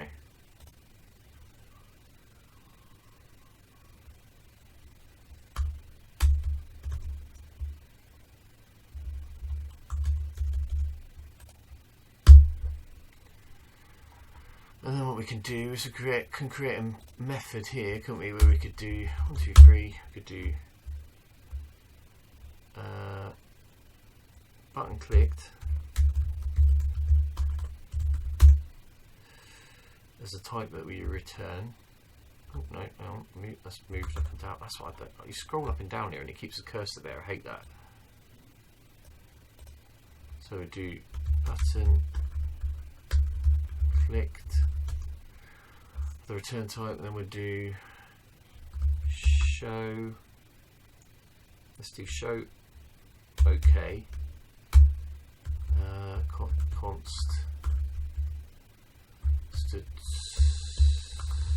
string reference message. Is that going to be const?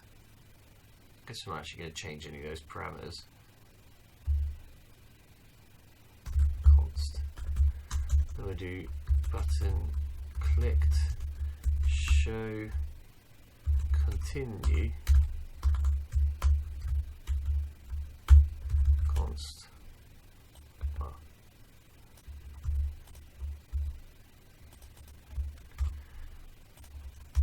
And then we'll have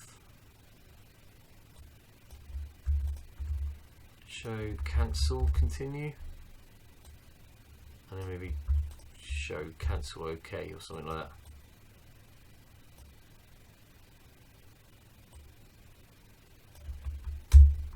Something like that maybe.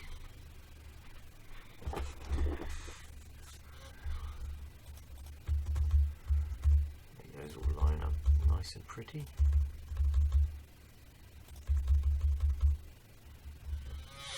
So we've got just shown. So we've got 4 different iterations. So I can make 4 like small functions that call out to like a static function or something like that, can't we? So these little buttons can actually just, these little functions can actually just change the icon or hide the ones we need or don't need. And then yeah, that should be right. So okay, so let's copy those. Save. And then what we'll do is we'll make those methods.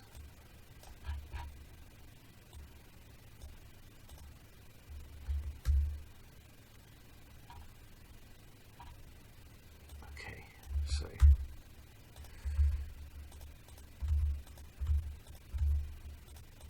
I suppose they're inside. Was that inside the same namespaces, isn't it?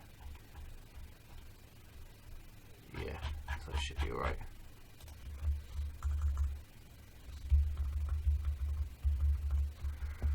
Okay, let's make some functions actually do something, shall we?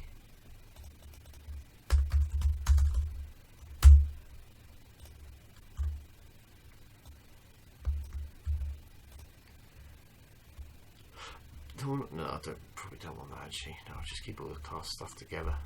Right.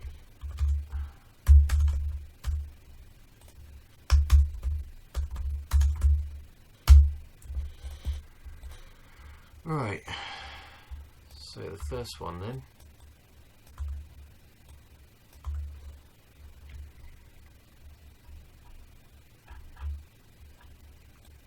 I'm going to Right, so what we know for a fact is that in the OK one, we've got the two buttons, haven't we? The default action and the standard action one. Now we don't know what the previous state of this is going to be, so I'm just going to show and unhide both. So I'm going to unhide the default action button and hide the standard action button. And then what I'll do is I'll change the text. So if we go for m_default action button icon dot, what do we want? What's the method? We want to change the modify the text in there. So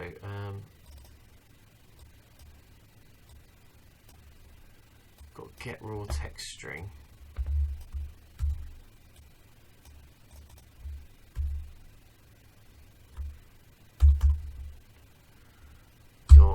Alright, so this is where I've had a bit of issues with this before, like clearing the text. I think I had to clear it and then write the right.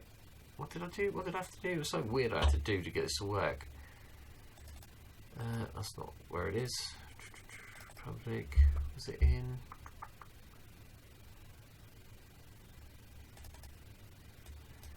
Maybe in pain test. Probably that one.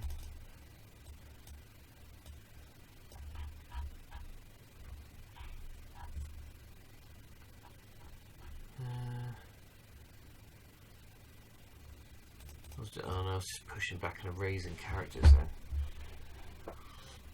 I want to like clear it and then set it, I think, don't I?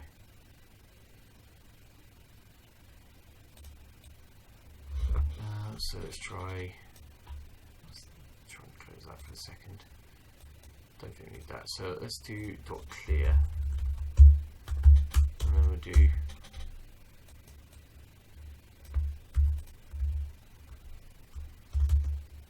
we'll assign it to message.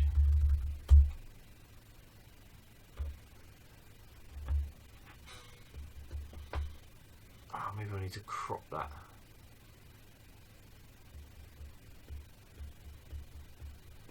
Leave it at that for the minute. That'll work.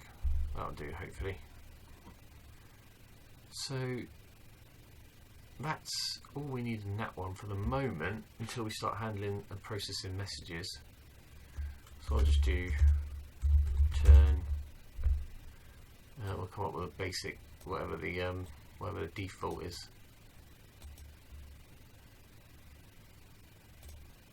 What is the default? I'm using the plot here. I'm getting tired again. We'll say return. No, actually, that's not what I want, is it? That's not what I want. Sorry, hang on a minute. I want the action button. I want to set that to equal to OK. And then we want to set the message. So m_ message icon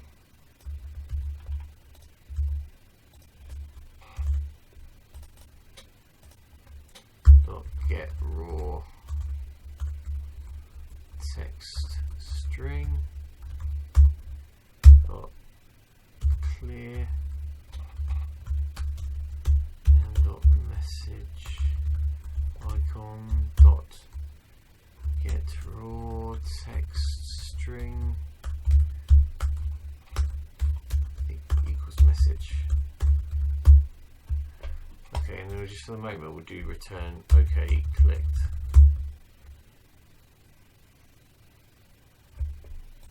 And just return, for the moment I'll just return that.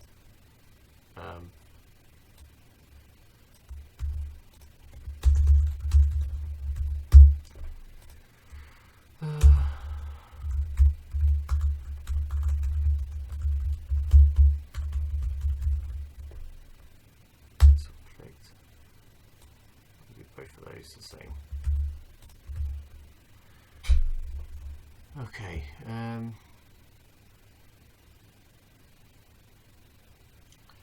Let's try that then. Show OK. So now we've so what we need to do once we've done that, we'll do.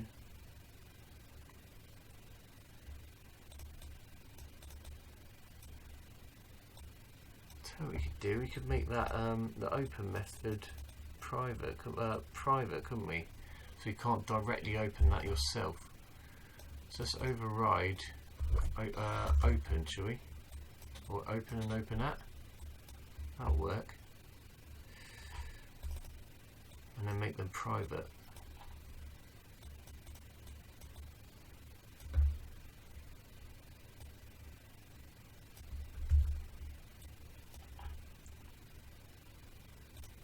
Private.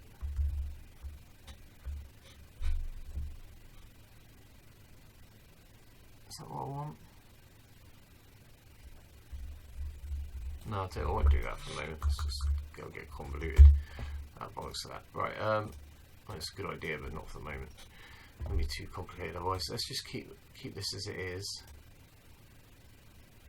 And what I could do though is I could do open. So I could save that, and then in this file here, instead of directly doing open, we'll do show OK, and we'll pass in this is a test message from SACode.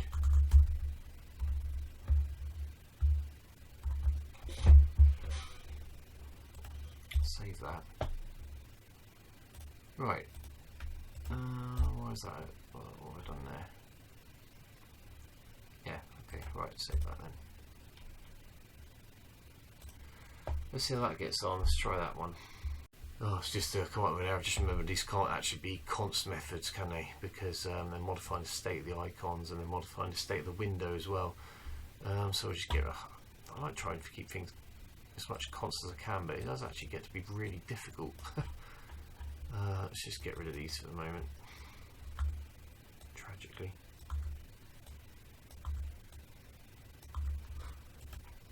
Because now I'm calling OK, open and stuff like that. I mean, I'm calling on getting rid of constness. Let's see if this one works this time.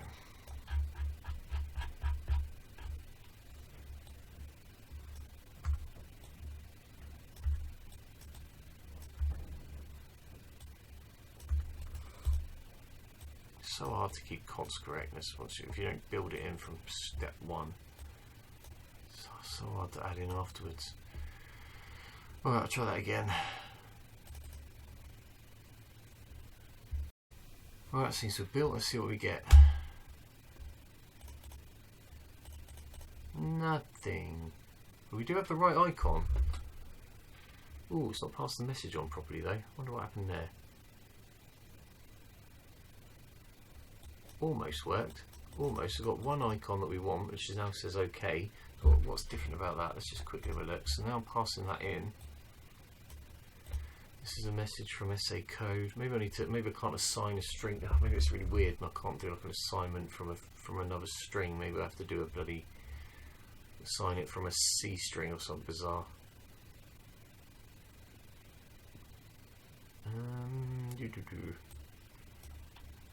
So that worked. Not quite sure why this one didn't. Let's try message.c string maybe. A bit messy. Take two.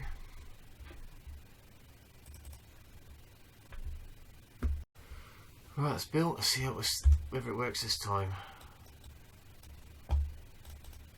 Nope. Oh, for God's sake! Now what? Oh, what's happening this time? God. I just need to. No, I don't need to redraw it 'cause it's not open yet, is it? How can that work and that doesn't? That's so bizarre. That's so weird. What's the difference? What is the difference? What is message icon? How did I configure that one?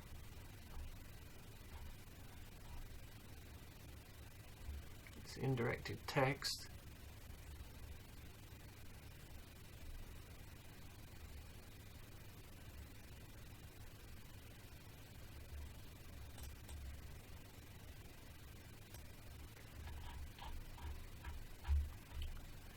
Well, it looks like I'm going to have to do some more dicking about off camera and figure out what's going on with that then.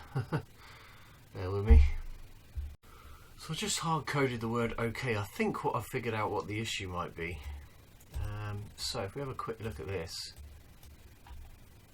So what I think it is that this, when I initialize this icon, build message icon, I've got, this is the dummy message passed in.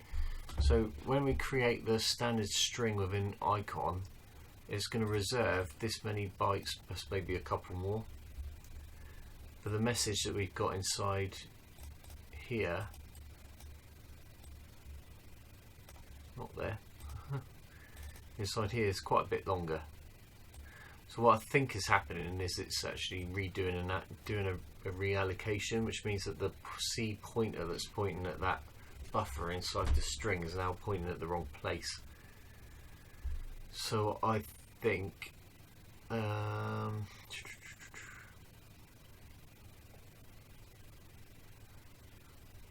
sure what the right answer for that is. I don't know if we can get it to point at something else,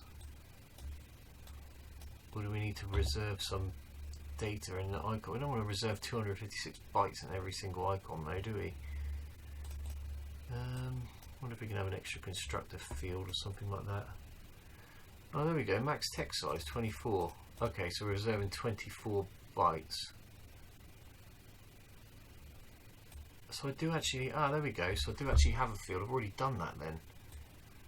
That's good news. Must have already thought about that. So if I go to our constructor then, I bet that's what calls the reserve function. Max text size.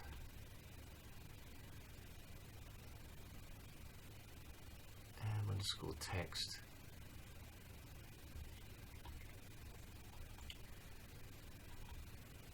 If text size is greater than 0, reserve max text size. But okay, so maybe if I just construct this with an extra field then maybe we can actually get some more space in there. So we can set a maximum size. Okay, so that's good. So we can set a maximum size for how much text gets put into this icon with which one is it? It's message. So we could add a new parameter there. So pass the window in, and we could set text size to 80.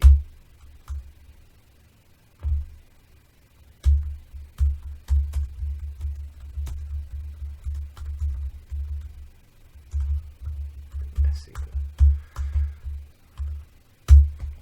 so I wonder if this will work suddenly.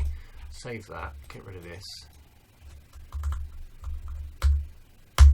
I'll keep it as a C string just for argument's sake. Save. I wonder if that'll build and work. Then we should get our message. Right, well, we'll see if that works. Let's try the build. Alright, see if that's worked this time. Okay, that's the issue then. Alright, okay, cool. So we've got message. I've not got right, let's make that a bit more robust though. So let's limit the number of characters to 80 characters, I think. Let's do that. But yeah, that looks like it's working. Let's limit it to 80, I think will do for the moment for message size. So not going to be in there, is it? Donut.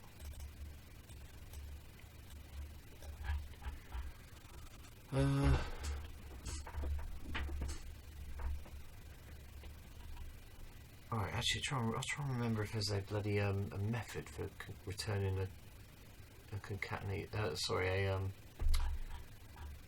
substring of a certain length from standard string. There is one, isn't there? I'm trying to think what it is actually. Let's just quickly have a look. What was it? String.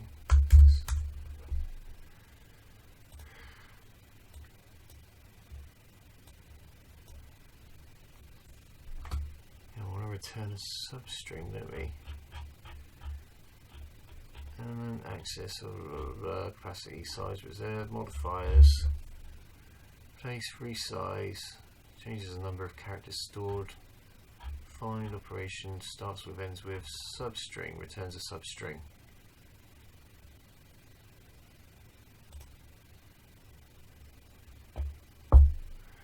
What's the argument type?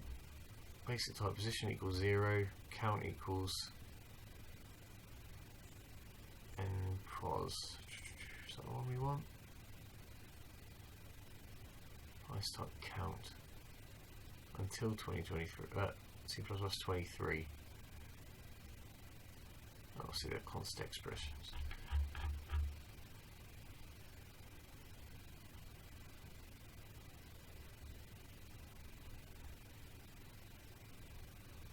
Alright. So I want to start at position 0 and we want to hang on.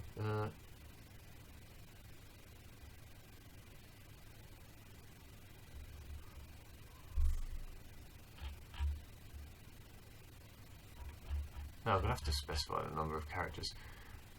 I wonder if it's an exception thrown if for any reason these functions have no effect. Exception. Is it going to throw an out of range one if it's out of range?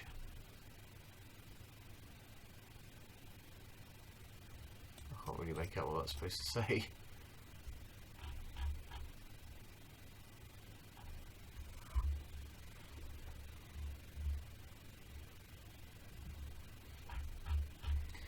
Alright, let's try this then. Right.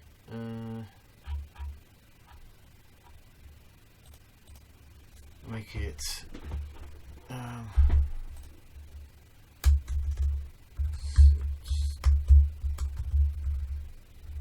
string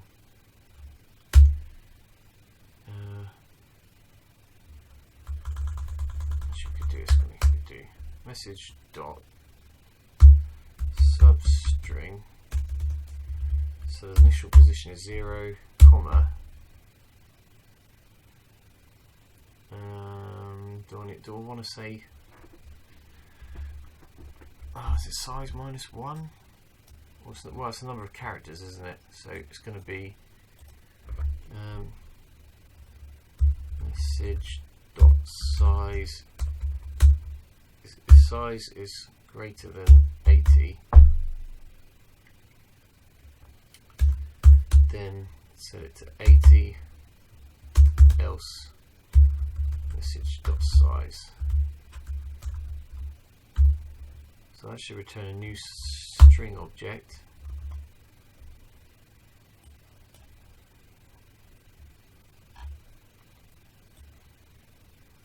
And then we can do C string, something like that.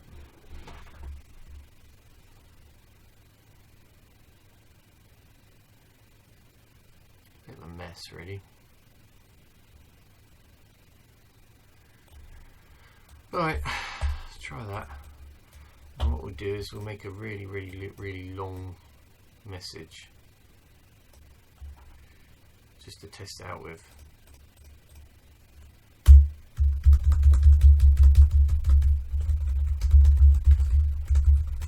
we go. That's definitely more than 80 characters, surely. I don't know if it is actually. 5. Is this? Oh, see, I wish we had a character count. I'll just put a little more in. Then it can't go wrong, can I? Right, that's definitely more than 80 characters. Right, let's try this out. Right, let's see what we get this time.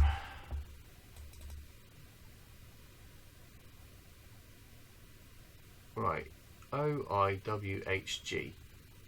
So it might be that that is 80 characters up to there. I mean, this looks quite big, doesn't it? OIWHG. If I open this then.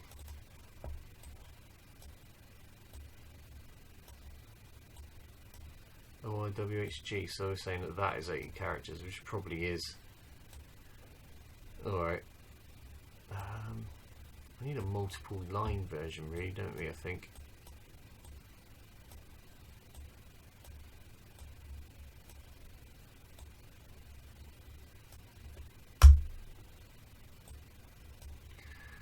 Alright, well whatever. Do you know what? I'm gonna just because I'm on a time limit, I'll leave it at that for the moment.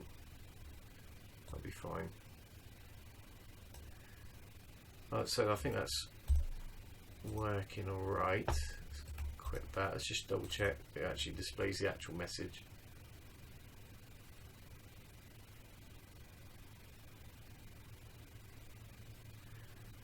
Yeah, I can refine this at a later date. Just want to get something. Okay, this is a message from SACode. Cool, right, let's re-implement that with the cancel button and then the OK cancel and then the blah blah blah, okay, something like that. So we've got first one then.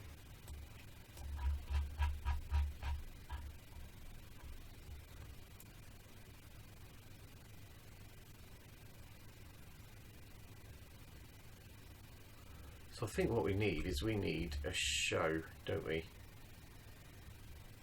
We need a generic show method that is the same in all of them, and then we'll pass back the return value.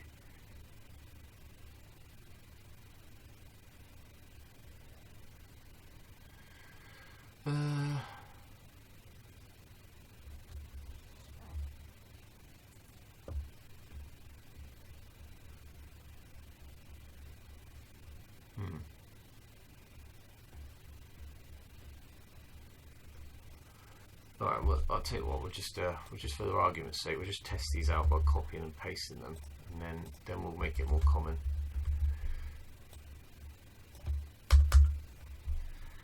So this is continue.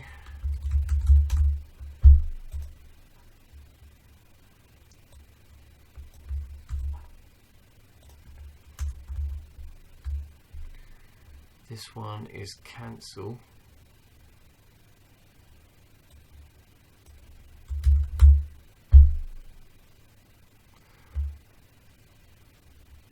Oh no, it's a show cancel continue, isn't it?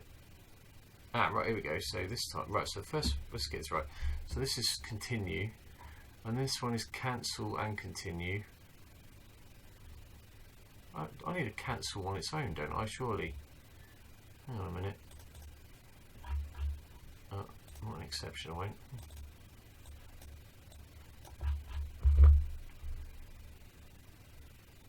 I think we need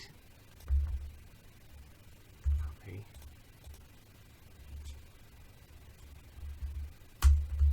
Just have cancel itself.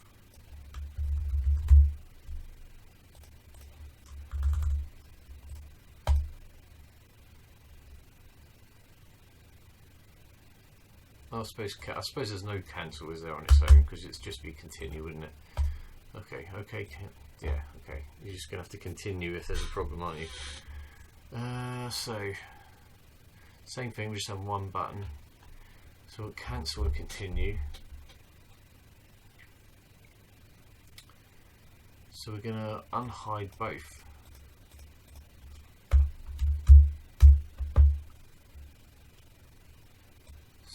So the default action button, let's chuck this in here.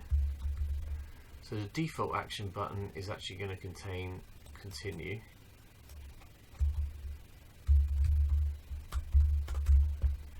And the other action button, which is the standard action button,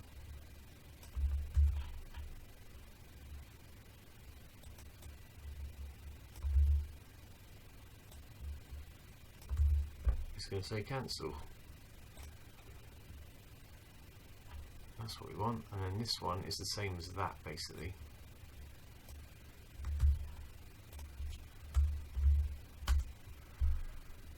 Except we've got OK.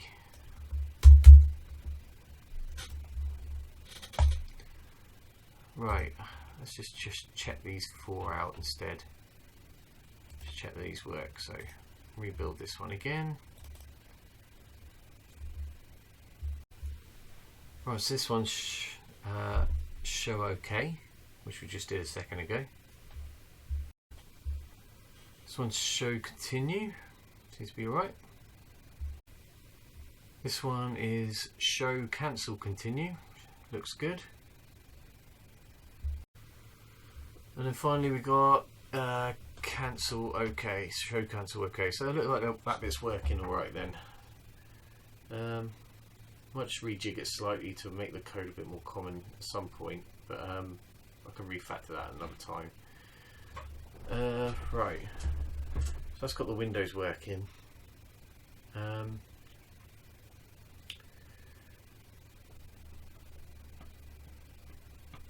So what's next? What's next is sitting in a poll loop until the buttons are clicked. Do you know what? I think I'm going to knock it on the head for tonight and then pick it up again tomorrow morning. Okay. Right, next day again. It's taken me a while. One thing I just remembered actually, before I get on with carrying on with what I'm going to do. One thing I didn't check. Obviously, this now renders the window, although it doesn't do anything with it. I haven't checked what it looks like with the non-default colours. Let's just quickly do that. SACode, isn't it? Oh bloody hell! Let's quit that because I hate the source in it, even though it's not much different to actual edit. SACode. Right, let's quickly bung this back in a different font. Noise again. Right, where have we got it?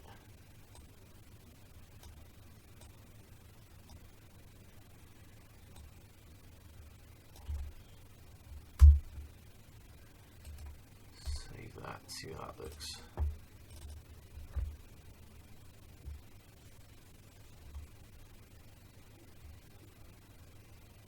Get some light on my face really, so I'm usually streaming on the computer that's over there, and I've got my light set up like on the wall, but where I'm like off to the side using my Raspberry Pi, it's all like dark over here.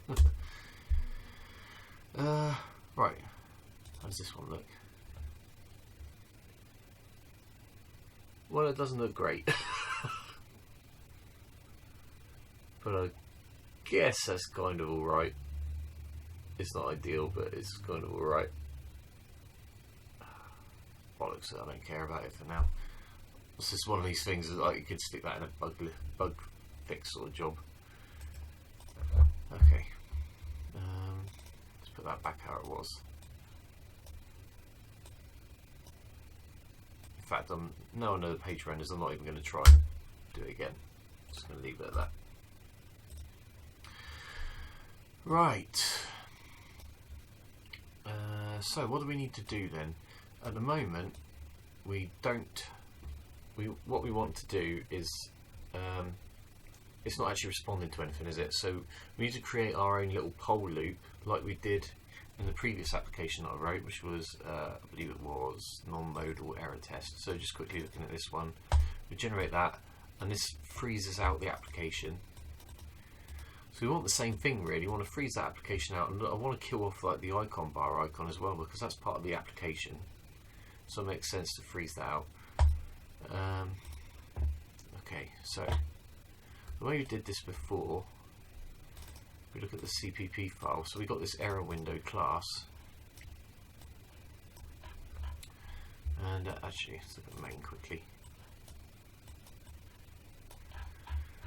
So basically, should have a function somewhere. So where we click on a button, which button it is? Yeah, there we go. We create a new error window, and then we call that. Okay, so I did a similar sort of thing. Show OK. So it's a similar sort of principle really, but in that show OK function I've got there, we basically run our own miniature version of Wimp poll, just responding to messages sent to that window. So I'm going to close that one quickly. I've got some window over here on this screen which has got a lot of animation on it that's really distracting. So I've got that show OK function, haven't I? So show OK, so it sets the label text, opens the window, and then poll loop until button clicked. So I guess we want something similar to that really, to do the same sort of thing. So passing in a window handle. Yeah, so it's pretty straightforward. We've just got a window handle, and then when the button's clicked, when a button is clicked, so we only should have 2 clickable buttons. Yeah, Same sort of thing really, isn't it? So, but we don't need to, so for some reason I split this out into a non-class function, but I can do it all inside a class function, I think. So I'm going to do something similar. I'm going to minimise this so in case it comes in useful. Right, so error message then. Just make a private function which does something similar to those ones. Call it button clicked show.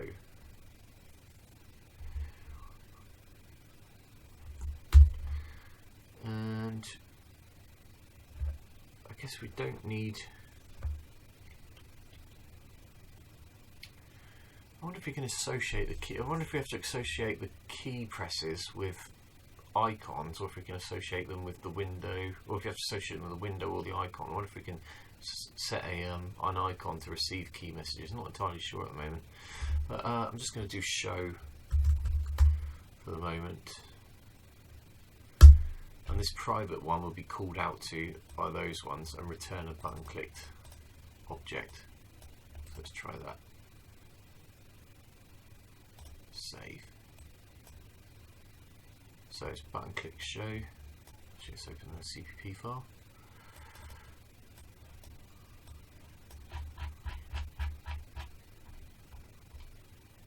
And so we've got show cancel, OK. Now we want the generic show, don't we?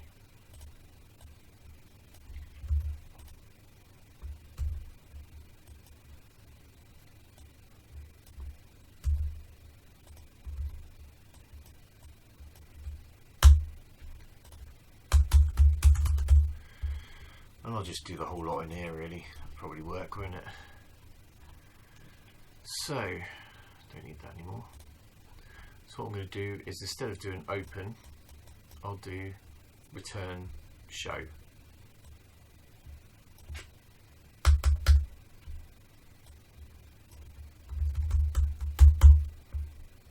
Like this. Copy that. Paste that in. So we should have set the buttons up.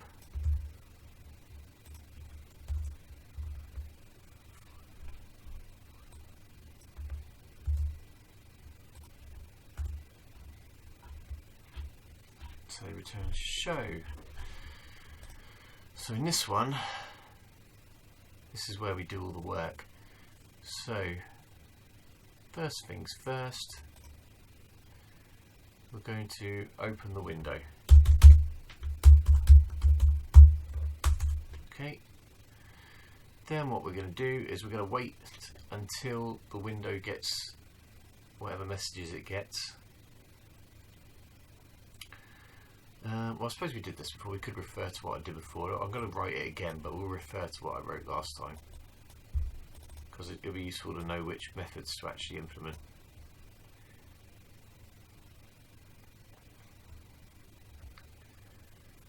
So we've got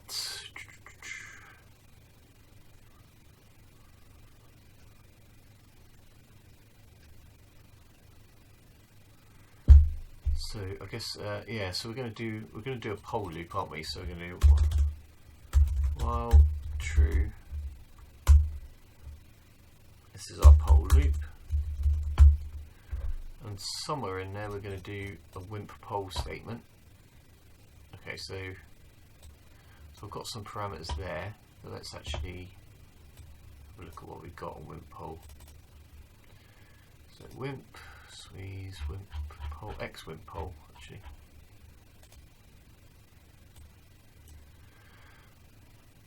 Okay, so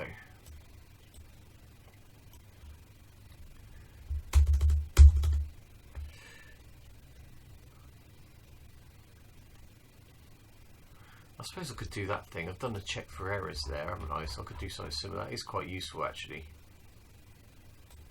So we'll copy that. So that's quite a useful little function to throw in here.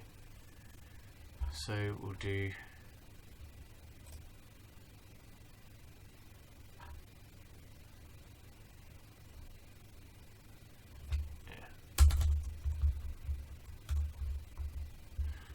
static check for errors, const OS error, const error, if error. Then what we're going to do is, what did we say here? I think I did that down here somewhere, didn't I? For the moment, I just threw a fatal exception, didn't I? Think we could make this more specific though. Wait, was it in here or was it in icon.h? .cpp.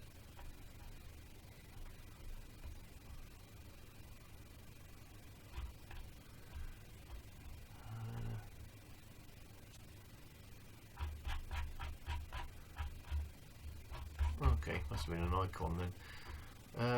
In fact, actually, I'm going to make that. Let's make that common.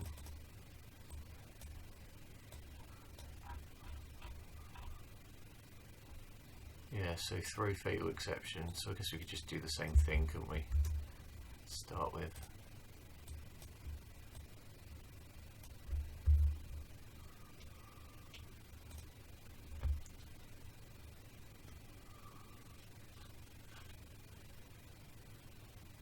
I wonder if we could. I'll tell you what we could do actually. Do char.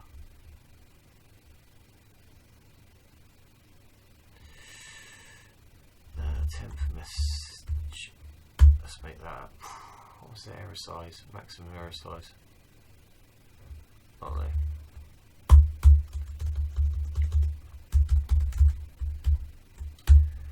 We'll do temp message, comma, size of temp message, comma, and we'll put sent s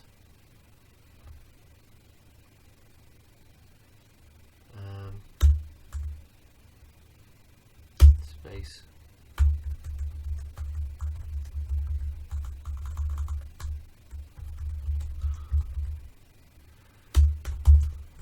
percent. Can I make it? Is it a D? I wonder what, let's have a look. Actually, is OS error? Is that a? It's unsigned, I guess, isn't it? So we'll make it. Or X percent 04 X, make it hexadecimal, comma, and we'll put slash comma, and then it's error, and error. Lost it again. Error none. So we just format the string a little bit.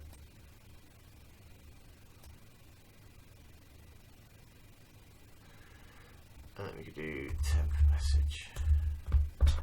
Let's just call it accept message or something like that, maybe. Just looks clearer.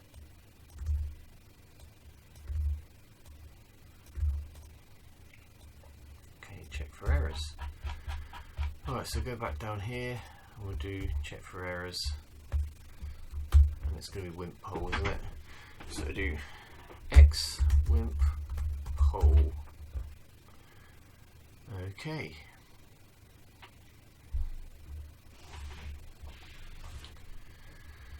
So when we look at the flags then, what we're going to want to respond.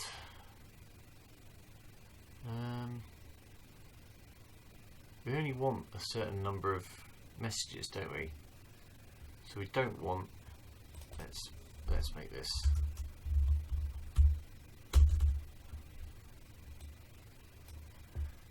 Wimp poll flags, actually. Flags equals. So we don't care about these. So any one of these that is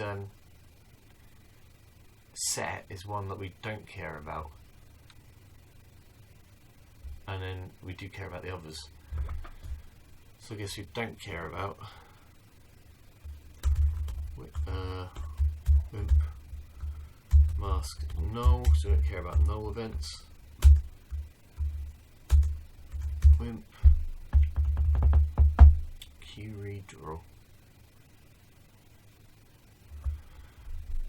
What's that one doing? Oh, might have to open the program's reference manual quickly. Not quite sure what that one does. Programmer's reference manuals, that one, but I don't know. But they all go to the same index anyway, so it doesn't really matter. And then we want somewhere around here.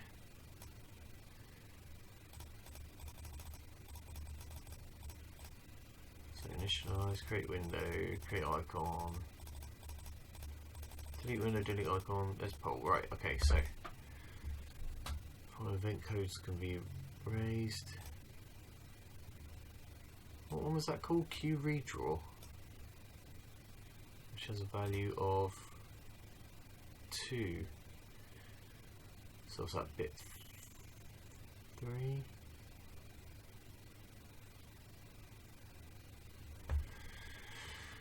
That's 1 0. So that's bit 1. Do not return redraw request. No, it's not that one.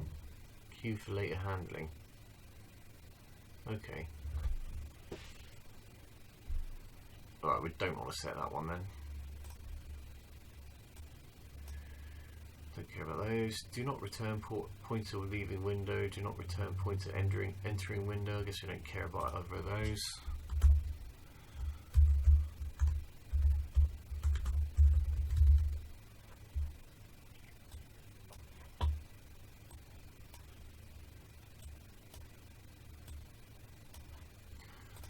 Mask leaving. Wimp. Mask entering. We don't want a notification of those. We do want to handle mouse clicks. We do want to handle key presses. Do not return lose caret. Do not return gain caret. I guess we don't want to. We don't care about those. So I could put mask lose.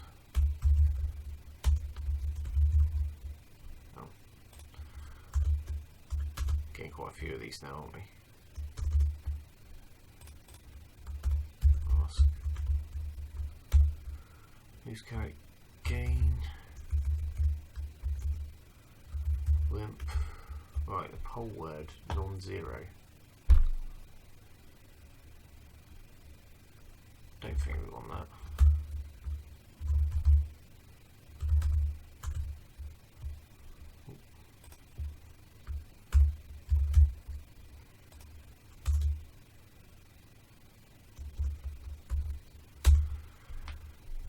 Poll non-zero. Do not return user message. Well, we do want to get user messages, I guess.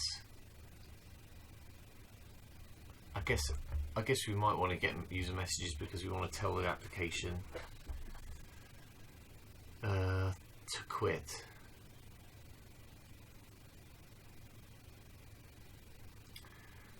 So on those ones, I guess we will, if the application would, we're only going to deal with the quit message. But if you get a quit message, we'll just close the window and then tell the application to quit, and it should do the shutdown stuff.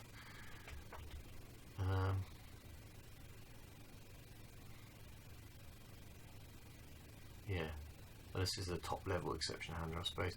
Well, the top level one actually is going to be just the RISC OS one, so it should be right. Okay, so we'll keep those.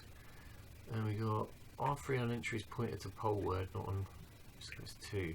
It's like 20 poll high priority. Scan poll word at high priority. Save or restore floating point registers. Don't care about that.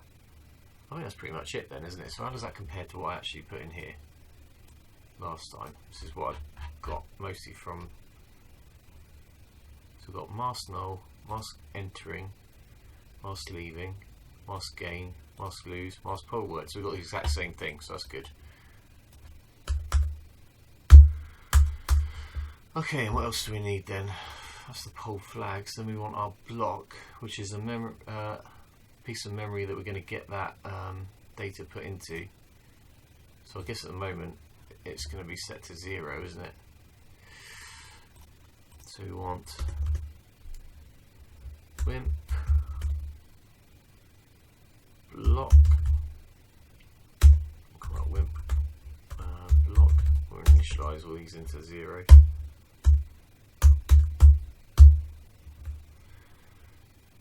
OK. And then we've got int poll word. I guess if we not interested in storing that, but what we do want is we want the event number. So we need a reason code, which is Wimp event number type. Okay, is that 0?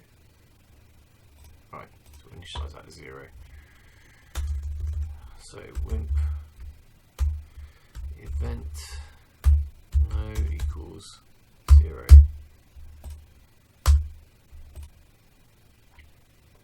Okay, so we do Wimp poll, Wimp, get my naming conventions right.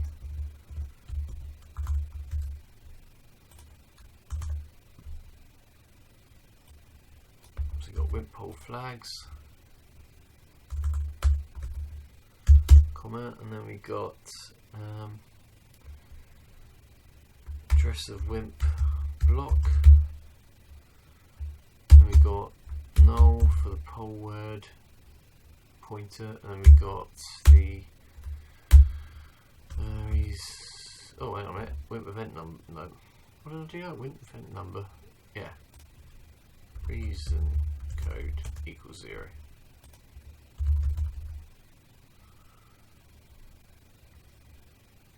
I could say event number, couldn't I?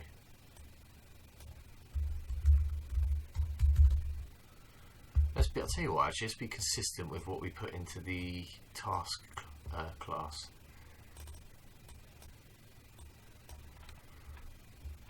Process messages, I'll just call it reason. Notice this isn't an X Wimp at the moment, X suite at the moment. So I have to change that eventually. Alright, we'll just call that reason then.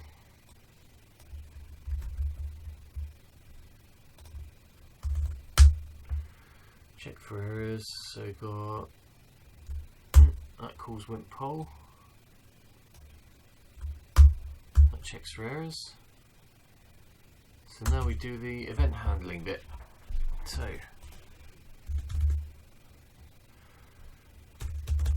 we'll do switch.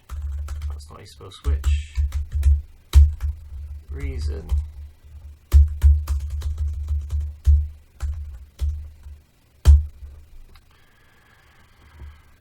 Right, so we said for either a user message or a user message recorded. So we're going to respond to, okay, so we can basically, I think we're going to strip this out and copy that one because that's pretty useful. So first one then, we'll either get a user message or a user message recorded. If the message is message quit, we've got a return statement. Well,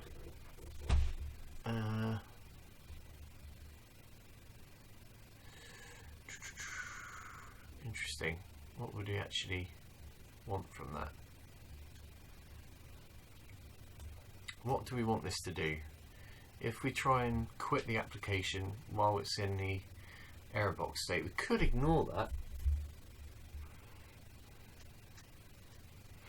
or we could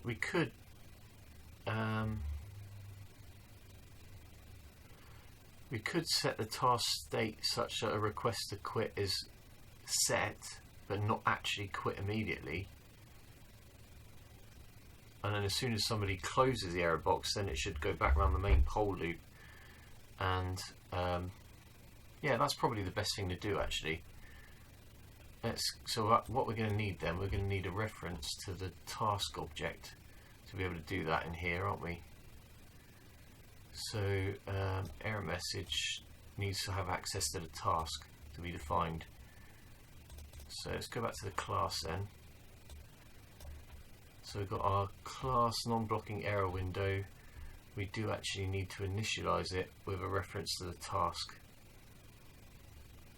So we'll do hash include. I mean, that makes sense.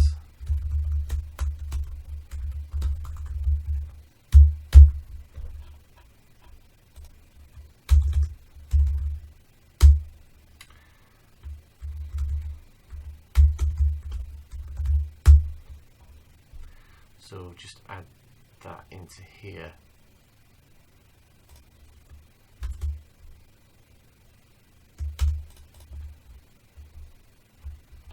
const, is it? No, we don't want that to be const because we're actually going to change the state of the task, aren't we? Task, reference task.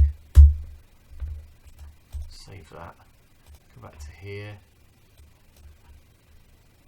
We're going to have task.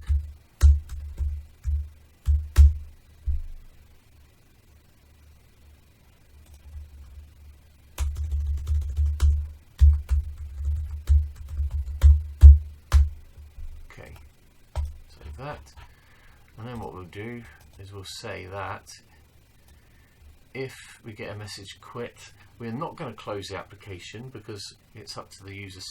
I think the user should still deal with the error box, but as soon as they have dealt with the error box, it should immediately close down the application. So let's do m_task dot request to quit. And yeah, that will just break. Yeah, I think that works. Okay, so that's dealing with getting a message from there. So the other, what else can we get? Let's have a look at the poll messages we can get. Not interested in that one. Redraw window request.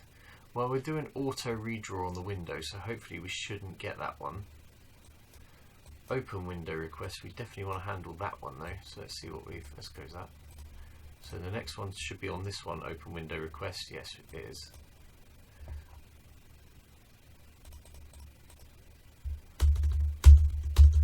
So we do case Wimp. I guess this is basically exactly what we want, isn't it?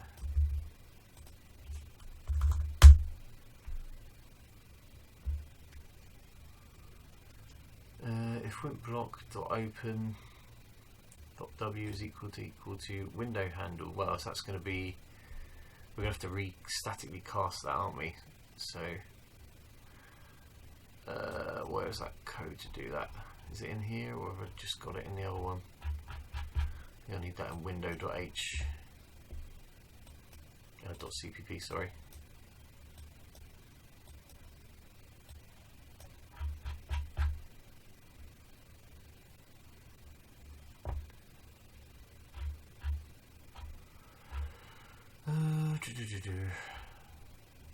Reinterpret cast. Let's try that.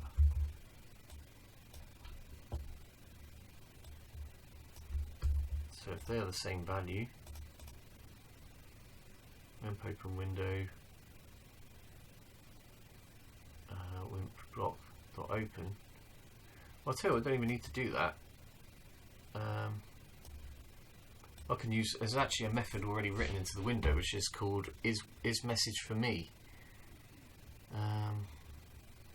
Is window open request, open at open. So I think maybe it's in the header file. But I want to reuse as much of the Windows methods as possible. Is message for me, there we go. So I say return handles equal to m_handle. So if I can do if, put a new line in there, if is message for me, so it's saying, because this is a window object, we're saying that does the handle in that message match with my own Windows handle. So we could pass in that handle, and the type of that is const unsigned. So we can just do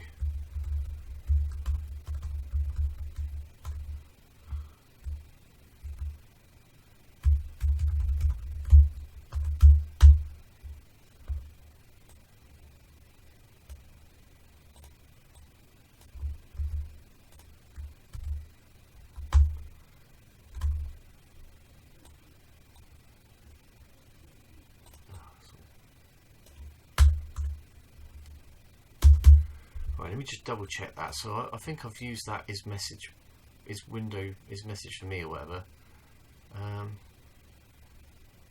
Actually, where's that? Is there a reopen button? wonder where, it's probably window observer, isn't it? Window open request, window to open, open request, block pointer. Okay, so I've got a method inside window.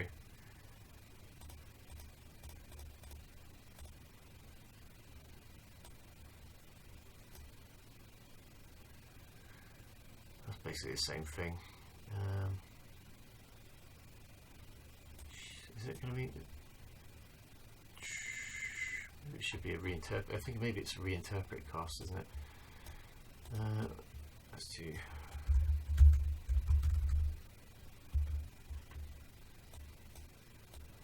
Okay, because a W might be look like a pointer. Right, it's messaged me. And if it is, we've got a method called open request where we pass the block stuff in. Oh god, somebody's fucking vomiting next door. God. Yeah, so let's go back to window.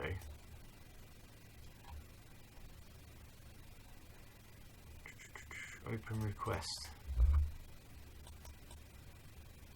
I should just be able to go. Rather than directly talking to that now, we'll do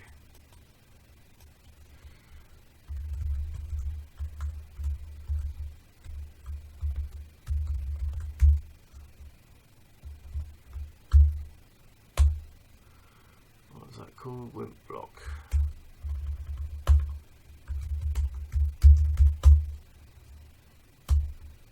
Okay, so we're reusing the code that we've already got this time rather than sort of.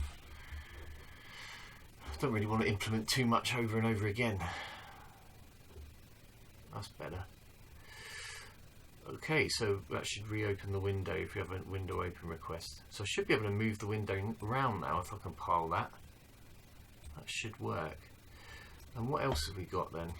I'll tell you what, actually, let's just check that for the moment. So I'm going to save that and let's just see. If I rebuild this now, hopefully we can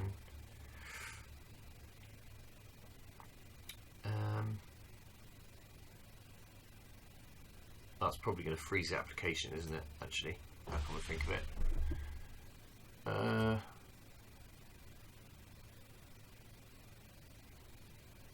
tell you what we need. We need, if we go into, we'll test to see if the request to quit's been made.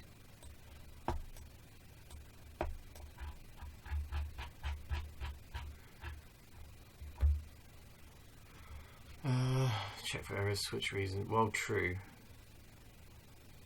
So I could ask if there's been a request to quit, but we do need to return a value, don't we?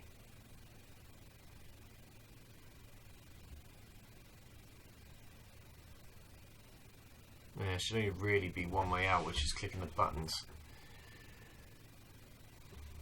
But just for temporarily.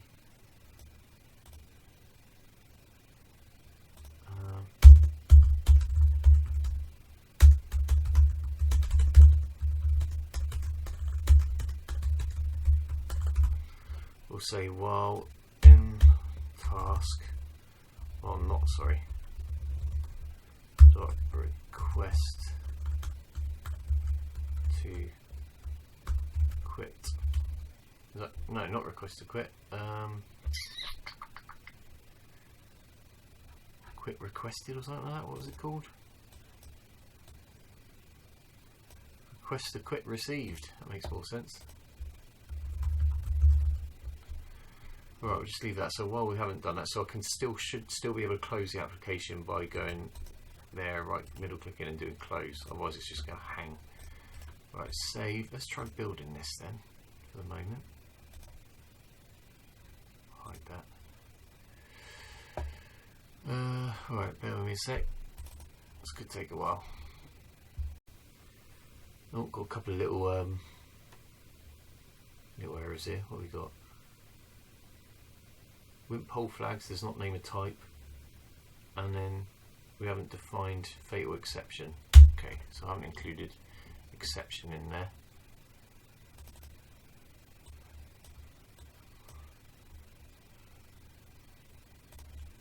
So I should include SALib/exception.h, and then we had, this didn't name a type. Const Wimp whole flags. Yeah, I haven't got a type there. I've just defined its name. I'm like, don't know. Const Wimp whole flags is the type, and then Wimp whole flags is the name. Try that again, shall we?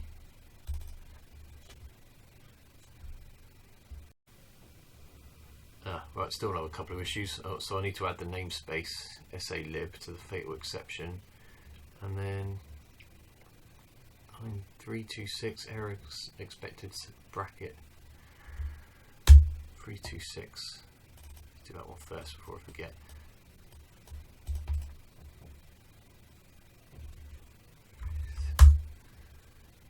So 1, 2, 3, 2, 1.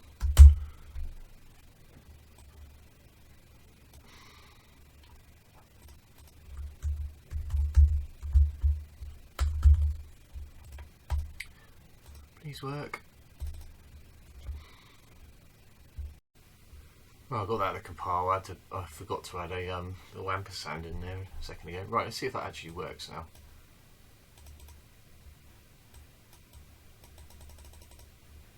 Okay, it's not responding to move requests. Not responding to icon clicks. It did respond to the message to quit. So what does that mean? The move request bits aren't working quite yet.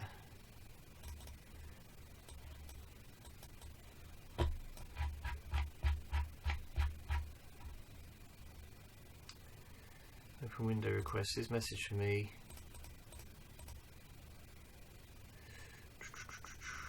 Open request. It's not reopening.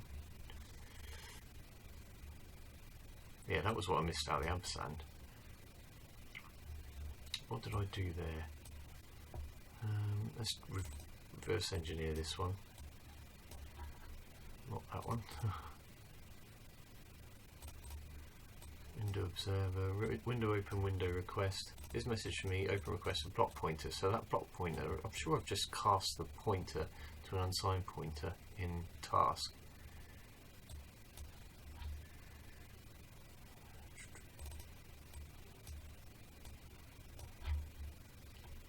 Const unsigned block pointer equals reinterpret cast unsigned pointer block.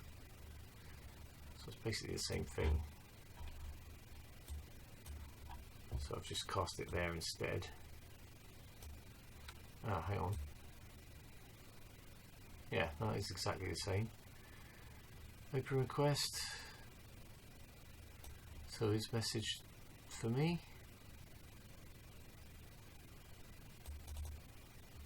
Press the window handle. Window close is closed. This message for me. Open request. Okay, what's different between that and what I've done here then?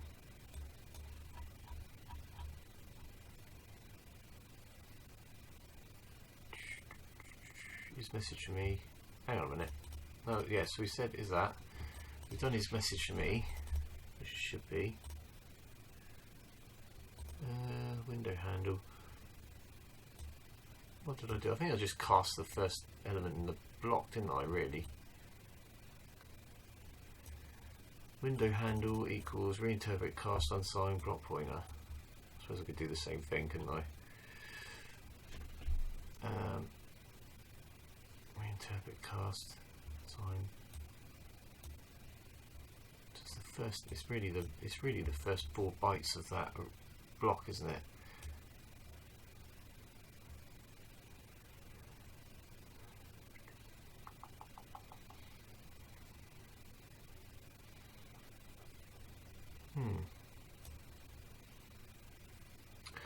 So what we're going to do.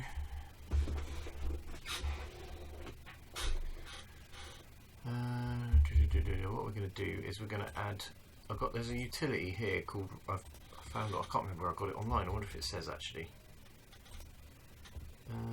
There's an application called Reporter, and you can use it to basically like to log stuff as if you were running a sort of debugger or whatever, like a debug report. So it works by like basically like either call a SWI or you issue a command line statement. Well, I've added like a debugging tool to be able to call out to this. So I'm going to run this program reporter. So it loads up this little log here, and I'm just going to chuck in some code to just say what's happened. So we're going to say, so we're going to do, I can shove it in here actually to try and say,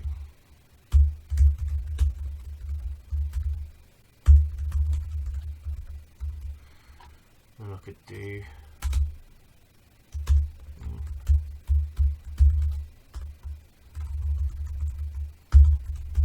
this just takes a string. And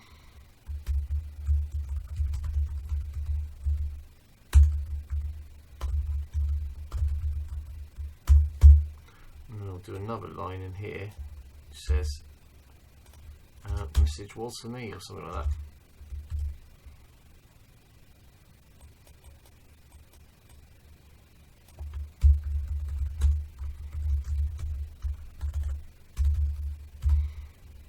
And then I'll just do a else.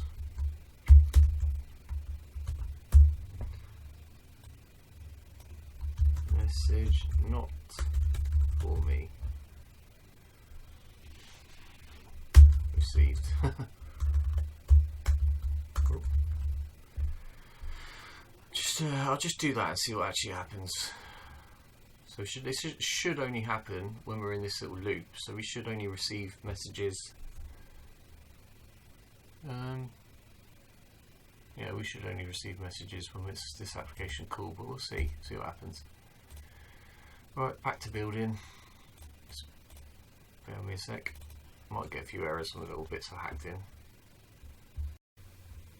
I was getting some weird linking errors, so but sorted out now. So right, what we got? Let's see if this works now. Right, so we've got our reports. We're getting some commands there. So if I try dragging this window, oh, it works suddenly. Brilliant. Wonder why that didn't work before. I haven't changed. I don't think I've changed anything, have I? Okay. Did I change anything?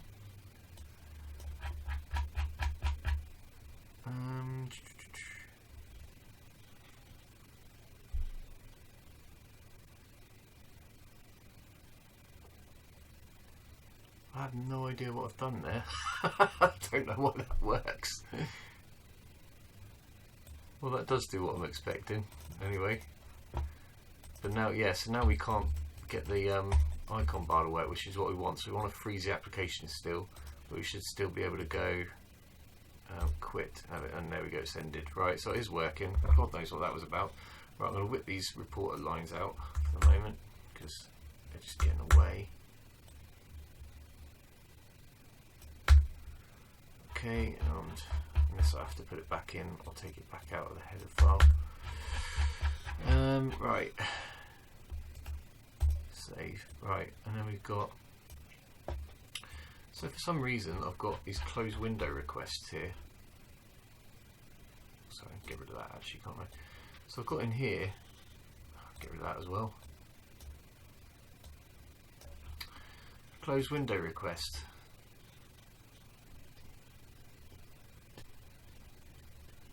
Well, I suppose we're going to call the close method.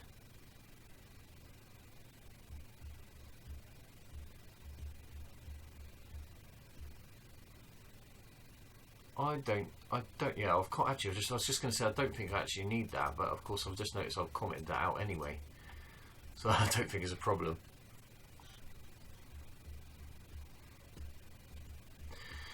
Okay, so what we need now, so we need to be able to handle the button clicks, don't we?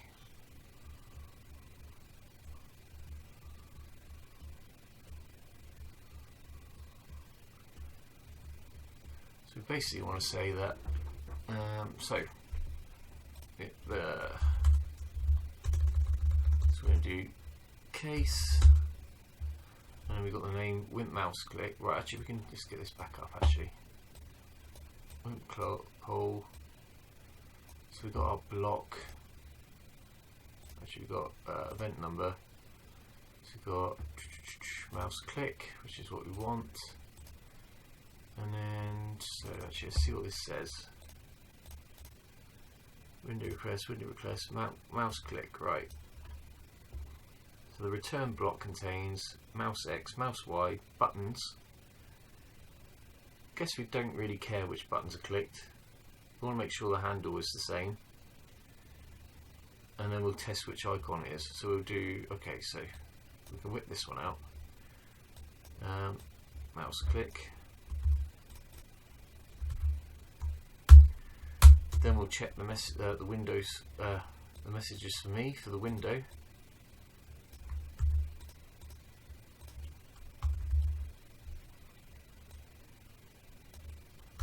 Okay. And then, do we care what buttons are pressed? I don't know if we do actually. You know what? We've got that application that generates the real RISC OS error box. Let's see what happens if I run that. This error test application. Can I middle click a button? No. Can I right click it? Yes, I can. Huh. It generates a Wimp error which returns to the operating system, which shows up. That's good.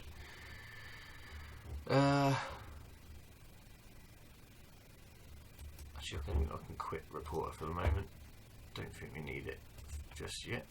I'll put it back up if I have to. It gets that. There's also another thing that gets in the bloody way. Right. Hide that then. So okay, so we want, is it select or adjust? So we'll say, well, we can copy this one. So if buttons equals Wimp click select, or it equals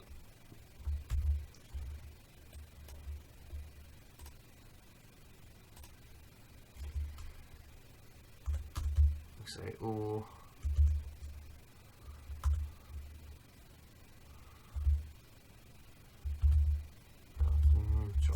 actually I'll put that on the top bit.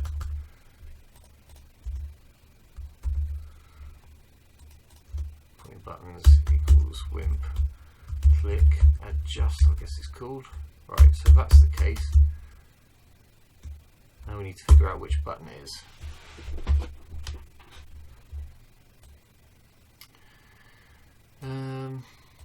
I guess what we should actually do, I'll tell you what we should do. We should return from this show method. We should return the actual button that's clicked, and then in these individual methods, we change it to being whether it's a cancel or whatever. Because we've basically only got two buttons you can click, haven't we? So we've got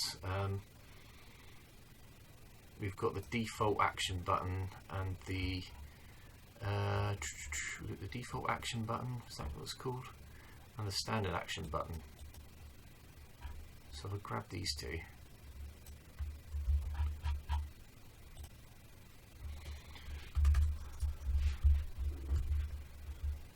right, so I actually think we're going to change that type, so it's a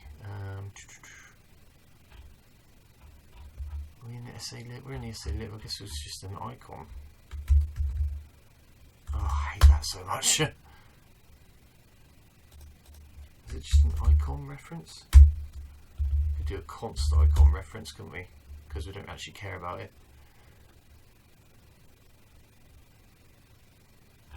Yeah.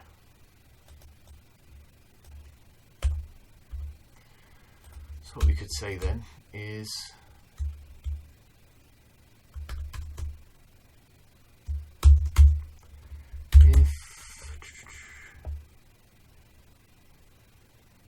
Wimp block pointer I guess that's what it is. Icon handle. If Wimp block dot pointer dot I equals. Now, what is the type of Wimp block pointer I? Is it pointer? It's a Wimp I, isn't it?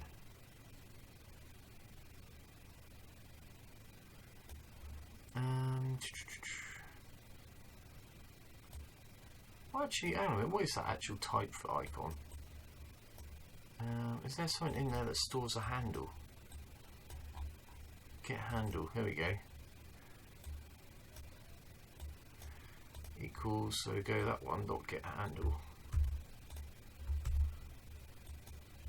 So we will, what's that? I guess it's going to be in.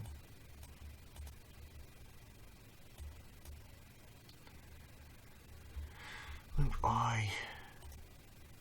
It must be some sort of integer.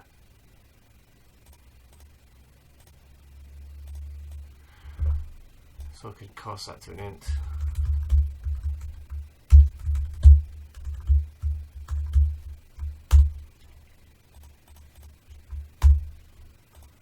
So is equal that one dot get icon handle.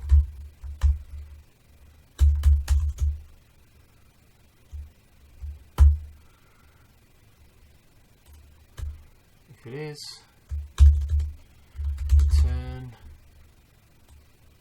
standard action button icon. Is it the standard one? Why are these upside down? Oh, I guess it's left and right. And well, I suppose it doesn't matter which way around these go, does it? I'm just thinking, no, in the header file, I've defined them in a particular way, so I should keep it consistent, really. Let's go header file. I think I've got the default for the standard one.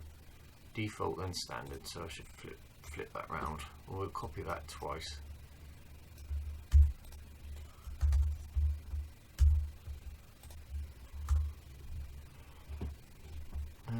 So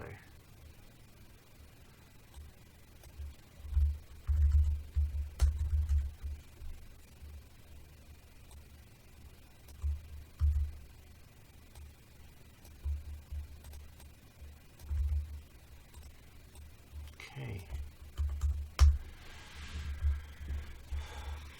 so that finds which icon it is, and then if it's the right icon, it returns it. That's the only way out, really. You've got to click those two icons. We'll do it and then in a bit we'll add the key presses as well. Right, so that's that. So we need to change this definition now.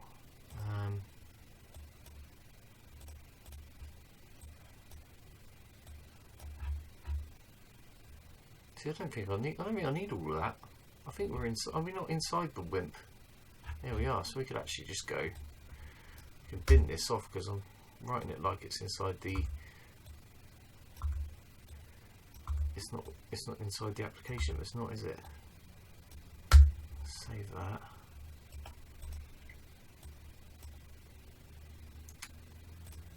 Okay.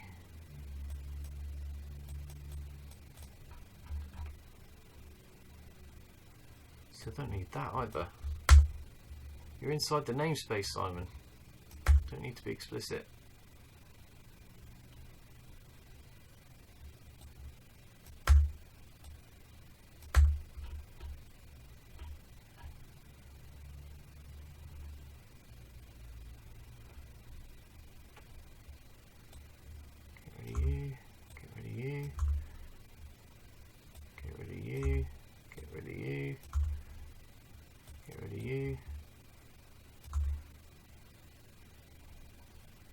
I mean, I suppose it is useful from a visual point of view, but yeah, let's just keep it cleaner. That's better. Right, what are we doing then? So this is going to return which of those two icons was clicked. That's what I need to do. Hang on, let's change the interface to that private message so it returns an icon reference.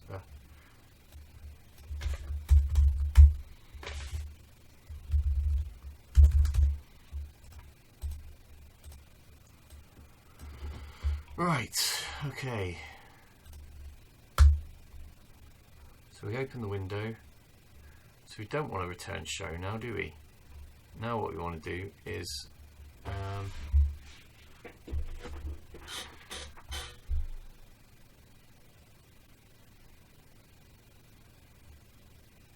this one can only can only ever be an OK button, can't it? So that one can be hard coded, can't it?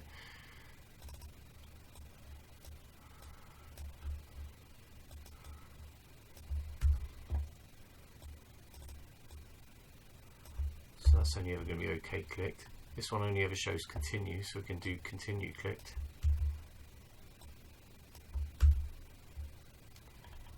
This one is cancel or continue, so we can do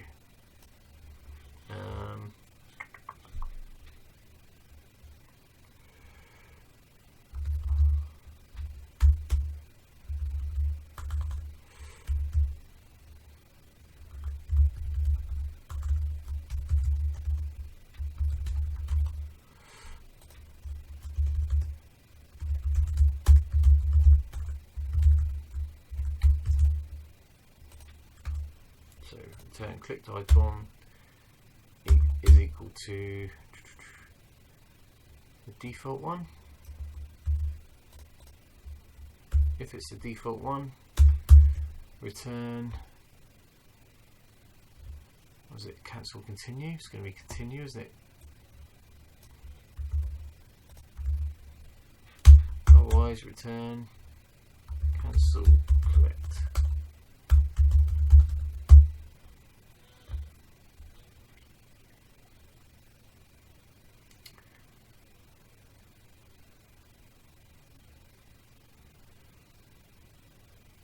Actually, I could just do this, couldn't I? I don't even need that, do I?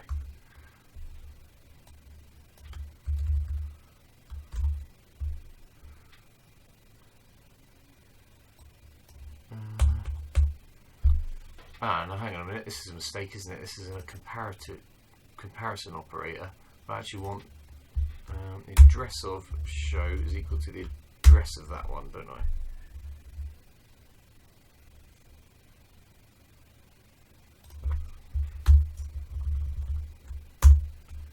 So if it's pointing at the exact same object, not does it have the same value? A bit messy. Right, and in this one, show cancel OK. Same one, isn't it? Really, basically.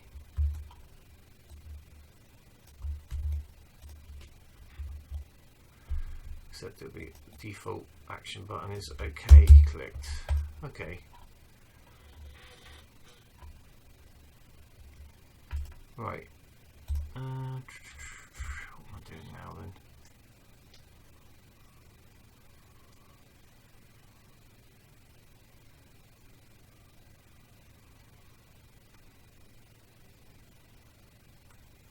I suppose that'll work. We can test that out, can't we?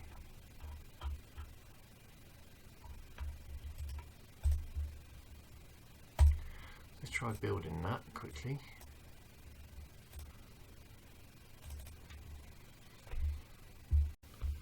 Right, so that's built as is, so at the moment we should just be able to open this in the window. Actually, I don't think we... Oh, I'll tell you what we haven't done. We haven't closed the window, have we? In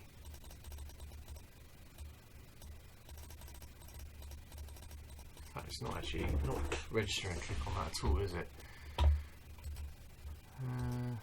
Okay.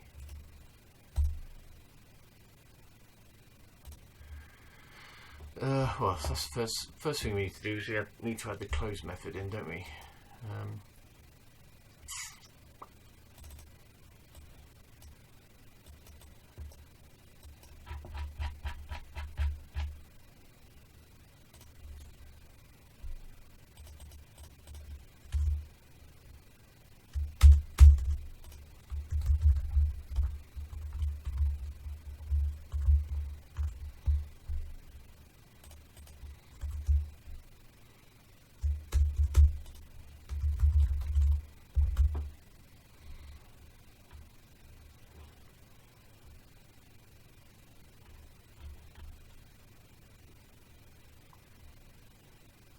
Yeah, I'm not entirely sure that worked there.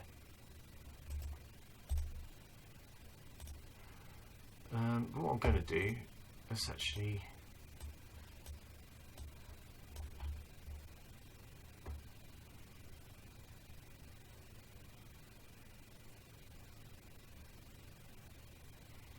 let's do this.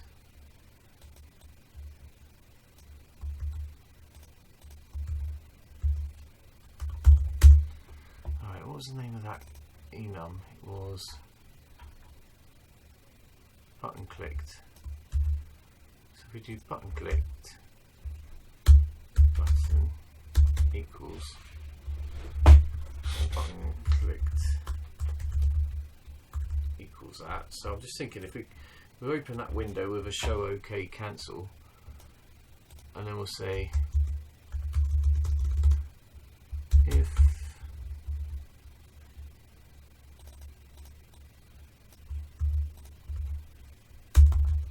x was equals to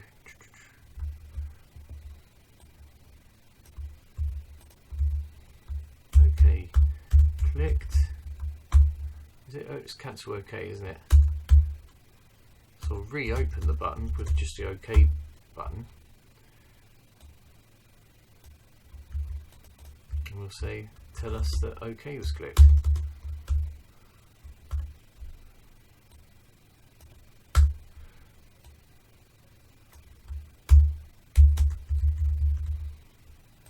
And we'll do else if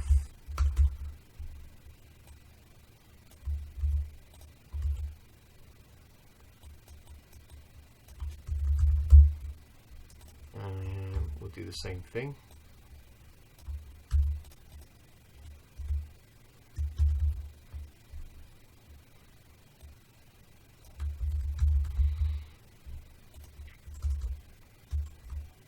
Now we'll do another else.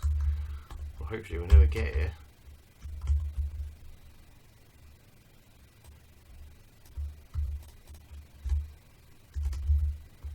Something else happened.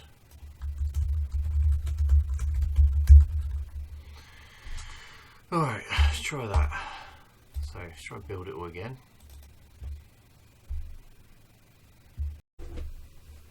Right, let's see what happens this time then. So we get OK cancel, and it's moving the window around. It's not responding to clicks. So why the hell is that? Do I need to enable something? Maybe I need to set a button type or something like that. Alright, let's have a quick look. Go on, come on. It'll be error message.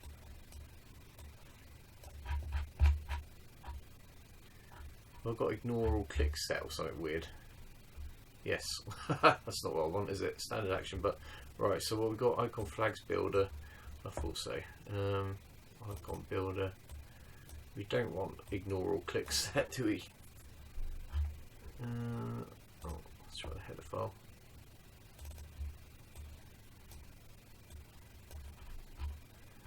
So we got set. What is this? It's Wimp icon flags builder, ignore all clicks. Icon flag builder. Alright, so we've got to set this type. Click once. Just want click once, don't we?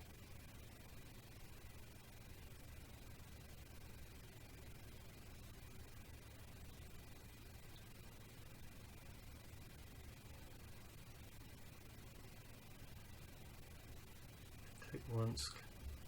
I think that's what we want. We want click once. So we just get one notification when a button's clicked. That is default action button, click once. And this one is standard action button, click. Oh god, I hate that.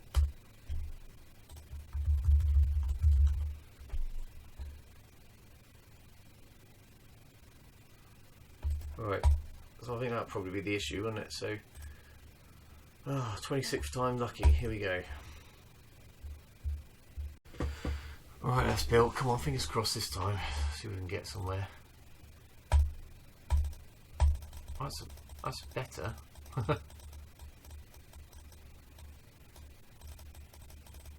It's not doing a lot, but it is responding to clicks. Okay, what's next then?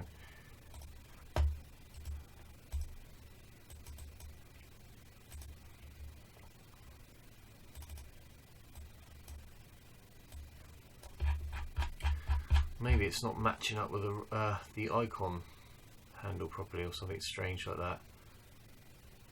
So I should say, I'm going to have to put that reporter back in, aren't I? Ah, balls.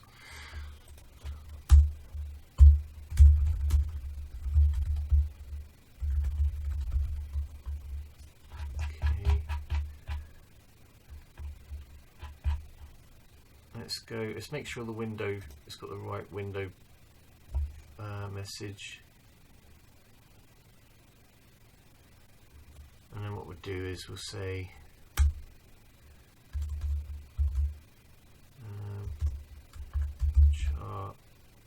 chart report 256. We'll say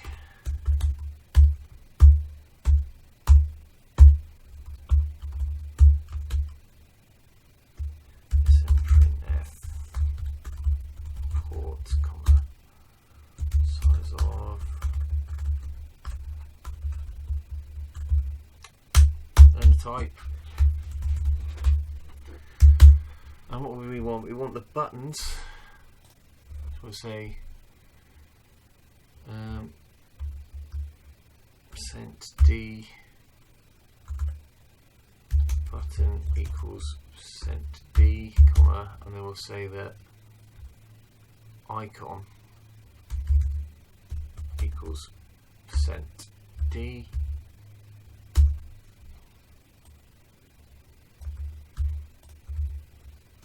equals %d, and then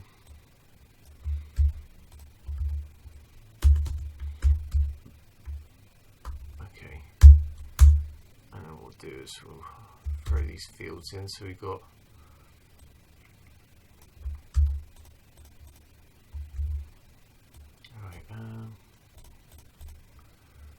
what was it? Wimp block pointer mouse state. These not right. Okay, so we can just do a crappy C style cast for the moment, can't we? Int. Next one is icon with I. So I can again do, actually make that unsigned. Actually, we'll make that %.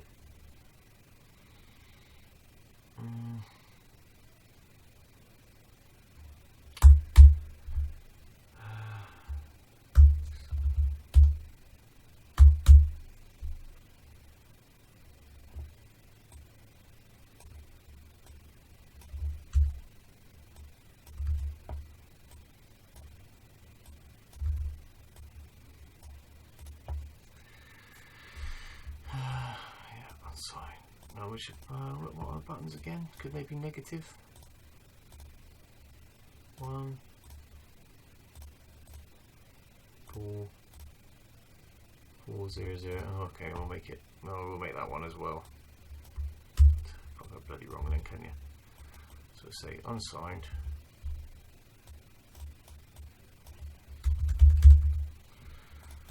And we got. Ooh, I wonder if that's what is it? As I get icon handles and int, is it?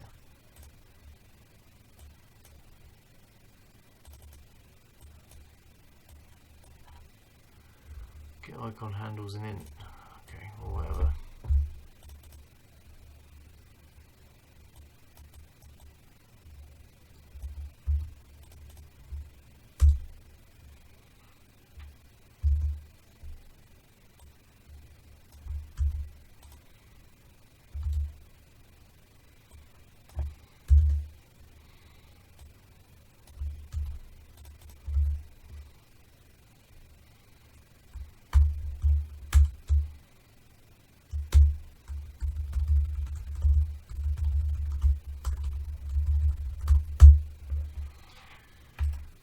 Alright, let's try this again, see what's going on.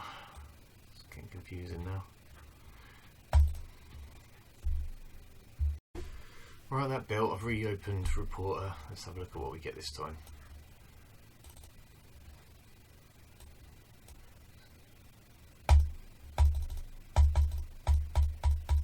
Ooh, that's interesting.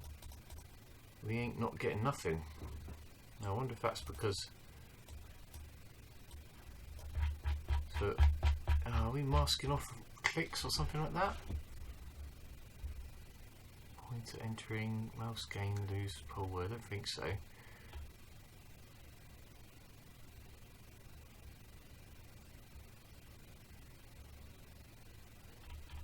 That's very interesting. So I wonder if we're even getting the mouse click events.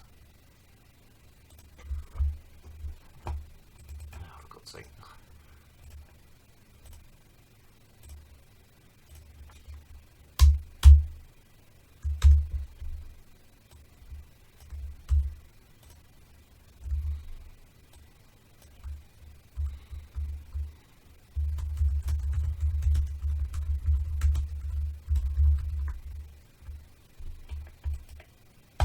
Try this again. We're back, let's see what happens this time.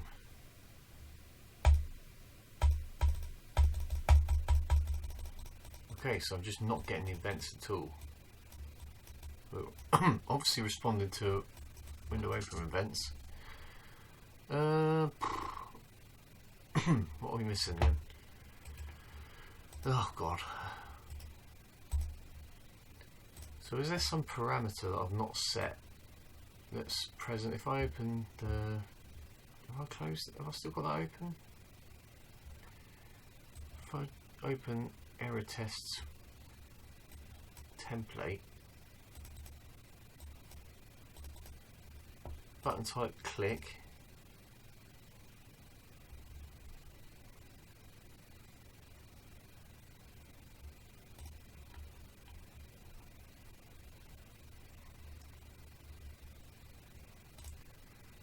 type click,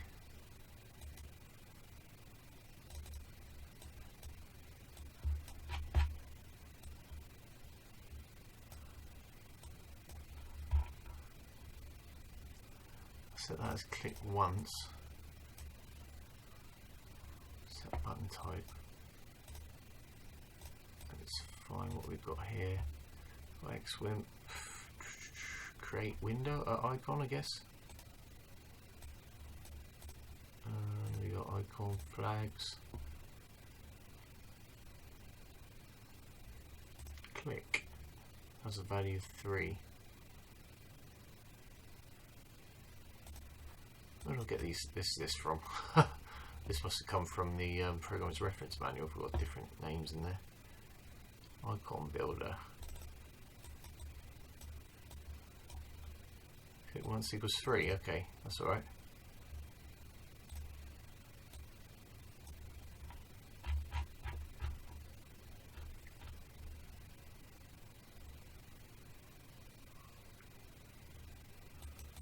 Okay, what's different about that compared to this one then?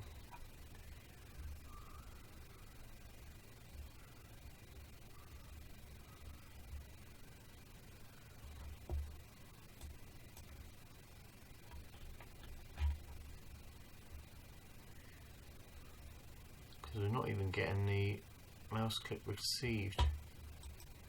Where are we? No. So we're not getting these events at all. Excuse me. But the poll mask,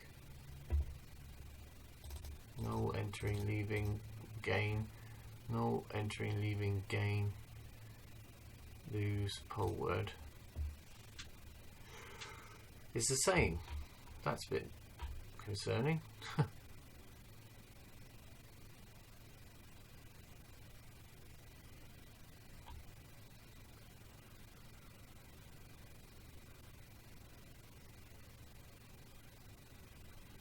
That's a bit weird. I wonder what that is then.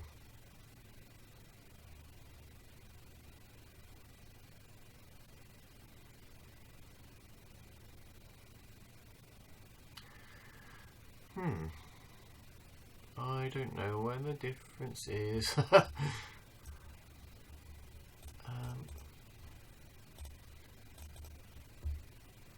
Border shade, click. font. I don't know what else there could be really.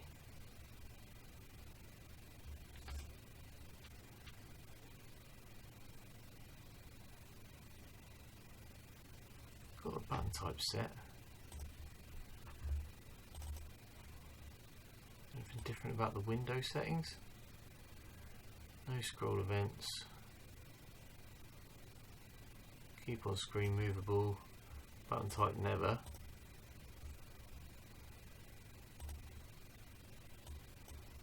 Check the window definition. Template window. That's not what we want. We don't want a template window.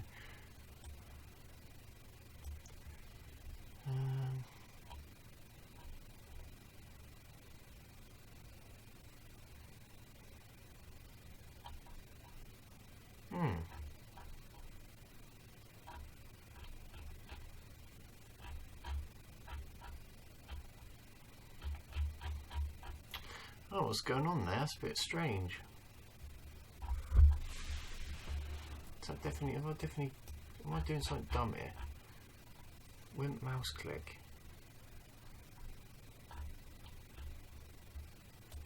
Alright, I'm gonna have to figure this out and then come back to you because it could take me an hour, who knows. Right, I've got a bit of progress. I've got it so it's receiving button clicks now, but it's not identifying the right window, which is slightly more worrying. Yeah, so I had a tiny, small bug in the code. I wonder if it'll let me do this actually. If I do set directory, git status.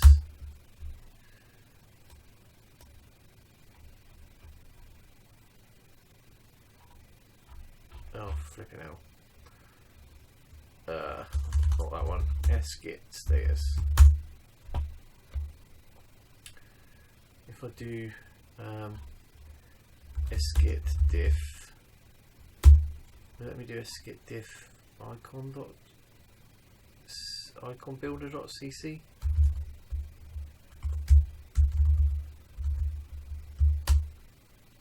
No, let's try. Let's just so we'll close that, we'll open a new window, and I'll just find it.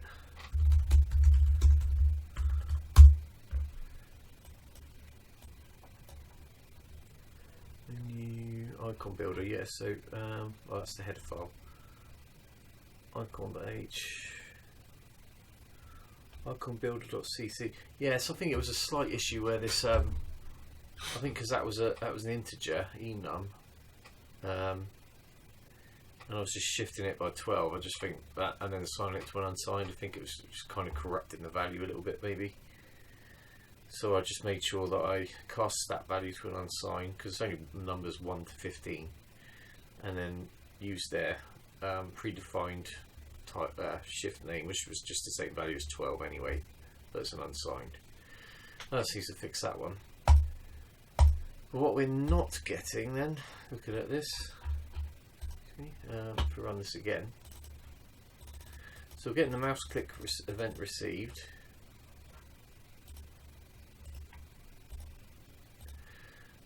but what we're not getting is we're not getting past this is message for me thing at the moment. So I wonder what window handle we're getting, and why did it work there? They're not there.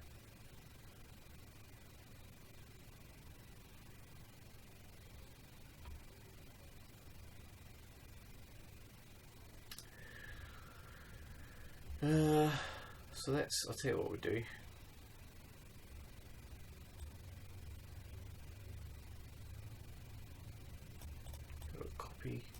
We'll copy this bit actually.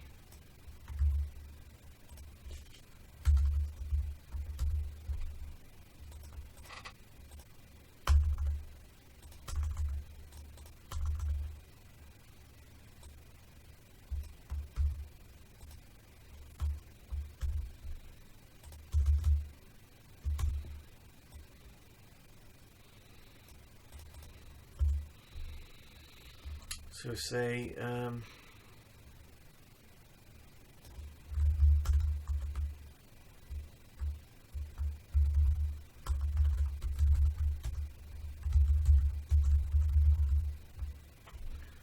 we'll say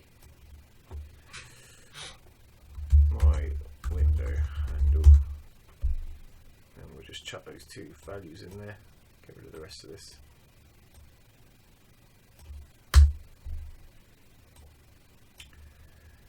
So we want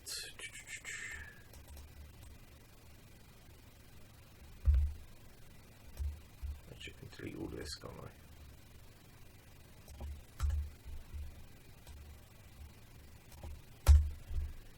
First one is this.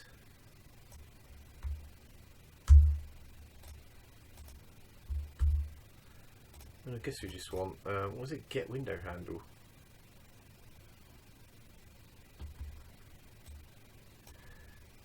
Which is being window.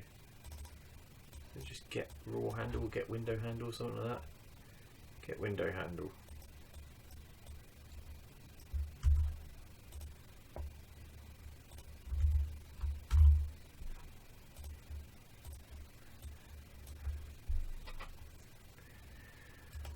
Right, see how this one goes.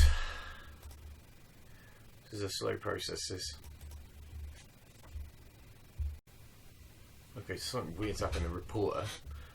We are getting click events.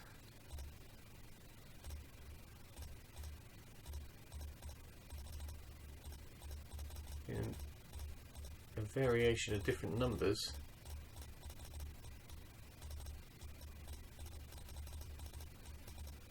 None of which line up with the window handle. What the hell's going on with that then? I wonder if it's... I wonder if we're casting the wrong data value here. Let's have a quick look. Must be something like that. Must be not accessing the handle properly. Oh, for God's sake. Maybe it doesn't work the same way as it did in the other bit sections. What have I done? Don't need this to be as big. This can go down here.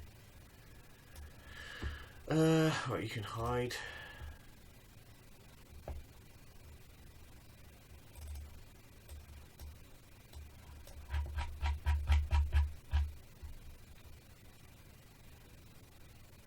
What am I actually using for the... It's wimpblock.open.w, is that right? No, because it's not an open request, is it? Huh. It's a different type of request. So yeah, okay, I'll muck that up. I bet if we look at this version, it's wimpblock.pointer.w, not open.w, so I've cast it to the wrong type. That's why. So we do, where's it? Wimpblock pointer, was it? Well, I suppose actually, yeah, it's a wimp pointer. Yeah, so wimpblock.pointer.w, and that should be wimpblock.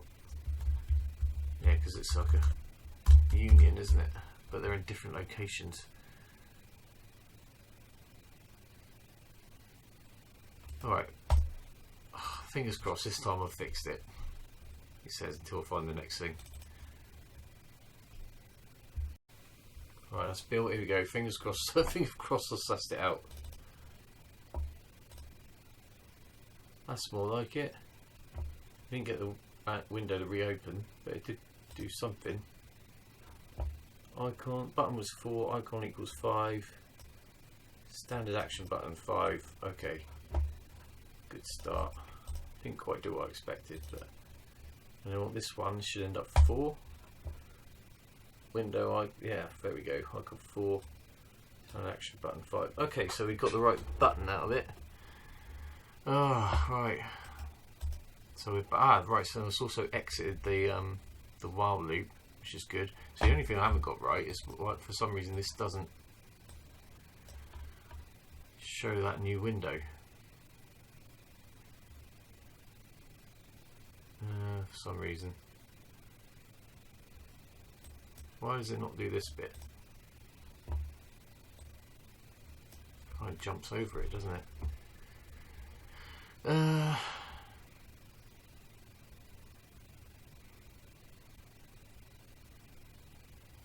That's a bit weird, isn't it? I wonder why that happens.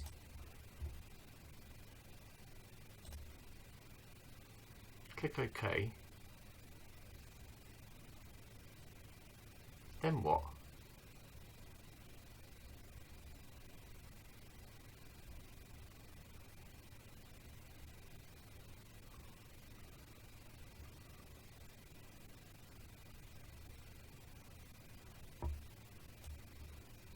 Try this, see what happens here.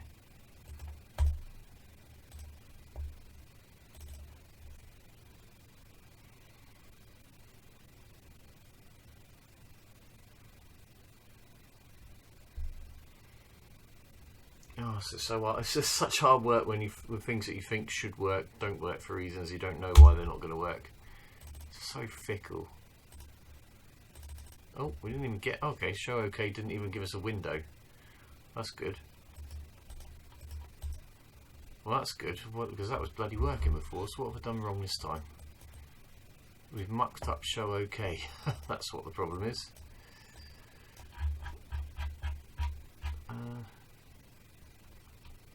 Show continue, show OK. Oh, we've got no actual show method, have I?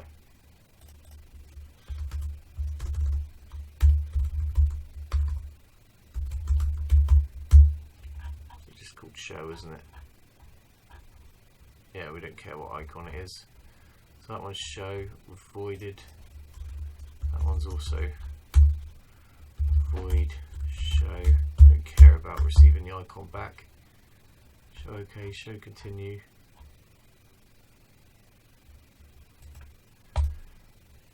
Right. Go back to this one. Put this back the way it was. So show OK, cancel, I think I said. Save that one. Right. This time. Ah, please. Getting nowhere so quick. Like I'm moving at a snail's pace because of all these tiny little bugs I'm putting in.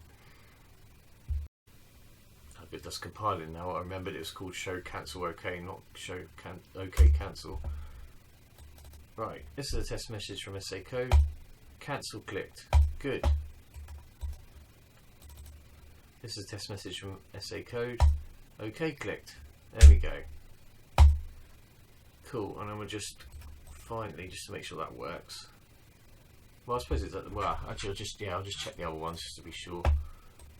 So the other one is, so we've got show cancel OK. It was cancel continue.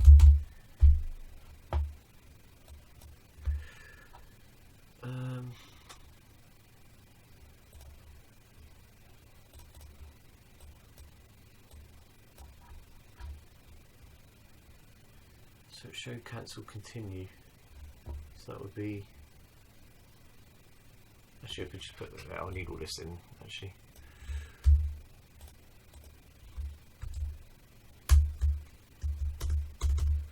If button click equals continue and continue clicked. So show cancel continue is that one.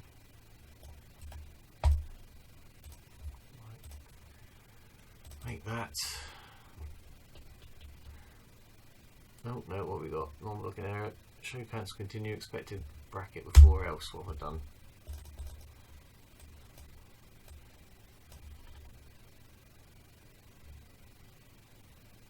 Else if. Oh. Something like that.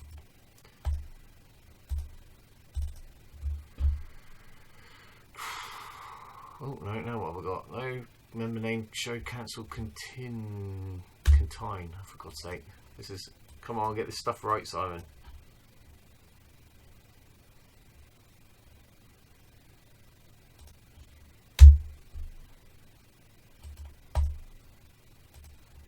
Well, you couldn't tell me that last time you tried compiling it. I don't know.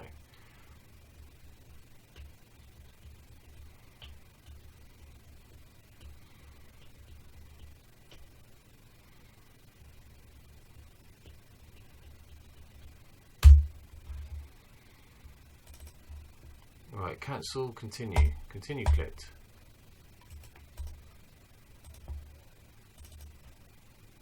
Cancel clicked, okay. Alright, I'm happy that's working now, I'm pretty sure. So let's get rid of this stuff out of here, the reporter stuff again.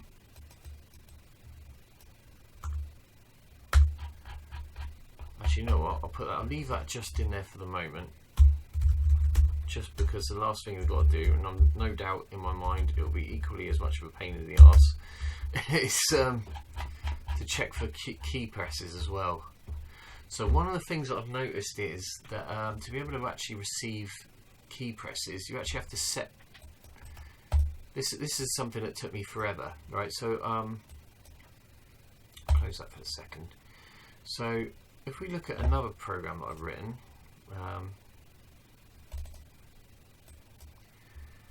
it was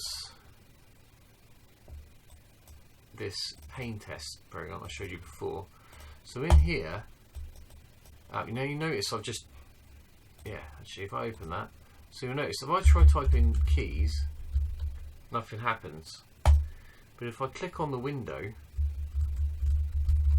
that's set the caret into that window, so I can now type in there and it will actually respond to character messages. So to do that, I had to actually set the window as clickable. I think it's the document pane window. So I think I've set up to respond to mouse click handlers. So in the mouse click handler, what I do is I set the caret to be inside that window.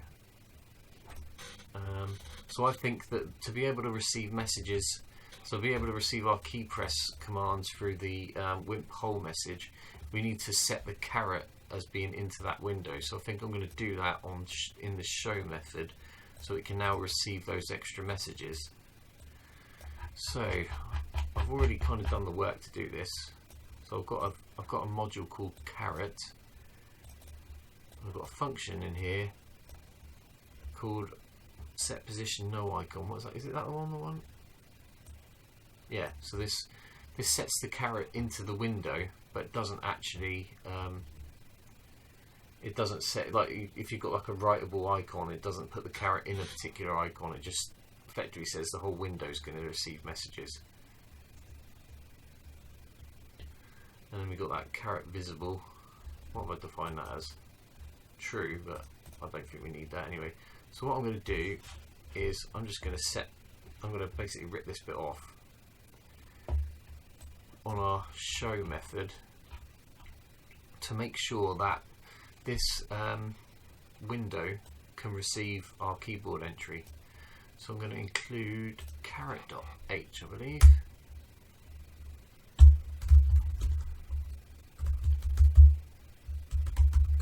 It took me absolutely ages to figure this thing out. If you don't set the caret into the window, it just won't, in the Wimp whole message loop, it will just never get any character messages. So if you don't do it, it doesn't happen. So we're going to grab this. So I'm going to open the window, set the caret inside the window, so I don't need that. So the window is going to be, I suppose it's going to be this, isn't it? So that should be a reference to a window.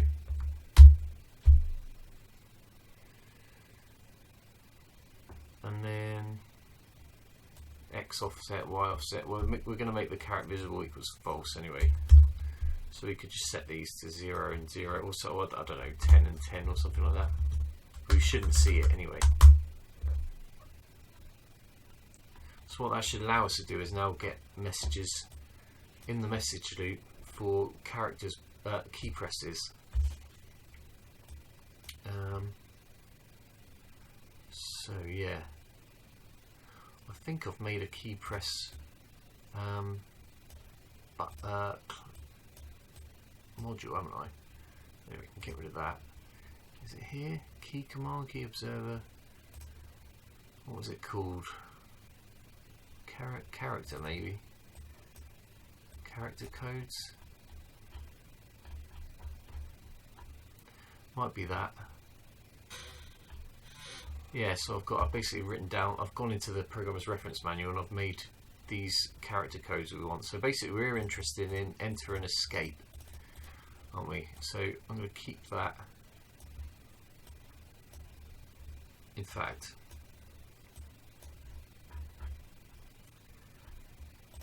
we know it's not going to be there, so I'm going to just quickly pencil this in. We're looking for character code,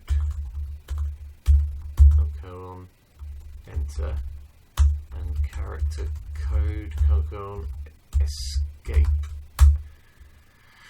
So we want to deal with those two. So enter hits the default one and escape hits the cancel button. That's what we want. So I'm going to have to include character, is it? I think, yeah.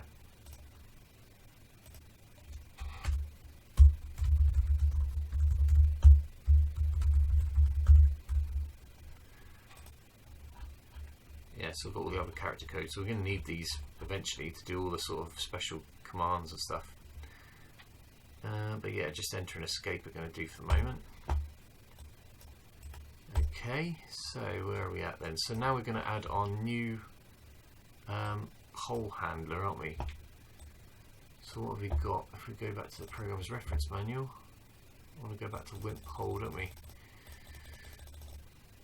Wimp poll reason code, key pressed, number 8. So go back here.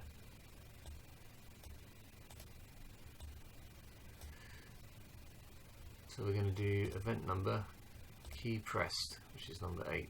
So wimp underscore key pressed. So let's do move over gap. Is that right? Oh, one less.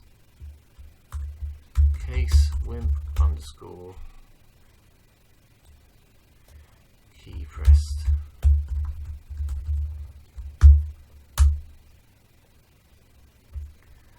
And we'll just grab this little bit. Check the right window still.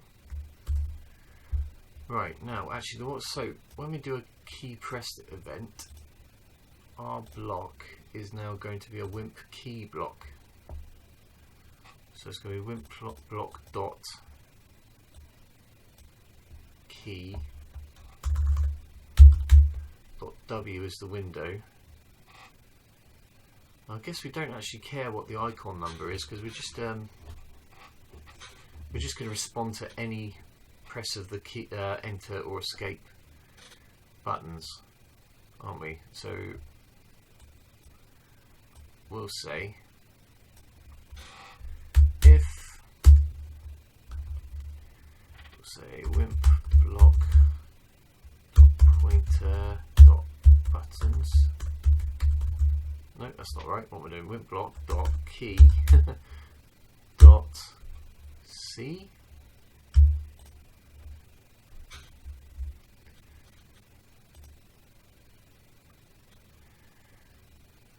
I mean, I could use the same. I kind of want to use the ones that are in there though.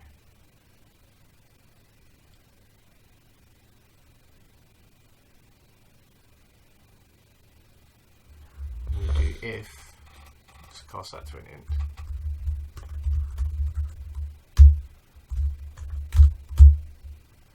Was it an int?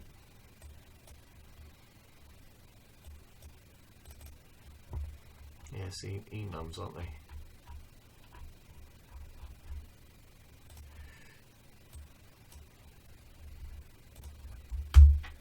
If C equals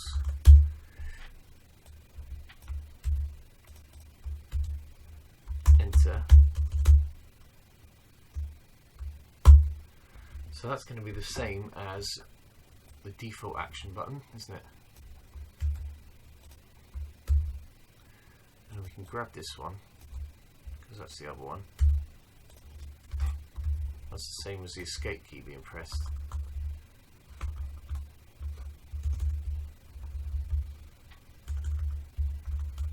But this time we're going to do if the, delete that, if the key is equal to character code colon escape.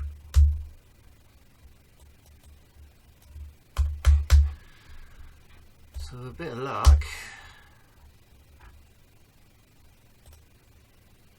that is it. if we got this right, we should be able to check it's the right window, which it should be, and then we test if it's an enter key or an escape key, otherwise we don't do anything. So they should be the same as clicking with select and adjust on those two buttons.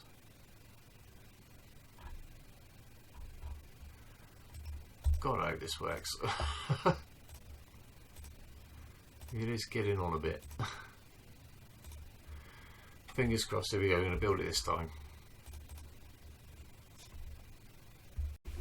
Right, I managed to put a typo into that somehow as well. But so I also took the report stuff out. That's built. So let's see what we got. Let's press enter. Continue clicked.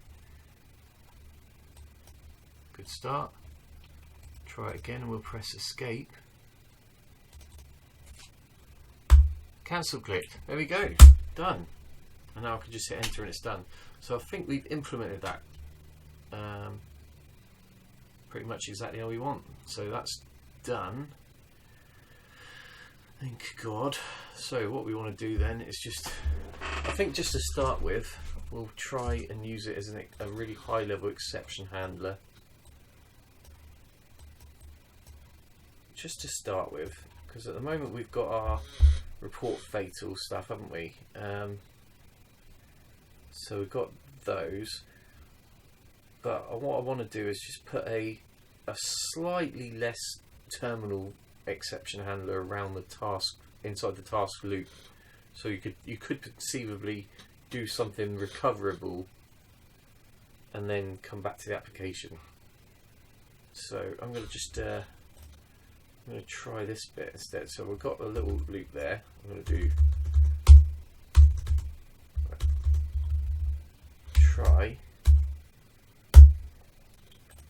try and process messages, and then we'll do catch,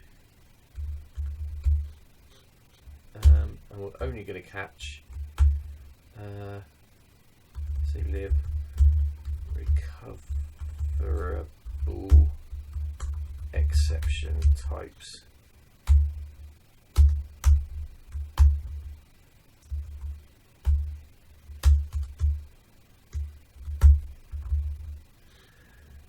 So what we'll say then is that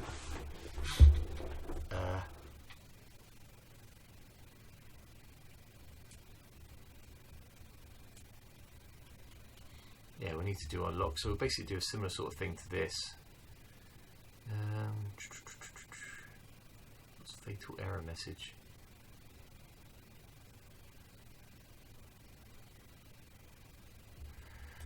Yeah, I'll tell you what we'll do. We'll log. We'll do this. We'll log that. And then we'll just pop up our little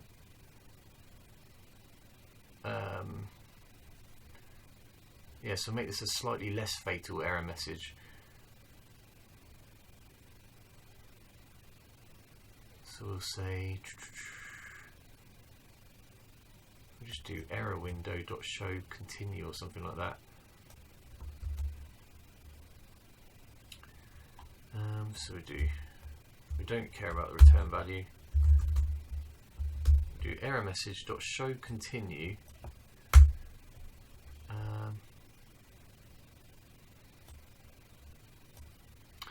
And we'll put a little const char star const. We'll say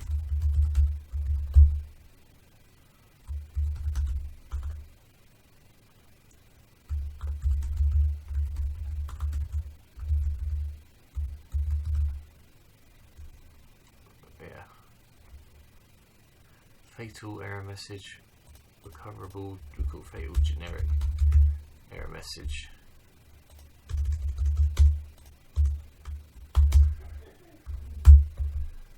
Just quickly add that generic in there, just because it means that it doesn't actually have any detail about it, does it?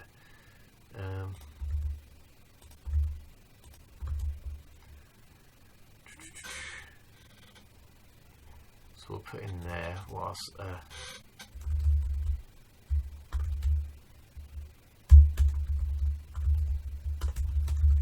could not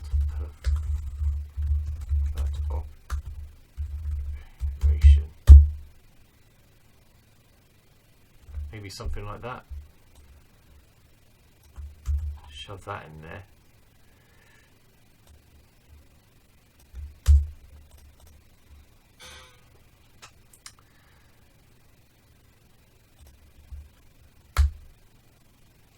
Then it means if something does go wrong, you could come back out of it. So yeah, let's try that. And then what we do,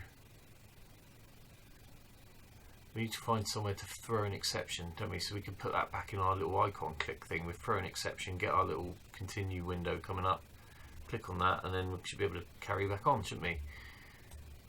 So I should think we can just delete all of this. Oh, we need our non-blocking error window, don't we?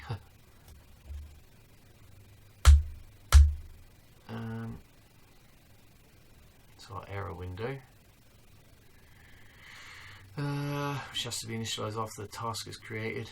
So let's save that, and then we'll go into our icon bar icon for the minute, like we had before, and we'll throw a recoverable exception.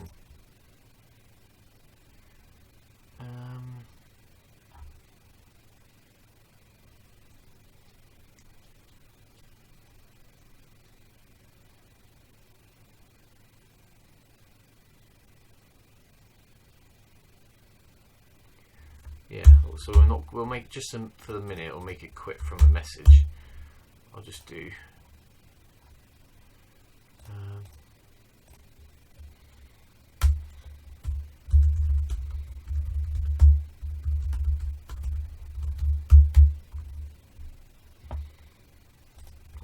throw SALib colon recoverable exception. And then we'll just give it a message. I don't know, dummy throw.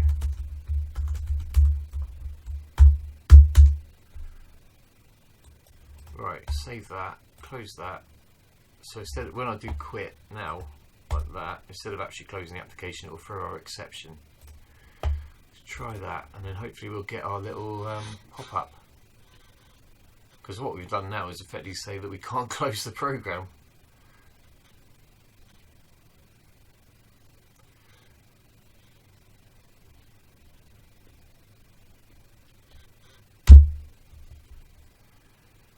Right, got our application. Sorry, SACode could not perform that operation.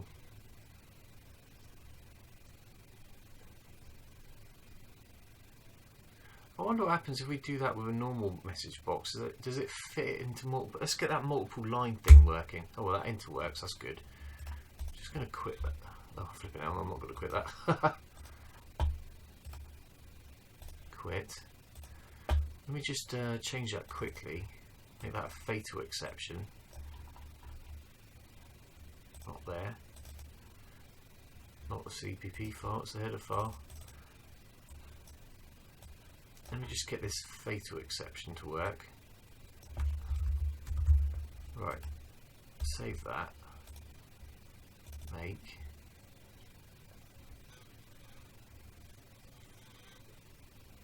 I can't remember. I'm guessing it's just spreads it over multiple lines. And the question is, I don't think if we put carriage returns in, it will. I don't know, maybe it will put them on multiple lines. I should try that out, shouldn't I? SACode. Sorry, SACode has suffered an internal error and must close down immediately. That's ended. Right.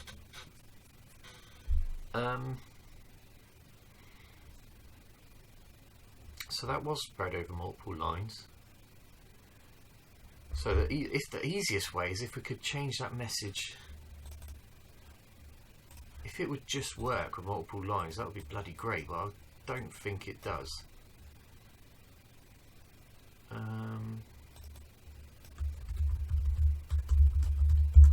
So I'll remake that a recoverable exception, go back in SACode, and we'll stick some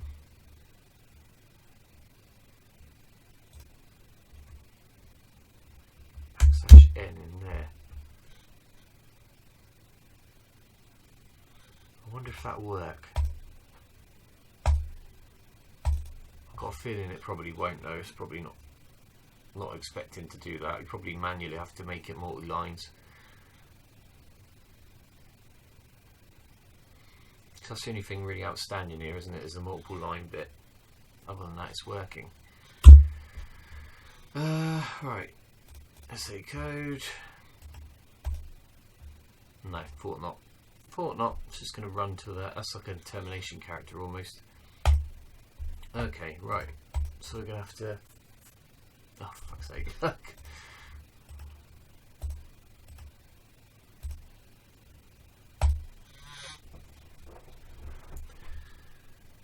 That was interesting. It just quit anyway.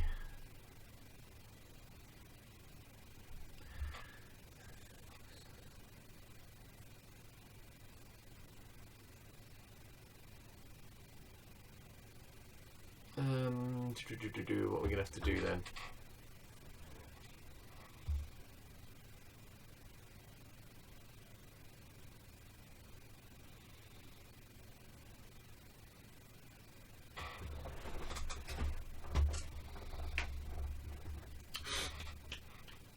What I'm going to do is I'm just going to quickly Google to see if there's such a thing as a multi-line icon, and then come back, because this could take a while. I just quickly looked at the definition for create icon, and there's this L command, the L line spacing command, used to tell the Wimp that a text icon may be formatted. If the text is too wide, the icon is split over several lines. You should follow the L with a decimal number given the vertical line spacing between number lines of text and OS units. If omitted, the default used is 40 units. So I'll probably stick with that. So I wonder if if I just put that L in as the validation string on that particular icon, then maybe it'll just work without needing a new line bit in there. Let's try that out. So what are we looking for? Error message.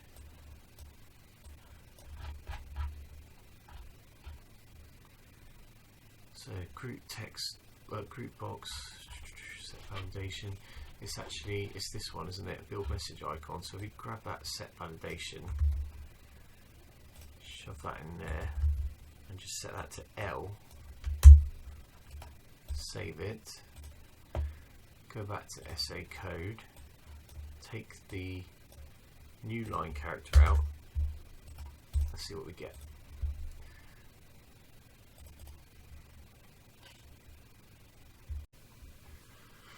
Well, it looks like it's worked, and split it on the boundary of a word. So I guess that's alright. In which case, I suppose that's a sort of job done there, isn't it? So what I'm going to do then, let's continue. Quits. Okay, right, so I've got all this stuff in place.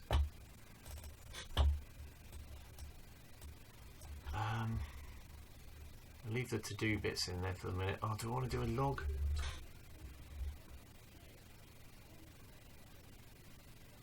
Oh, God's sake, somebody's shouting again. It's just been chaos living here at the moment.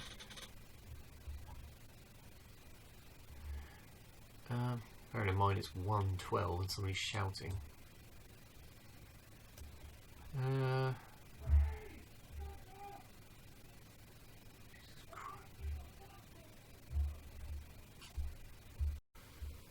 Okay, so I'm going to do a log file. I was just trying to read this style guide and see whether I should be storing like a log file in like scrap, Wimp scrap, but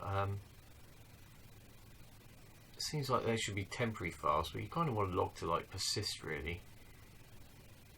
So I might, just for the moment, I'll store it inside the folder, but it might not be the best place for it.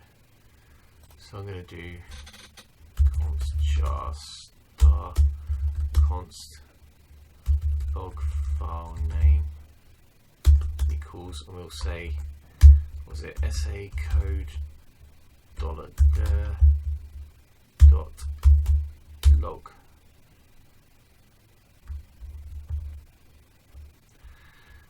And then what we do is, right, because this is actually,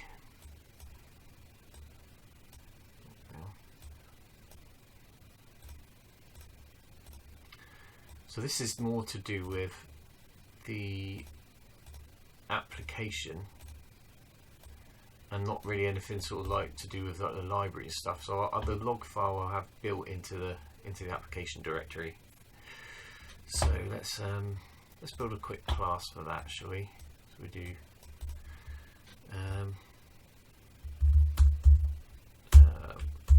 logs messages, the log file, something like that. Hash if and def. What did I do? What was the format in this one? Just did, yeah. Okay, so we could do SACode _ log _ h, couldn't I?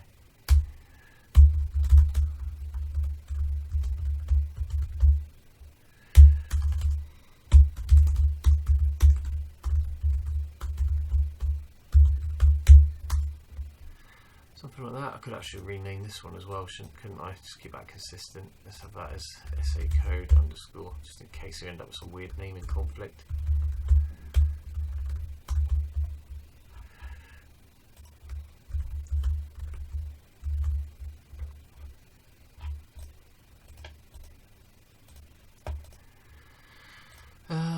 Right, we'll save this as log.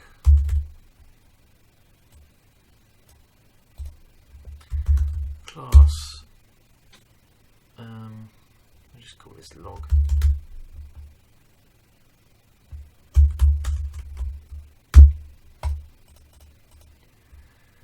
Right, and we'll do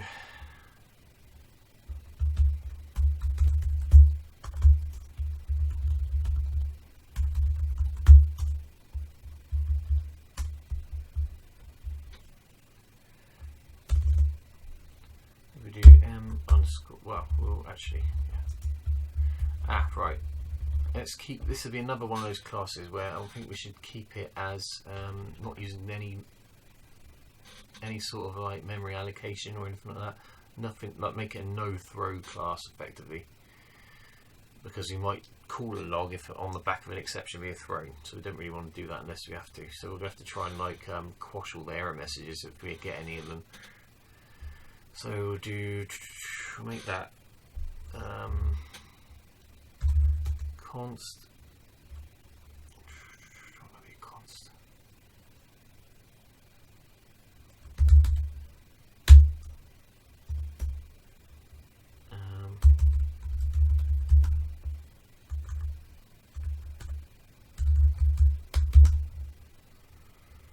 Something like that.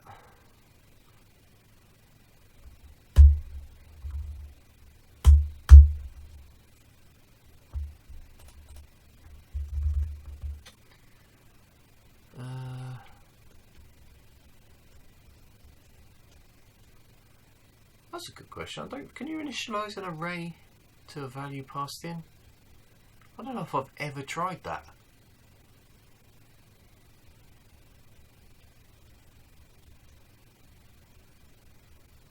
I don't know if I've ever tried to do that.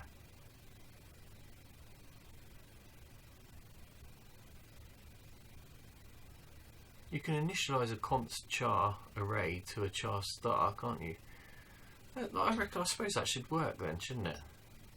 Oh, interesting. We'll do log const char star const file name. I guess it should be able to do.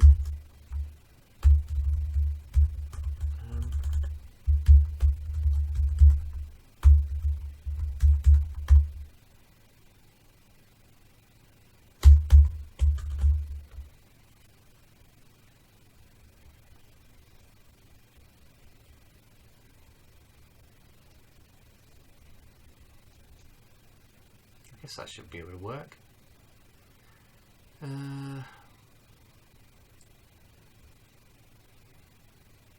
Maybe should we call it log log file maybe.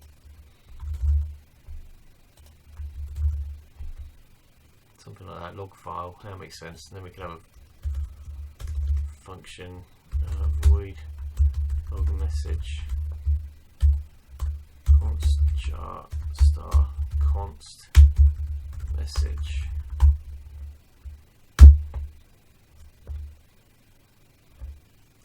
And in that function, all we do is try and open a file based on the file name. We try and open the file based on the file name and append the log and a date stamp onto it. Maybe something like that. Try and keep it really simple to start with. Save.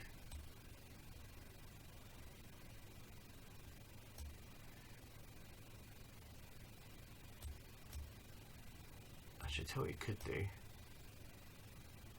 You could overload that log.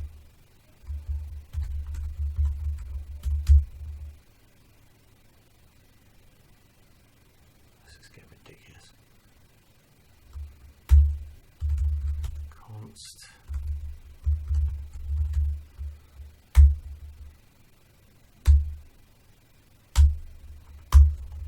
Something like that. And we can pass an actual exception type in there, can't we? So we don't need to. We won't throw any exceptions, but we can accept an exception. Accept an exception. That might be useful to know. Rather than having all that sort of verboseness inside there, we could just do log and then log the exception type.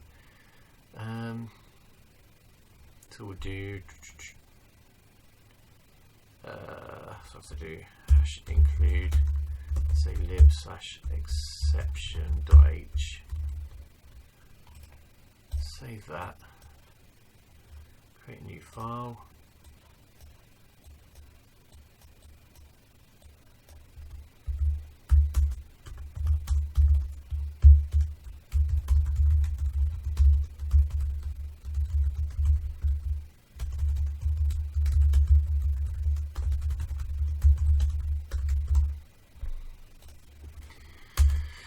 Hash include look h. Do you know what? Actually, I've changed my mind. I'm going to close that. I'm going to rename that log file.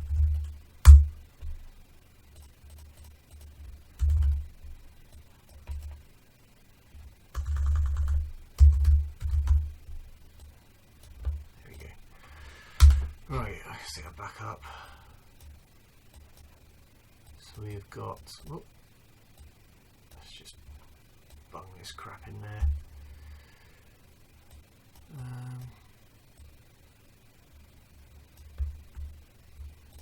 We've got two methods.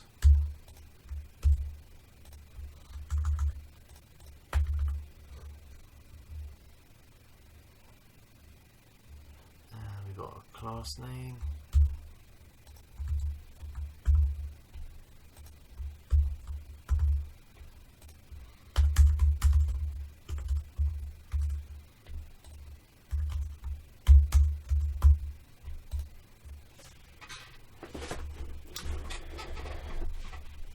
So we need to build up a message to write, and then we're going to try and append it to a file. But if it doesn't work, we're just going to let it slide because we can't do anything. If the log file doesn't work, we can't, like the log can't throw an exception.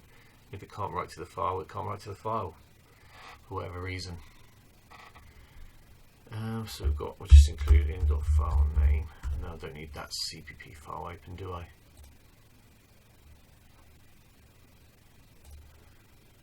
Right, I'm going to make a static const jar star. It's getting fucking stupid.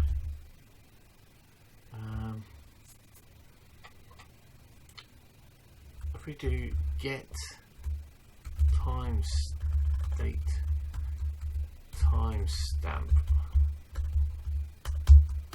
void, we'll try and construct a string that has the date and time stamped on it, and then what I want to do is effectively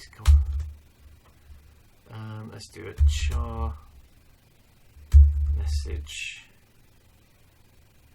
of, so we do a maximum line of 256 equals 0.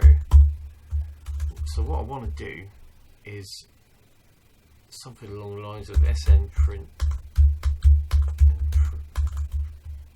printf message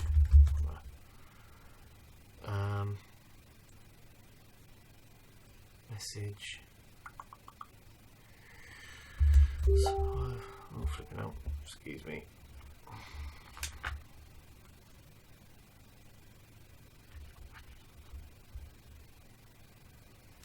Phone on silent.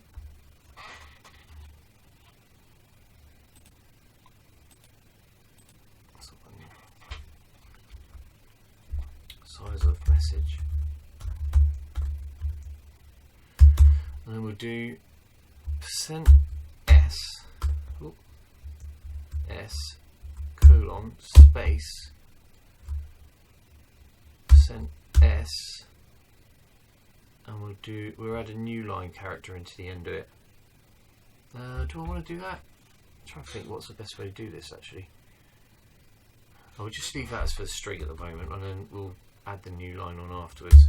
So I'm going to do get date timestamp, and then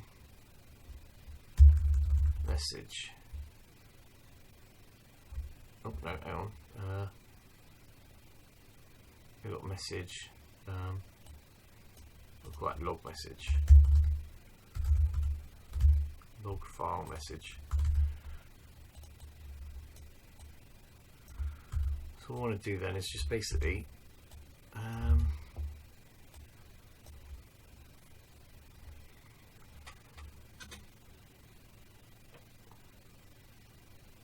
yeah, the end of that message is going to get cropped off if it's too long, which is fine.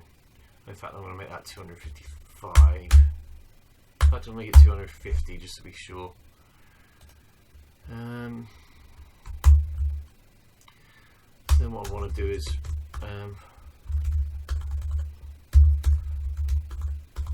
attempt to append log file on message to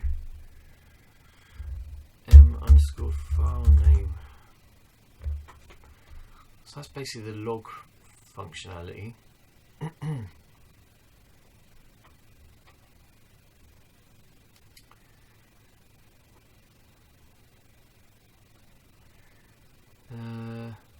So let's have a go at this. Well, yeah, and then this one's going to be pretty similar, isn't it? If I just grab that,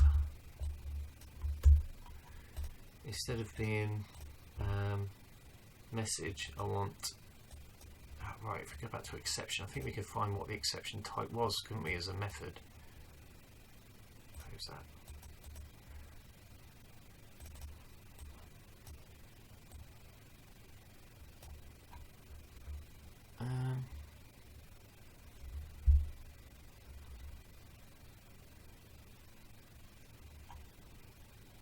Oh, it's in get message anyway.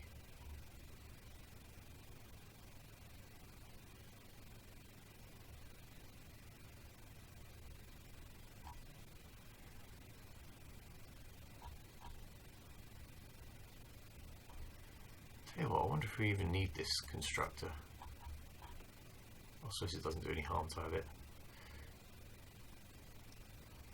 Okay, so that's actually already in the exception message type, so I can just do the same sort of thing then. I can do, what was it, e.getMessage.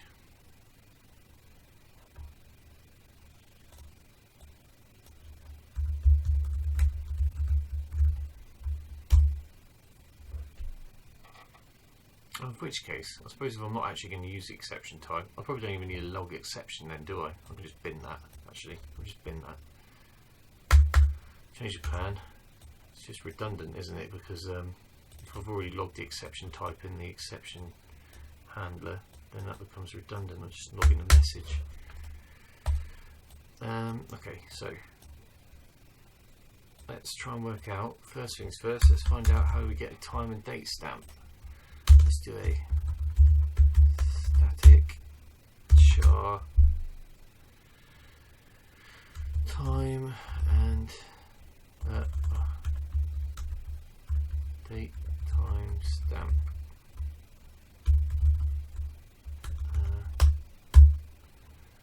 Give a maximum size of 40 or something, but shouldn't hopefully be any bigger than that.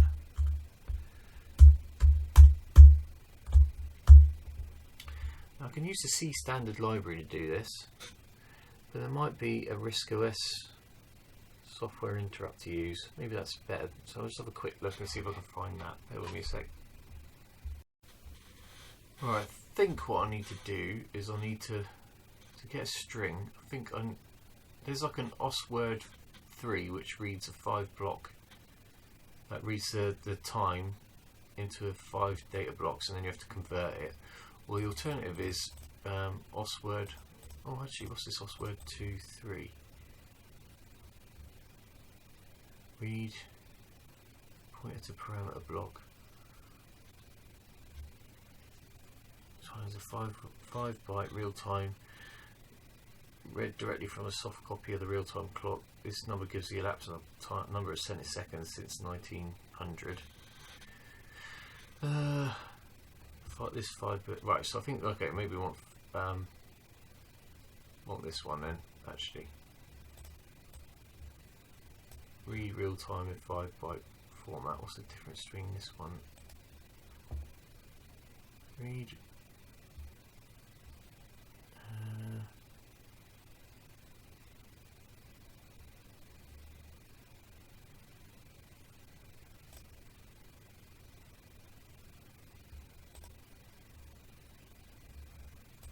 Flipping out, I'm not entirely sure what the right one for this is. Let's try this one. Can't use the X squeeze because I can't. Well, actually, I do have to use those ones because if it doesn't bloody work, I can't do anything with it, and I don't want to throw a Wimp error. Just want to ignore. If they can't, for whatever reason, the log fails, I just want to ignore it. So we got, what do we got? We got read clock, reads a real-time clock, see individual reason codes. So we want reason code 3. So read clock.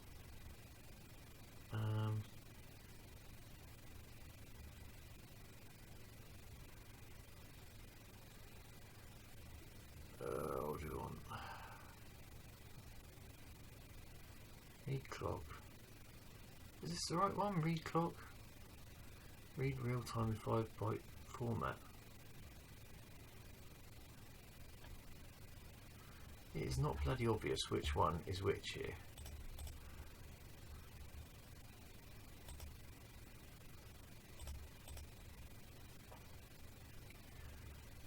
Read real clock. So that's a BCD clock value, which I don't have. How do I actually get the read the bloody clock? What was number 3? OS word 3 reads interval timer. Is that something different then? Yeah, that's not what we want. What's the difference? What's the interval timer? Maybe that's okay. Maybe that's resettable then. Whereas the real-time clock is since. Right, so we've got 3 copies of the clock. This one is 14,0 converts to local time. On exit, the parameter block contains the local time as a string terminated by a return. That's what I don't want. I don't want the return character in there. I just want it 0 terminated. 14, that returns it as BCD. Okay, so we've got local string, local BTC.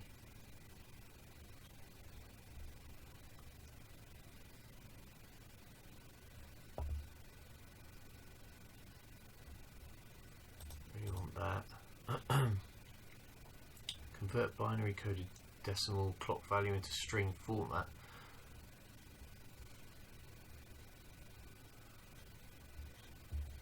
I don't want it terminated by a return character. That's bloody annoying.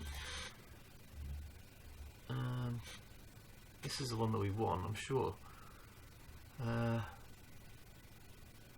So R1 pointed to parameter block. So this is read real time in 5 byte format.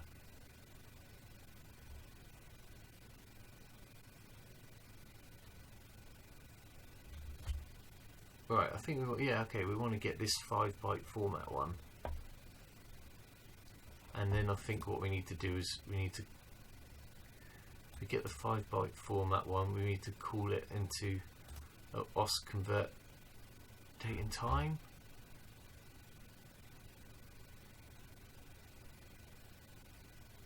Is that actually what we want?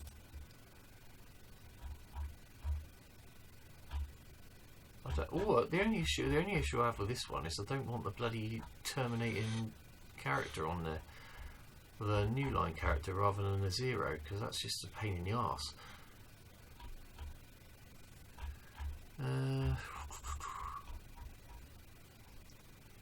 Oh, you know what? I'm just gonna I'll just use the C standard library. Sod it. Alright, let's quickly look that up. I haven't done that for a while.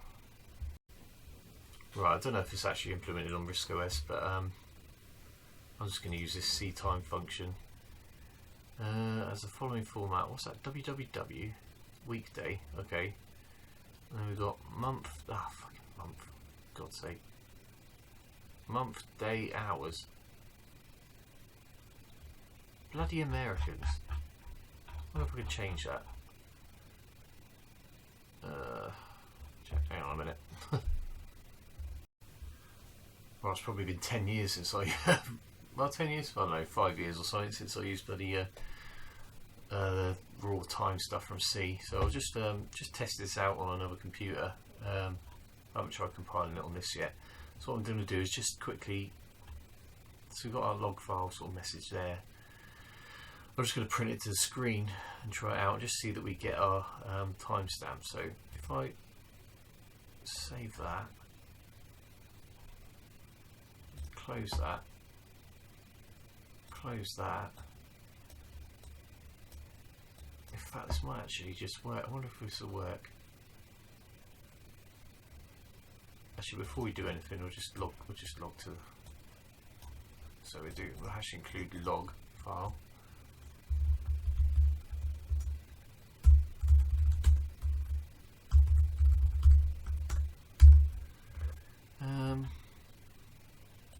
Yeah, I'll just shove this in before I do anything else.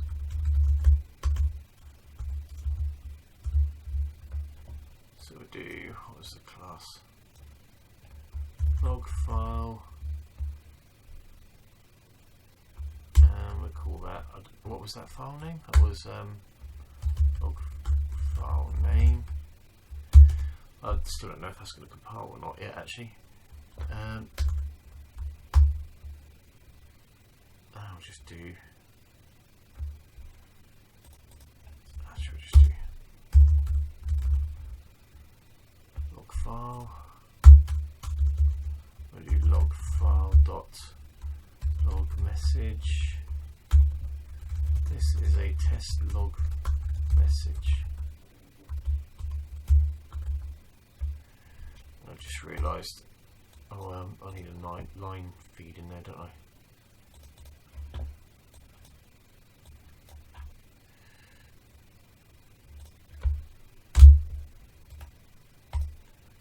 Right, let's just test this out and see if this works.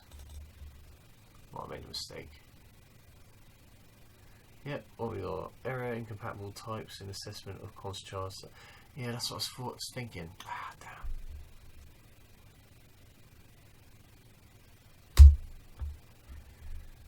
I have to copy that in, aren't I? Damn, okay, never mind.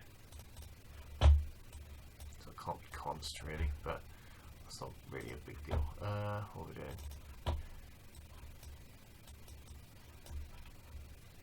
Well, it can. We just have to cast the const away, which is a bit naughty, really. Delete that then.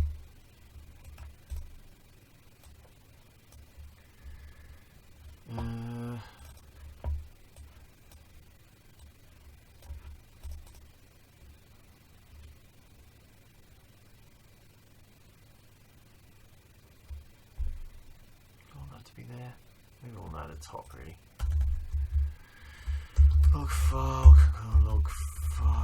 const just const message, not message, file name.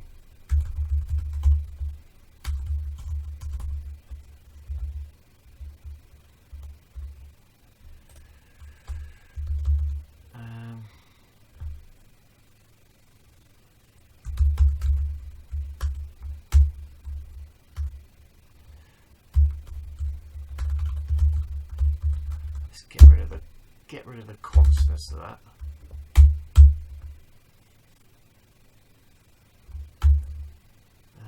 Underscore file name.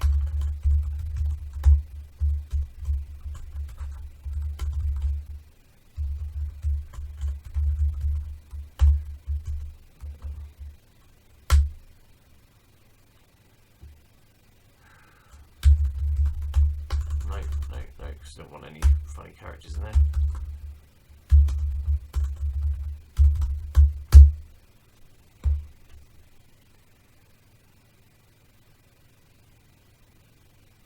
that going to work?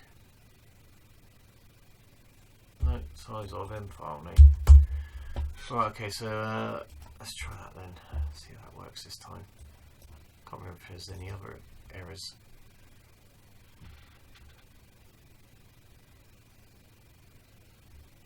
Bit naughty casting the const away, but we're preserving it for the length of the object there, which is on 1. Oh no, undefined reference to. Oh, right, okay, so this is because we haven't added it to our make file, have we? There we go. So let's add a new module in.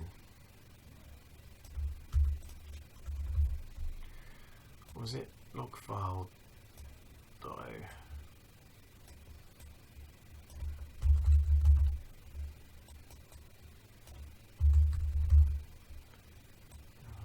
Grab a copy of that, shove that in there.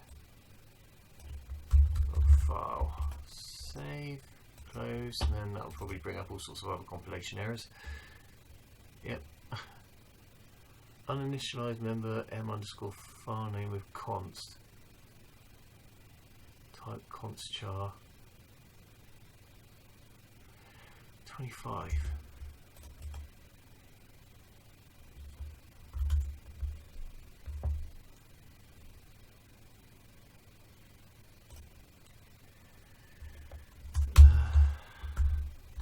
Can we initialize it? It's not gonna. I don't think it's gonna let me do an initialize of this like this, is it?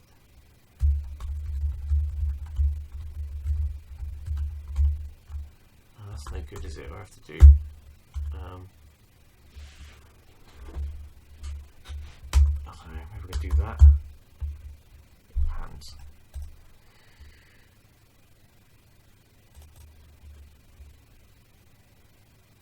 Oh right. Incompatible types and assignment of const char star 1 to const char star 256.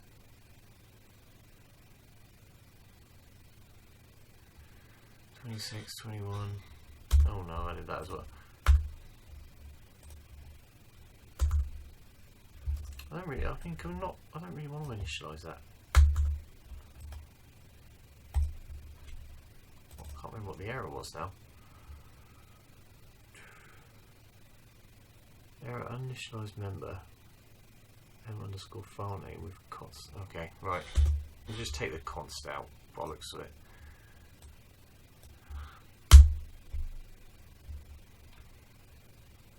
And then we'll just get rid of this. Then we don't have a problem, do we? Try to make something happen that's not going to work.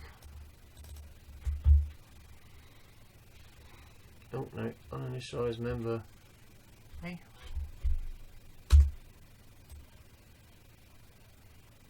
Oh, I've saved it. Oh, for God's sake, Simon. Wake up. It's too late for this crap. It's taking me too long. Hurrah. Alright, I just want you to print to the screen the current date and time. In fact, I'll just change my mind. I want that, don't I? Save. Close.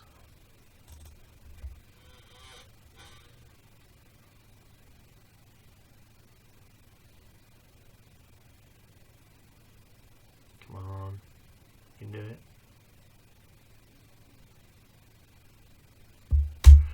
Right.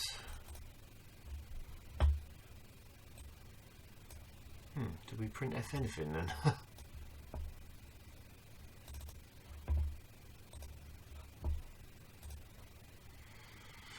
What happened there? Logfile.log message. Logfile. log message. Ah, let's try this instead, shall we? No, hang on. We are doing a printf.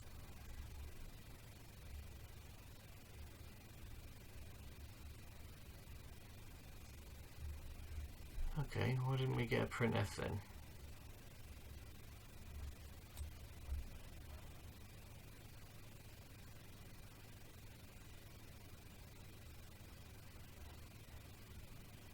That's very strange. Set directory 12. Let's try.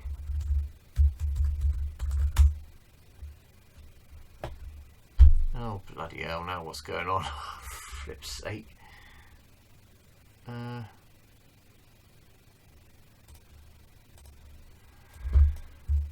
what's going on this time?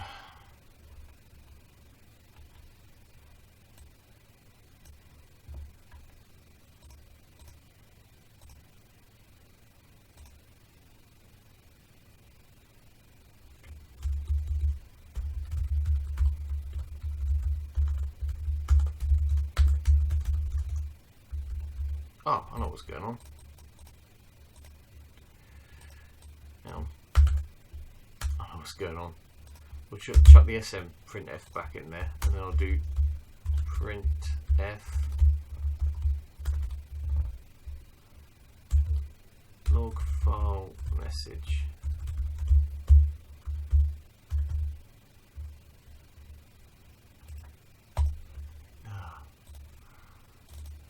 Too many parameters in the SM in the printf left over from the SN printf, so it's kind of got no parameters. Not going to print anything. Right, it's time. There we go. 2024 04 21 27 37. I guess we're still on. Oh, we're on British summertime now, aren't we? So that's fine. That's UTC time, which is GMT. But we're on summertime now, so that's all right. Right, okay. This is a test log message. Right, let's see about writing this to the file then. God bloody hell, I make this stuff such hard work. Right, so now we need to do is I hate that I had to do that with like SACode really, but never mind. Might have to do this with SACode as well. No, because I hate using their files.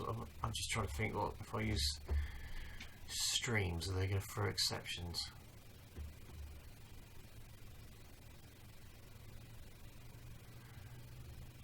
Right, bear with me a sec. I'm just going to have a quick Google and then try and find a way to write to a file. See if I'm going to have to do it in a try and catch block, or if I can just do it and ignore the error codes. Bear with me a sec. Alright, I haven't tried compiling this or anything yet. So basically, I'm not entirely. If we can't write to a file, which is the log file, I don't entirely know what you can do about it. Because if you can't write to a log file, I mean, you could try writing it somewhere else, like scrap maybe. I suppose that's the only other backup. But I don't know. I feel like if trying to write to a log file, if it doesn't work, then you're already like game over sort of territory. So I've just left it with. I might come back to this, but for the moment, I'm just saying if you can't write to a log file, tough crap really. Right. So I haven't tried compiling this yet, but basically what I'm doing, opening an output file stream, opening it to set to output, and to append onto the back of the file. Then I'm just logging the message. And I'm putting an end line character on, which I'm guessing just to be a new line character. Yeah, I guess so. Then closing the stream. So let's just see if this does anything. Assume it compiles to start with as well. Actually, I'll just delete that because if it works, I don't have to do anything else.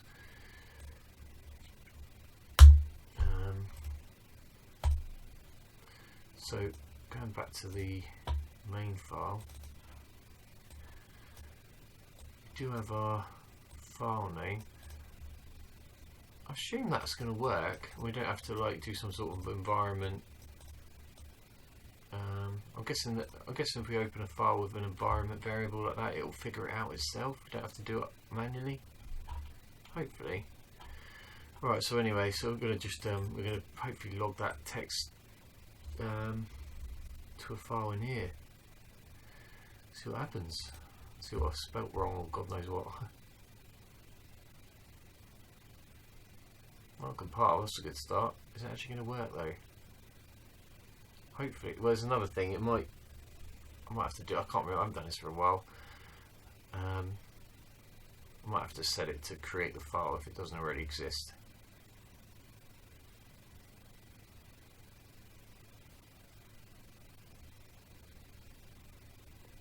Right, here we go. Moment of truth. Double click. We've got a file called log. Okay. Let's run it again. Do we get a second line in there? Ah. Okay, we've added. I've already got 2 new line characters in there. 1, 2. Okay.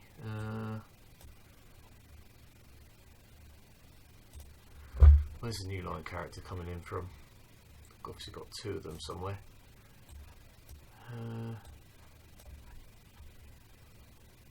Oh, right. Hang on. Get rid of that then. Try again. Save. Let's delete that. Yes. And then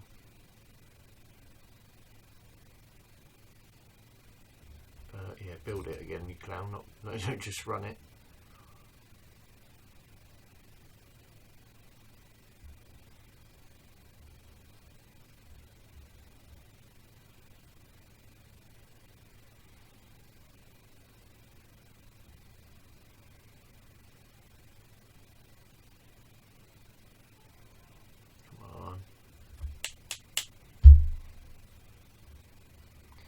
Need to go to bed. Right. Say log. Got a log file. It's got 1 line in it. And again, log file, 2 lines. There we go. I think we're there. Close that. 3. Excellent. Cool. That's sorted then. So that log is working. I wonder if I do access protected. So at the moment this has got 3 lines in it. Still got 3 lines in it. We don't get a complaint, so it's obviously quash the exception. Ultimately, yeah. I mean, I don't know if you can't log it to the thing. You're going to get you probably get an exception message at the same time, but you're not going to be able to. Yeah. And run it again. We should have 4 lines, which we do. Yeah, I mean, I don't see what I can do about it if the path doesn't work, or there's some sort of writing issue. It's just tough shit, I guess, isn't it? At that point, it's kind of catastrophically failed. There's nothing else you can do. Right, so let's go back to our application then. We'll actually implement this for real. I'm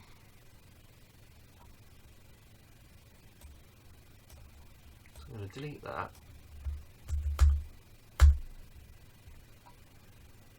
We'll create our log file outside the try catch block. Cut this one. Actually will do.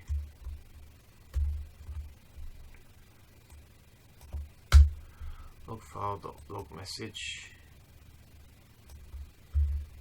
e.get message, I guess.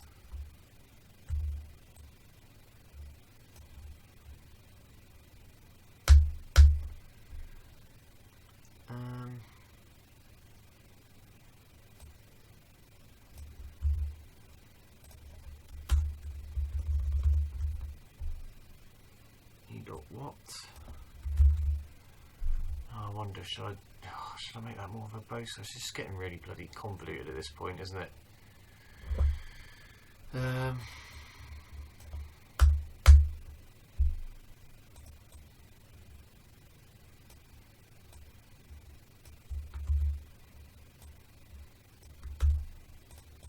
should say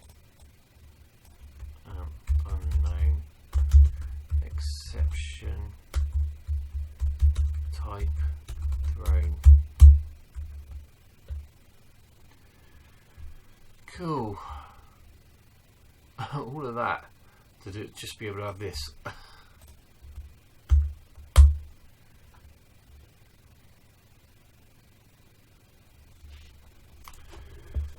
I guess that's what it is. So it's getting to the point now where I'm thinking to myself,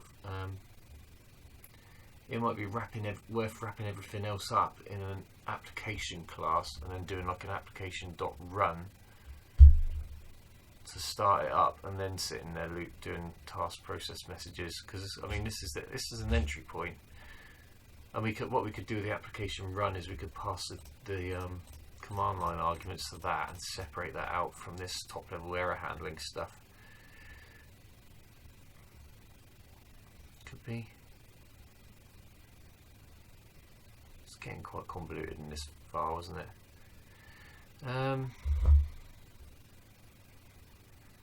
But I think we're pretty much there now, aren't we? So what I'll do, I'll save that.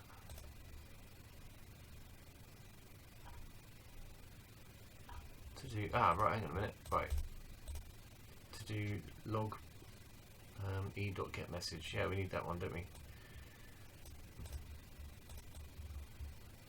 Copy that. Paste. So if I save this now,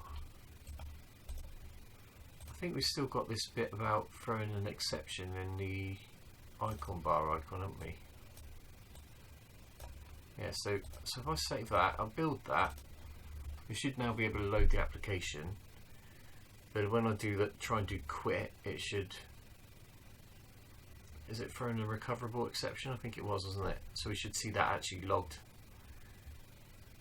in the log file now. Eventually.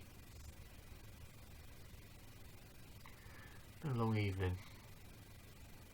I should have been trying to get this done in a day, but just it's always had to be. There's been a couple of issues, like there always is with this stuff. And so yeah, just had too much stuff to do. Right. Okay. So currently we've got log has got 4 messages in saying this is a test log message. Run it. Still 4. Quit. Get our little operation error. Check the log. Coverable exception. Dummy throw. There we go. Nice.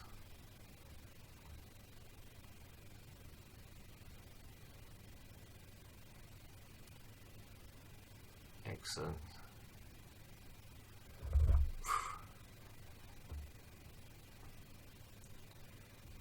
Excellent. I guess that's not too bad there, is it?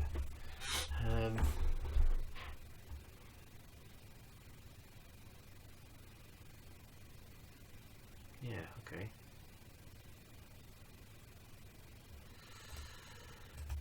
Do it again, continue, get the next one. Cool. Okay.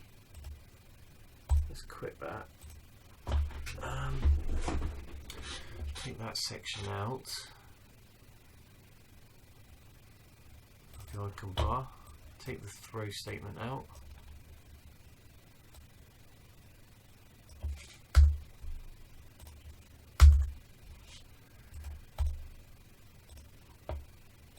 Make it again.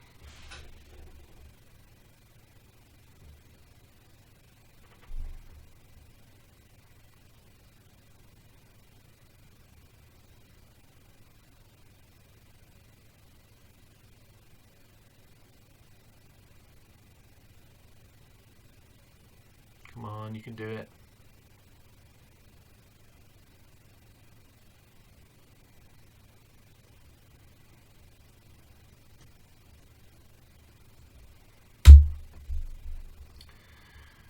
Right, SACode, quit. Okay, that took a long time. Right, I think we're at a point where we can evaluate, we can look into getting this all added up into shoved up into GitHub and then I can go to bed. What I'm going to do, so that log file's not got anything new in it, we can delete the log file because we don't actually need that. Now we know it all. Well, delete it, quiet, run it again, not created.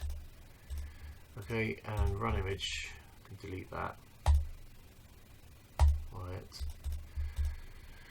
Right, so before I can update this, I have to update the SALib, which is going to be a pain in the ass because unfortunately this is using SGit, which I can only do single line comments for, which means I have to check all the items in. I can't really put them all in together. Well, I can, but it's going to be a right ball ache. Let's do an SGit diff, this will be a laugh.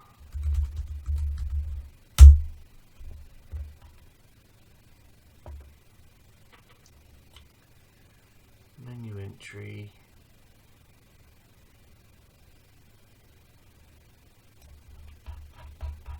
Let's create a new edit file and figure out what the changes are. First one is we've created error message window handling classes for modal and non-modal error message boxes.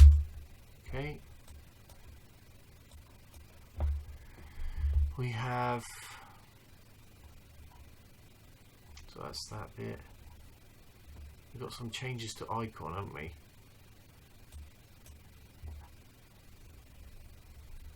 So added exception added basic exception classes.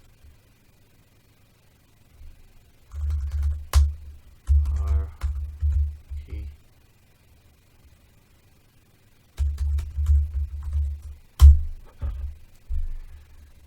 What do we do? Added method to icon class to hide and unhide. Add a method to icon class to hide and unhide icons dynamically. What do we do? We've got a little bit of a fix in there.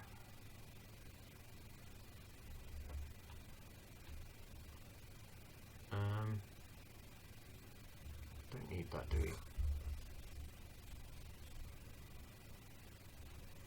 You change that file, that's icon.cc. I think we don't need that line.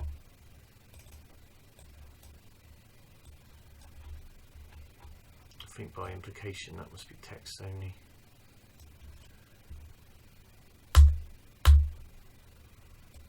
Save. If there's no sprite in there, that must be text. Okay. Fixed bug in icon construction for 0 length text icons. That's that one.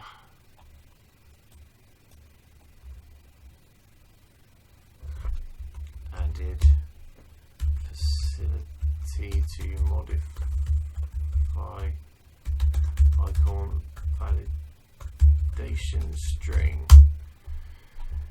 Okay. Hide, unhide, redraw. What have I done there? Corrected bug in icon button type evaluation.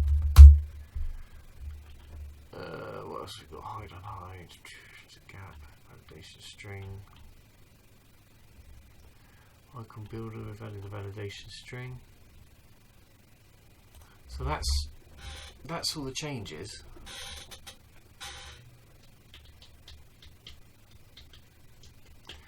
Oh, if only I could check that in with more than one statement.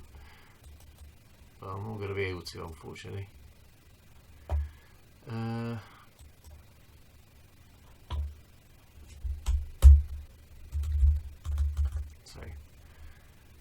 let's go in this folder.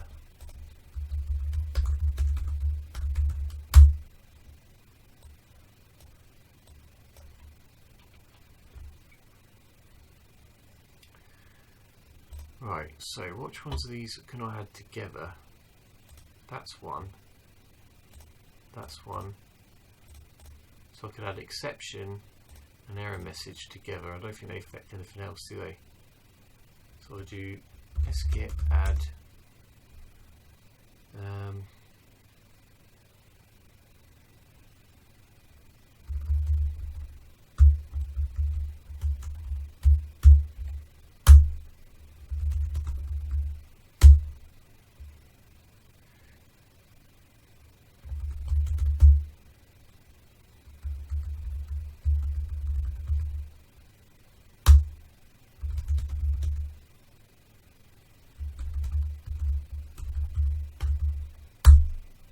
can we check those in with one everything else is like those three are just all fixes to icon, aren't they? So skit commit, I hate doing this one bloody line, rubbish. So we did added error exception hierarchy and error message modal and non-modal message boxes.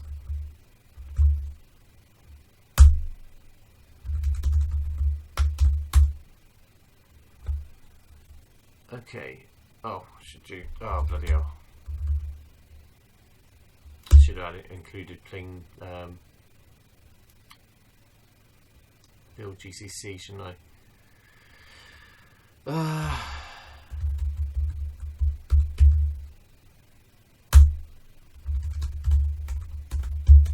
This is a bit. This library's like a bit of a mess because I'm having to do it in like such a convoluted way.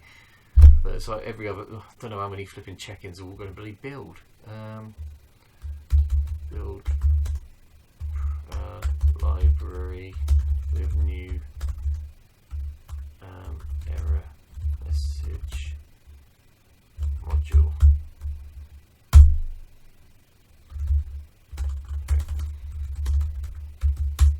So what we got now, we just got icon builder. Hang on a minute, why did it not add that one? Huh?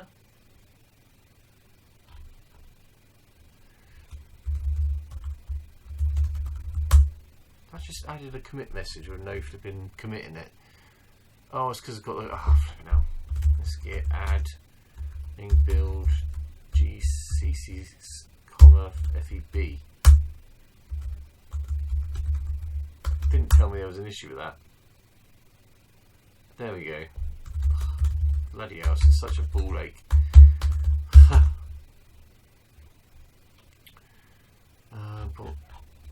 Build library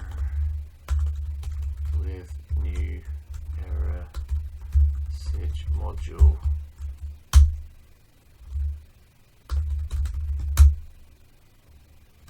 Do a log.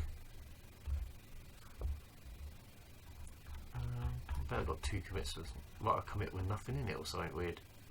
Yeah, so it's done a commit with nothing. How stupid. Ugh, right. God,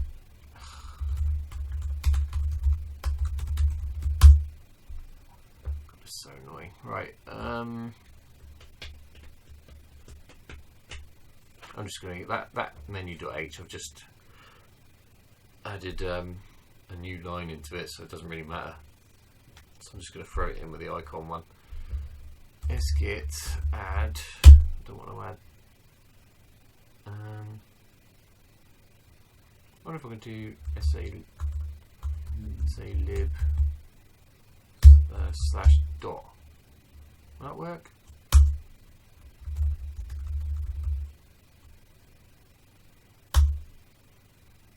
Ah, that worked alright. Let's get add star.cc.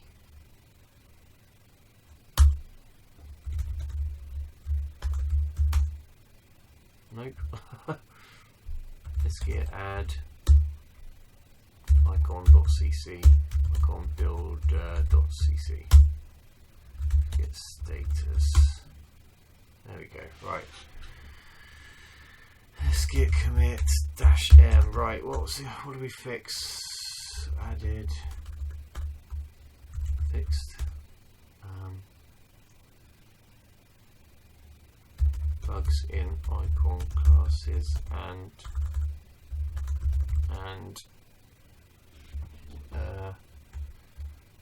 added hide and unhide methods, something like that. It's about as much as I'm going to be able to do. Let's get status. Right, so is this going to let me push it to bloody GitHub? I bet it doesn't work though.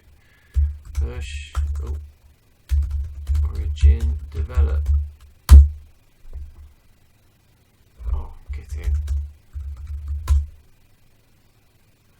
Right, I'm just going to check on my, I'll tell you what, if I look at my phone, because I've got my bloody GitHub account on my phone, see if that worked. Repositories, SALib, change branch, develop, code, SALib. What was the last file I pushed? It was icon.cc. So actually, can I view a commit? There we go. That's what I'm after. There we go. Oh, they're going to show up. Fix the bug. Done. Right, that was that one. Okay, so we close that. Discard. Let's get rid of SALib. It's bloody done.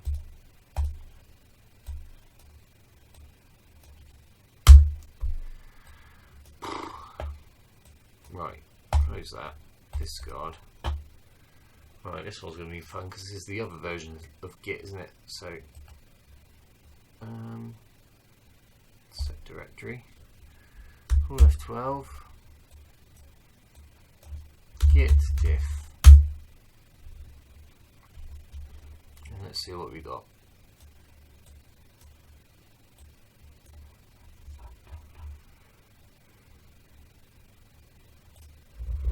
So we've got new log file class to log a new line to the a new message line, date stamped message line to the specified log file, something like that. So that includes that's log file.8. Well, okay, so that's that. Then we got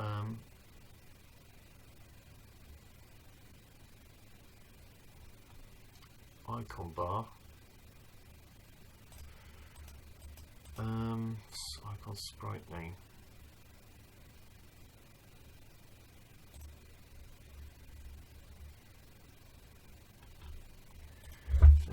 Made temporary top level constants strings for the task name, task icon sprite, and the log file name, so that.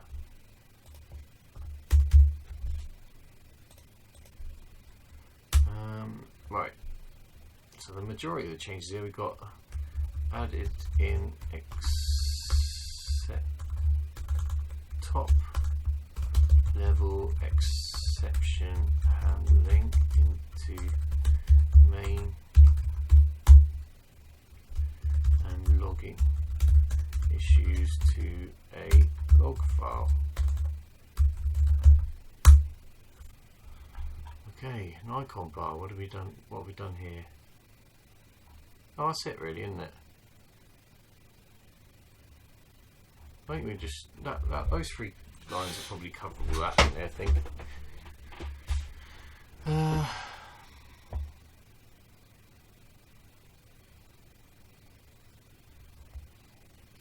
cool. Okay. So I do git status. Right, let's see what this is, whether this lets me do this time. So actually these all, can I just do git add star and it'll work? There's no untracked files I don't want to keep, is there?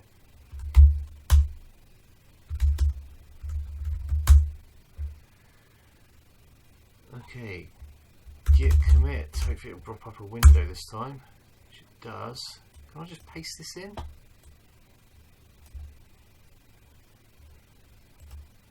Edit, select, copy, edit, oh god, RISC, save, block, clipboard, paste the text, save, close,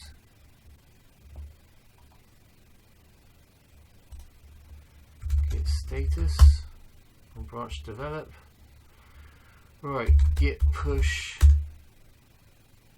I think I just had to do git push origin this time. I'm pretty sure this didn't bloody work doing origin develop. Let's see if this one works. Okay, let's check on the old check on the phone. Does SACode have something? Change branch, develop, commits. Yes, there we go. Don't know if that's actually going to show up. Right, cool.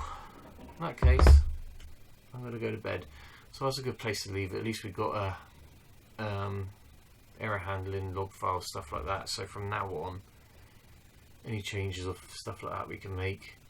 At least we can kind of see what's happening and track the errors and stuff. So now I'm going to, so progressively as I go through the application, I'll start replacing all the software interrupts with the proper error handling stuff. Now it's in place. So we're getting there. Right, I'm going to go to bed. Thanks for watching. It's been a long old video. On to the next one. See you later.